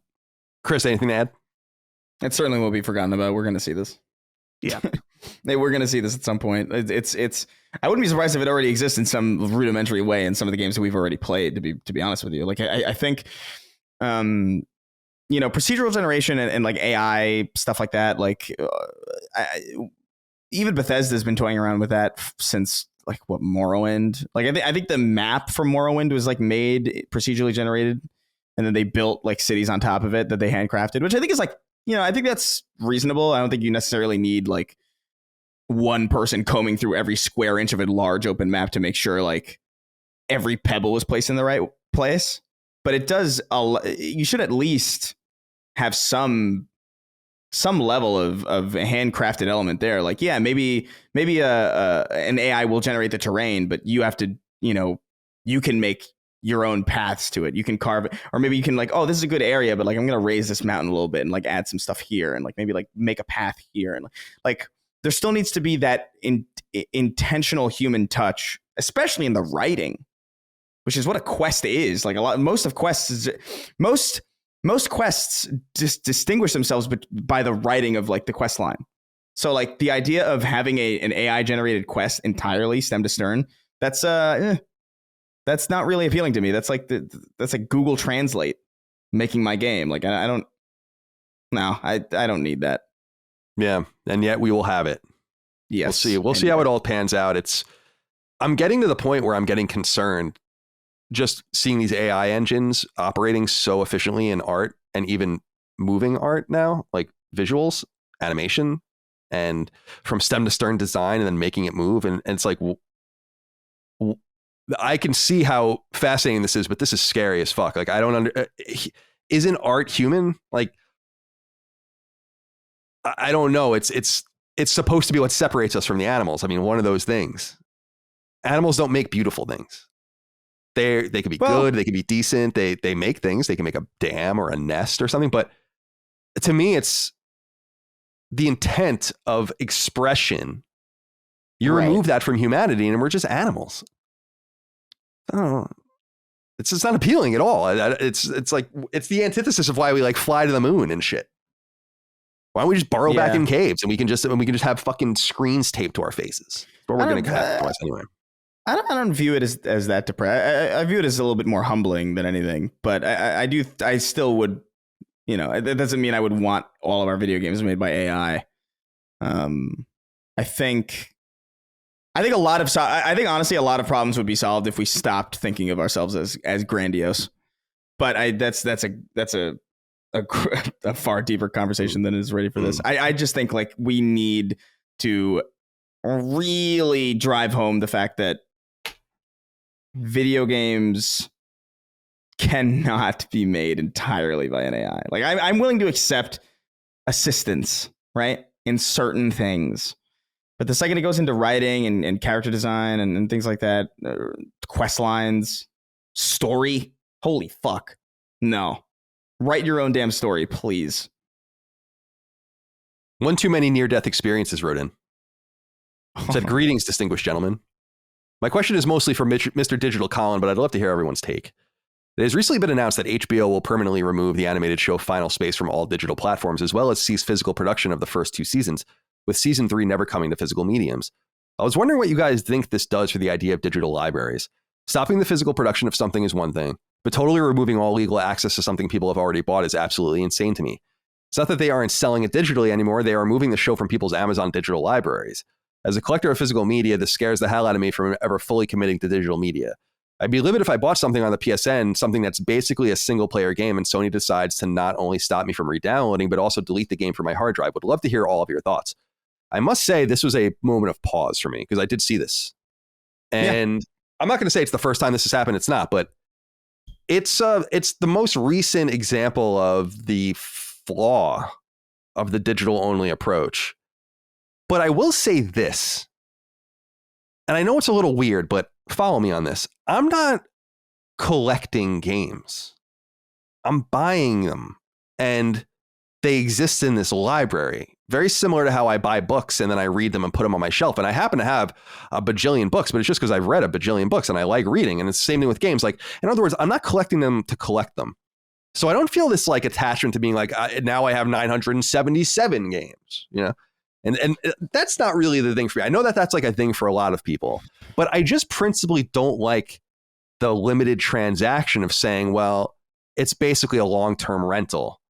I really think that a few things need to happen, and maybe it's up to people like Hogue that really understand this stuff, but we need to know what the EULAs say specifically about both in a general thing with the PlayStation Network and the PlayStation Store, and then we need to know what the particular licenses per game say on the PlayStation Store. I'm sure written in there somewhere is this idea that it's ephemeral and will one day disappear. But I think that there should be an emphasis placed by one of these manufacturers, and I think it would be a good of them to do, Sony being amongst them, to say, listen, like an EMP will have to take the PSN down. We have every intention of keeping this thing alive forever. Like indefinitely is as good as you're going to get, right? Like it's not going anywhere. We can't imagine a time when the PSN is going to go down. Your sales are safe. But this a la carte approach where some people can take things off. And I heard that this was done for a tax write-off. I don't know if you guys saw that. Yeah. With the Final Space thing specifically, it was a write-off for, I believe, Warner Brothers. Right. And I thought that was a joke at first. It's like an anti-work Reddit joke or something. But then I went and looked and I'm like, no, they are dead up serious. Like, yeah, the way that they have to write off this fee, you know, to get to reduce their tax bill is to eliminate the show from existence, basically. And I just don't know that that's acceptable. I don't think you have. I'll just say this real quick. I don't think we have the right to perpetual access to everything. But I think once you enter into the financial transaction, there has to be some sort of mirror for that to exist at all times, unless extreme strain or time, like 100 years or something. It's like what it's the difference between collecting and acquiring to me. And I'm not so worried about going back and being like, oh my God, I can't play fucking whatever. It's just the principle of the matter. Right. I do get that. And that has to be ameliorated. So I'd really love to know what it says. And I don't. And I'm not going to go through. No one's ever read that shit. So yeah. Anyway, Chris, what do you have to say about this? Well, specifically just because the Final Space thing, I know a lot of. I haven't seen the show, but I'm actually like a big fan of the creator of that show. His name's Olin Rogers. He's been on the platform for a very, very long time. Was in one of my favorite sketch comedy groups when I was like in high school, Balloon Shop. You should look those videos up. It's just a bunch of kids with like a camera and they're going crazy. It's some weird. It's the weirdest shit I've ever seen. It still makes me laugh to this day. But he got this deal to make this show. And it exchanged hands a lot, and it has it's one of those cult shows where it's like it's got a lot of dedicated fans, but it's not huge, right? So it went from place to place. And the thing to me that really pisses me off about this is, imagine you've spent about 5 years working on this show, right? This is your job, right? You've written, you've animated, you've done production for it, and that is your main thing. This is what you've done. And now it's gone. Now there's a 5-year hole in your employment history. You can be like, hey, I was on Final Space. And it's like, what is that? And it's like, well, it was a thing, but it's not around anymore. That's a weird precedent to set. The idea that you could work for a long time and then the company can just steal that from you in such a way that it would actually actively harm you in seeking future work. That is crazy. That is mind-numbingly corporate. That is cyberpunk corpo shit. Like, it is not fucking, this is not okay. And to me, like, yeah, I'm not like a collector of games either, but like if I bought like something on Amazon or whatever, if I bought like Spider-Man 2 on Amazon as a digital copy, I expect that to fucking be there.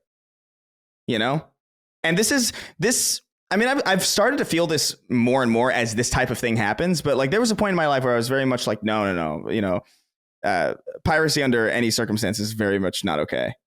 But I'm starting to kind of like be like, you know what? There is probably a pretty high necessity for this stuff, at least on some level, because there is just no effort being made by the people who have put this media out in the first place to even preserve this shit.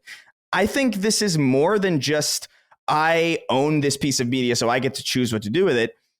These are pieces of our history, however minor, however brief, however minute. These are every game, every movie, every television show. That's a piece of the story of humanity that we still have, and to destroy it out of choice. This isn't like the great library burning down. You know what I mean? This isn't like some freak, like we've lost 1 million records in a typhoon and we've just lost a bunch of history due to some random freak of nature. This is like active dismantling of parts of our culture that like make it what it is. And I understand that that's like a grandiose way to put it. It's like very, very worst case scenario, very hyper inflated importance, because this is just like one show. And like, maybe it's a movie here or there, maybe it's a game here or there, but it's the precedent that that's possible. And the precedent that I don't know, it's just so wild to me that that's okay.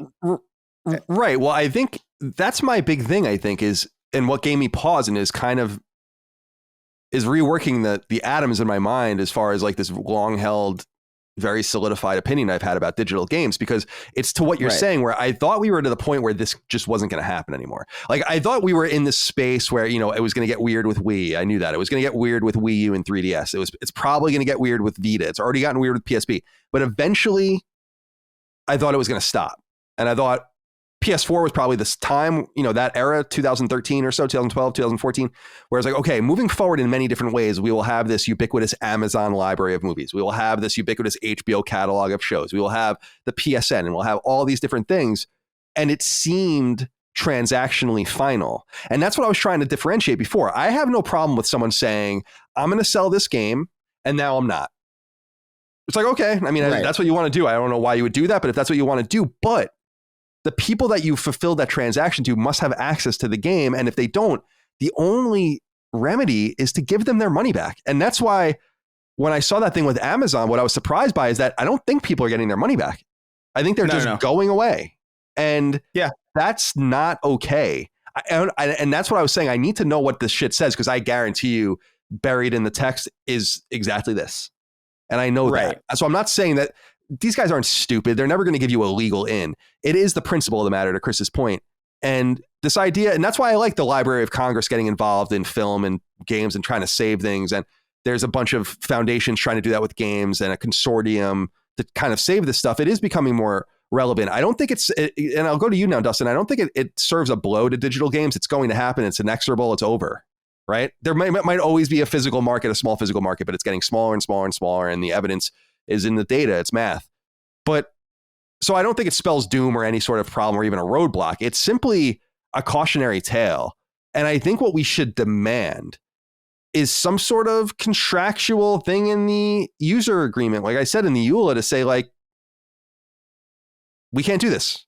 We're not going to do this to you unless like something extraordinary happens, or until the year 2100 or something like that. Or I think that there has to be some sort of solution like that. I think it's only fair. And that's why I thought it was so stand up that Stadia gave everyone their money back. It's like, cool. That's exactly right. You know, that's exactly right. It's the only solution. What do you think? I don't think I have a lot to add since you guys have pretty much covered everything. The only thought that I'll just put out there is that this was because of a money related thing. But wait till it's a censorship related thing. Because I feel like it's bound to happen where social standing in the market is pure dollar sign, you know, everything is about money, that at some point there will be some content that is considered objectionable that will be then removed, taken away. We've already seen a little bit of that, right? Because they're already kind of doing it with like warnings. They disappear an episode or two, like the Puerto Rican Day Parade episode of Seinfeld. I don't think that episode has ever been broadcast on TV since it aired. It's in the collections, and it's not even an extraordinarily funny. It's only a funny episode of the show because we never see it. So it's like we've seen every episode of Seinfeld 50 times, and we've seen that episode 5, and that's what makes it funny. So, I think you're right, Dustin. It's just, I don't know, man. I understand I'm all in. I've been very bullish for digital games for a very long time, since it was possible, basically. And I'm always going to be, because I just think the convenience outweighs every other upside. It's like, I do not get it. I don't get it. I'm not going to get it. I will never get it. But that's a problem. And I fear that we are going to hit this with Vita and PS3 eventually. They already tried to shut off the ability to buy games, and the next step is to sunset that stuff. And I think they want to start that one clock as soon as possible, because once they start that one clock, then they can start the second clock, you know, and they're trying to get people as distant from it as possible, but it's going to be an issue for them regardless. I think that ultimately, though, Colin, where we can agree is that digital people should want there to be a physical market, even if they don't use it. Like, it's just a good thing overall that if there's physical, then there is some kind of record that's out there. It's like, we don't need to have exclusively one or the other. Having at least a healthy portion of both is good. All right. Yeah. Let's move on. Joseph wrote in, Father of Jesus. He says, Colin, make up your mind. Last week, someone wrote about Square Enix looking like they're trying to sell because of their unusual upcoming release schedule. You blew this off, suggesting that they just could be selling their content to platform services. Then on yesterday's episode of Sacred Symbols Plus, you stated that Square is behaving like they have been bought. So which is it? I really shouldn't say that they're behaving like they were bought, because I don't think that's quite right. I think they're behaving like they're being courted. And it's, as I said on Sacred Symbols Plus, I think the best illustration of my opinion is that they are trying to get out as much content as possible to raise their value at a time where they know that mergers and acquisitions are hot and that eyes are on them. And the best way to extract money is to boost your revenue. And it just seems so conspicuous that they are releasing so many games on top of each other. It doesn't really make any strategic sense, even in a kind of gapish year where there's lots of places to slot games in. It's like, why are you slotting them all in together and right now, starting with Various Daylife and going all the way forward through to next year? So I agree that I just want to kind of do a gut check with everyone. I think something's up with Square Enix. I am afraid, man, that the Saudi money sounds exactly right for the price of Square Enix. That $15 to $20 million range, or $1 billion range. Sounds like a Dr. Evil thing when he's like $5 million or whatever. So I don't know what I would do if that happened. I would be crestfallen. I mean, I'd figure it out, but one way or the other. I mean, I guess I'd have to play something. I'd probably, honestly, what I'd probably do. I mean, this is kind of the fucked up thing about getting me back to the physical games argument, is that I would probably, where I could, just buy used physical games moving forward for them, you know, and just try to avoid like the financial interaction. But nonetheless, we're getting well ahead of ourselves. Dustin, what is your gut check right now on Square Enix? Certainly, they're acting with no economic strategy. And that's why I was saying to Joseph, I guess I'm kind of airing out my opinions, but it can only be one of two things. They're either trying to seed content, big C content, to get it on various services and whatever and just make revenue, or they're trying to boost their revenue. I just feel like it's probably the latter. Yeah, I think that it definitely sounds like something is going on, because we didn't even mention the selling off of their American or non-Japanese teams is also a huge aspect of it. And also them not putting any of their games on Xbox next year as it stands is another huge thing. Putting Octopath on PlayStation, also very strange, when the first one never came out there. But did come out on Xbox, which was even weirder. But yeah, it did, and it did there. So yeah, there's definitely something going on. I was trying to figure out in my mind about the Saudi money that you mentioned. Bethesda was 7.5 billion. I feel like Square Enix has to be worth at least double that. Yeah, and that's what I was saying, is like, I think that's pretty soft now. Like, I think Bethesda would be worth about 15 billion today. Like, the price has gone up. I mean, I'm sure they're all very happy with what they made, but I think they look at it now and they were like, we were at the tip of the spear here, and we did a lot of damage, and everyone else kind of took advantage of it. It's very similar to quarterbacks and athletes in the NFL getting their money and tracing the way for other people. What's even crazier is that Star Wars was $4 billion. Like, that almost seems insane. Like, that's like, what? That's it. Yeah. And we have to bring up Insomniac too. Yeah, Insomniac for $229 million. That's like, whoa. I mean, that would be, if I were Ted Price, I'd be like, fuck. Because certainly he made a lot of money, but that's like generational money that he missed out on. But especially after all those years where he wouldn't sell, but he probably got more money than he bargained for originally. But Chris, do you have a gut check on Square Enix before we move on? I feel like you guys kind of mentioned most of the stuff that I would bring up, but my assumption is that they are being courted. That's all I would add. I do feel like there's definitely something up in that regard, and I don't think it's necessarily all just to kind of seed content for just boosting revenue for no reason. I think it's it's like Occam's razor, you know what I mean? Like, it feels like the simplest explanation to the haphazard schedule that they've been having is that. Now, people can correct me if I'm wrong, but my hope is that if it is Saudi money that comes forward for these publishers, that legally, at least for the publicly traded companies, that the companies that are being courted and purchased have to allow for there to be some sort of market response if someone wants to match it. And then I think the board has to vote in such a way that if they're not taking the most amount of money, that there is some sort of material reason why they're not. And I think you can make the opposite argument, saying like, we would actually take less money to avoid some sort of bad geopolitical situation. And I just want to see how that all plays out, because I think we're going to find ourselves in these midst before very long with things that really matter. Like, I'm still of the mind that we haven't really dealt with a company being purchased that really mattered from a foreign entity, that like really mattered to us. Activision Blizzard is going to an American company. It's at the end of the day, it's unfortunate for people that are going to miss those games if there's some sort of exclusivity and all of that, but it has no geopolitical issue, no economic issue. We shouldn't really care. And Microsoft's an American company. They're fine. But we are going to have to confront the possibility that these guys are going to be making moneyed choices. And we have to make sure that we are pushing back as gamers and as people in media or whatever, podcasters, whatever power we have, to just make sure that there is some sort of political and social price. Like, if you're going to sell to these people, like we're going to scream about it. And hopefully consortiums or individual companies come forward and buy them instead. And that's what I hope. Yeah. So that's what I'm getting at, is that if it is like Square Enix, my hope is that Sony and Nintendo go to each other and say like, let's just go halves or something. or like let's get people together, like a ownership group, just like a sports team. It's such a sad reality where we have to root for consolidation purely because we don't want it to go to one specific group of people. Like it's better for Microsoft to buy anything than it is for Tencent or the Saudi government to buy anything. It's like, so you have people rooting for consolidation where they really otherwise, under any other circumstance, wouldn't. It's a weird situation.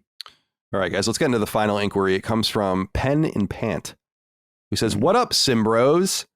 Recently, Tactics Ogre Reborn producer Hiroke Kato said they didn't think about making the game in HD 2D when in development. His reason for doing so was staying faithful to the high-quality pixel art. Yes, good decision.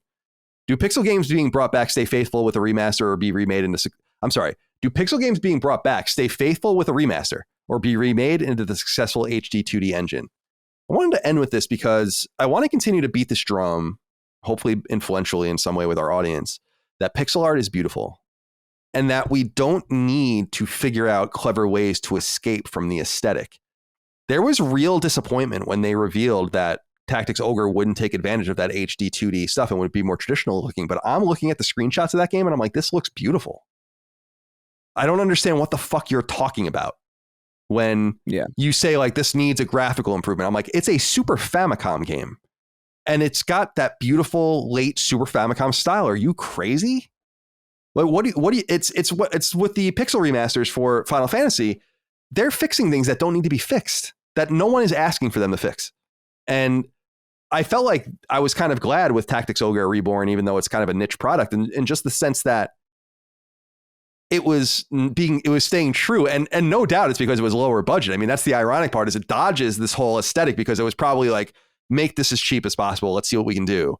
And so I'm pleased about it, but I want to just give a shout out to pixel art and how beautiful it is. I will say this, the most beautiful pixel art games are more beautiful than the most beautiful 3D games to me. They are much harder to do at that level than having massive tool assisted engines that are crafting and animating and brushing. And I'm not saying that shit's easy. I wouldn't know. I would be clunking two fucking rocks together like a chimpanzee if you put me in front of that thing.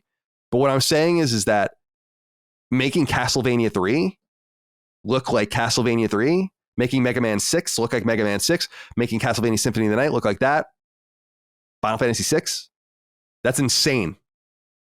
Insane levels of work, and I want people to really look at it and appreciate it for what it is. So that's all I wanted to say. Any closing comments on that, either of you? Yeah, I got a big problem with what he said.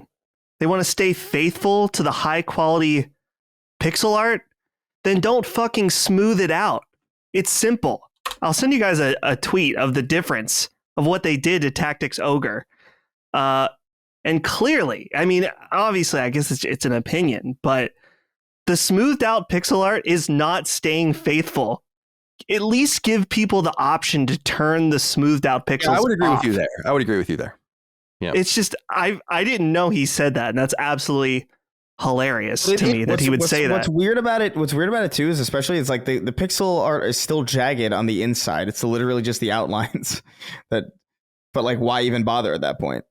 Yeah, like the character, the smoothed out one looks like puffy and weird, like he looks like a marshmallow or something. Yeah, it should be able to be shut off. I wonder if they'll have time to do it, because Digital Foundry, there was a response here someone copied where they were saying the playing field sprites look just like the OG sprites put through a filtered upscale.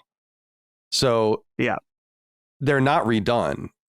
And but I have to say, I like that flattened look a lot more than the HD 2D look for something that already exists. See, that's I guess what I'm trying to press forward. It's like Octopath Traveler and Triangle Strategy look beautiful. I couldn't imagine them any other way, but this is the way this game looks. And I think that actually is truer to the original than doing the HD 2D stuff, which we're going to see with Dragon Quest 3. Like, we'll see Dragon Quest 3 is a Famicom game. We're going to see a grand upscale of that game that's probably much more necessary than something from the late Super Famicom era. But I digress. Yeah. Chris, anything to add? Well, I was just going to say that there are some games that have evolved out of it that I think would have done well to not. Like, specifically, I think of one of my favorite games of all time, Marvel vs. Capcom 2. And I adore that game largely because of the way that game presents. Yeah, because it's fucking beautiful. I mean, it's beautiful. Stunning. it still looks good to me to this day. And like, you know, the later Marvel vs. Capcoms went into 3D, and I think it lost pretty much everything about like why I loved Marvel vs. Capcom 2 in that transition. It's a perfectly capable fighting game, but it ain't Marvel vs. Capcom anymore. It feels more like Injustice or like a Tekken style. Like it's not exactly, obviously. 2.5D is the bane of my existence, dude. Like I can't stand it. Like it's fine. I've learned to live with it. I get why they do it. Why do they do that for Marvel vs. Capcom 3? It's so much cheaper and so much easier. Yeah, the people that can do that are hard. Like they're at Arc System Works and places like that. I mean, you know, Way Forward and Yacht Club, even to a lesser extent. Those guys, really, and Any creates and all of that. It's just 2.5D looks cheap because it is. And that's what I always say. It's like, I don't know. I don't want to do that shit personally. Yeah. Like, I just think it just looks so gorgeous. Like I'm looking at gameplay of it now. And I'm just like, Marvel vs. Capcom 2. Nothing takes me back more than just like watching this game in action. Just like it looks so fucking beautiful. It's beautiful. It's absolutely insane. I mean, especially for the time. Playing that on Dreamcast was like, I remember was an absolute. Dreamcast was really a mind-bending machine for me. I really loved it. Like it's a very weird moment in time for me where I was like all about the Dreamcast when I was in 10th grade or whatever. And I was obsessed with it. Yeah, it was. I don't know. It's sad to me that people don't look at like Bloodstained is a really good example. Bloodstained Ritual of the Night is a really good game. Great game. But it's not quite the spiritual successor to Symphony of the Night that it could have been because it's not 2D. And I don't understand why they made that decision. And I mean, I understand economically, but do the hard work to make it proper or don't do it at all. We have to keep that alive. We have to keep that spark and that spirit alive. And it's okay for games to do it, but not do it. Like Tunic is not a 2D game, you know? And it's like, that's okay because it never was, right? It's working in a different plane. It's not a proper pixel art game or a proper flat field parallax scrolling. Not everything needs to be that, but for those that were that, stay that and embrace that you were that. And let's get more of that. Because what was better than Bloodstained Ritual of the Night? Bloodstained Curse of the Moon and Curse of the Moon 2. And those are true odes to Castlevania. All right. Let's get the hell out of here. Chris, any closing comments? No, man. I'm about to inhale an entire pizza. I'm so excited. Sick. Dude, I'm making a pizza too. Oh, you're making it? Nice. You're making it? Well, yeah. Well, Holly has some students that do like the fundraisers. And recently there was some kind of like pizza that you know, they just bring it, they dropped it off the other day, and then you make it in your oven and you're set. Interesting. So it's like a homemade pizza. I don't know if it's going to be good. Yeah. Oh, that sounds great. Yeah, I'm pumped. Yeah, that sounds awesome. Good. Yeah, I don't know what I'm going to eat tonight. It's Thursday night, so it's football night. Back to it. Can't wait. Love it. Life is just so much better. Life, like I said, is almost worth living during football season. It approaches that line of being worth living, but not quite as devastating as the spring and summer when there's no football. All right, my friends. Well, thank you all out there for your love, kindness, and support. We'll see you next time for more Sacred Symbols Plus, all the rest. Patreon.com/LastStandMedia, YouTube free feeds, etc. You know the drill. Until next time, goodbye. See ya. Take care, guys. Sacred Symbols, a PlayStation podcast, is a product and trademark of Last Stand Media and Colin's Last Stand LLC, and is proudly recorded in the USA. The show is conceived by, is written by, and is directed by me, Colin Moriarty. My co-hosts are Chris Raygun Maldonado and Dustin Furman. The show is produced by executive producer Dustin Furman. It's edited by associate producer Ben Smith. All of Last Stand's theme music is by my best friend, Ramon Narvaez. As you know, all of Last Stand's shows, including Sacred Symbols, are fan-funded on Patreon at patreon.com/laststandmedia. The following names are at the producer level on Patreon, our highest tier, and we're grateful for your thoughtful and kind contributions to our independent endeavor. Thank you.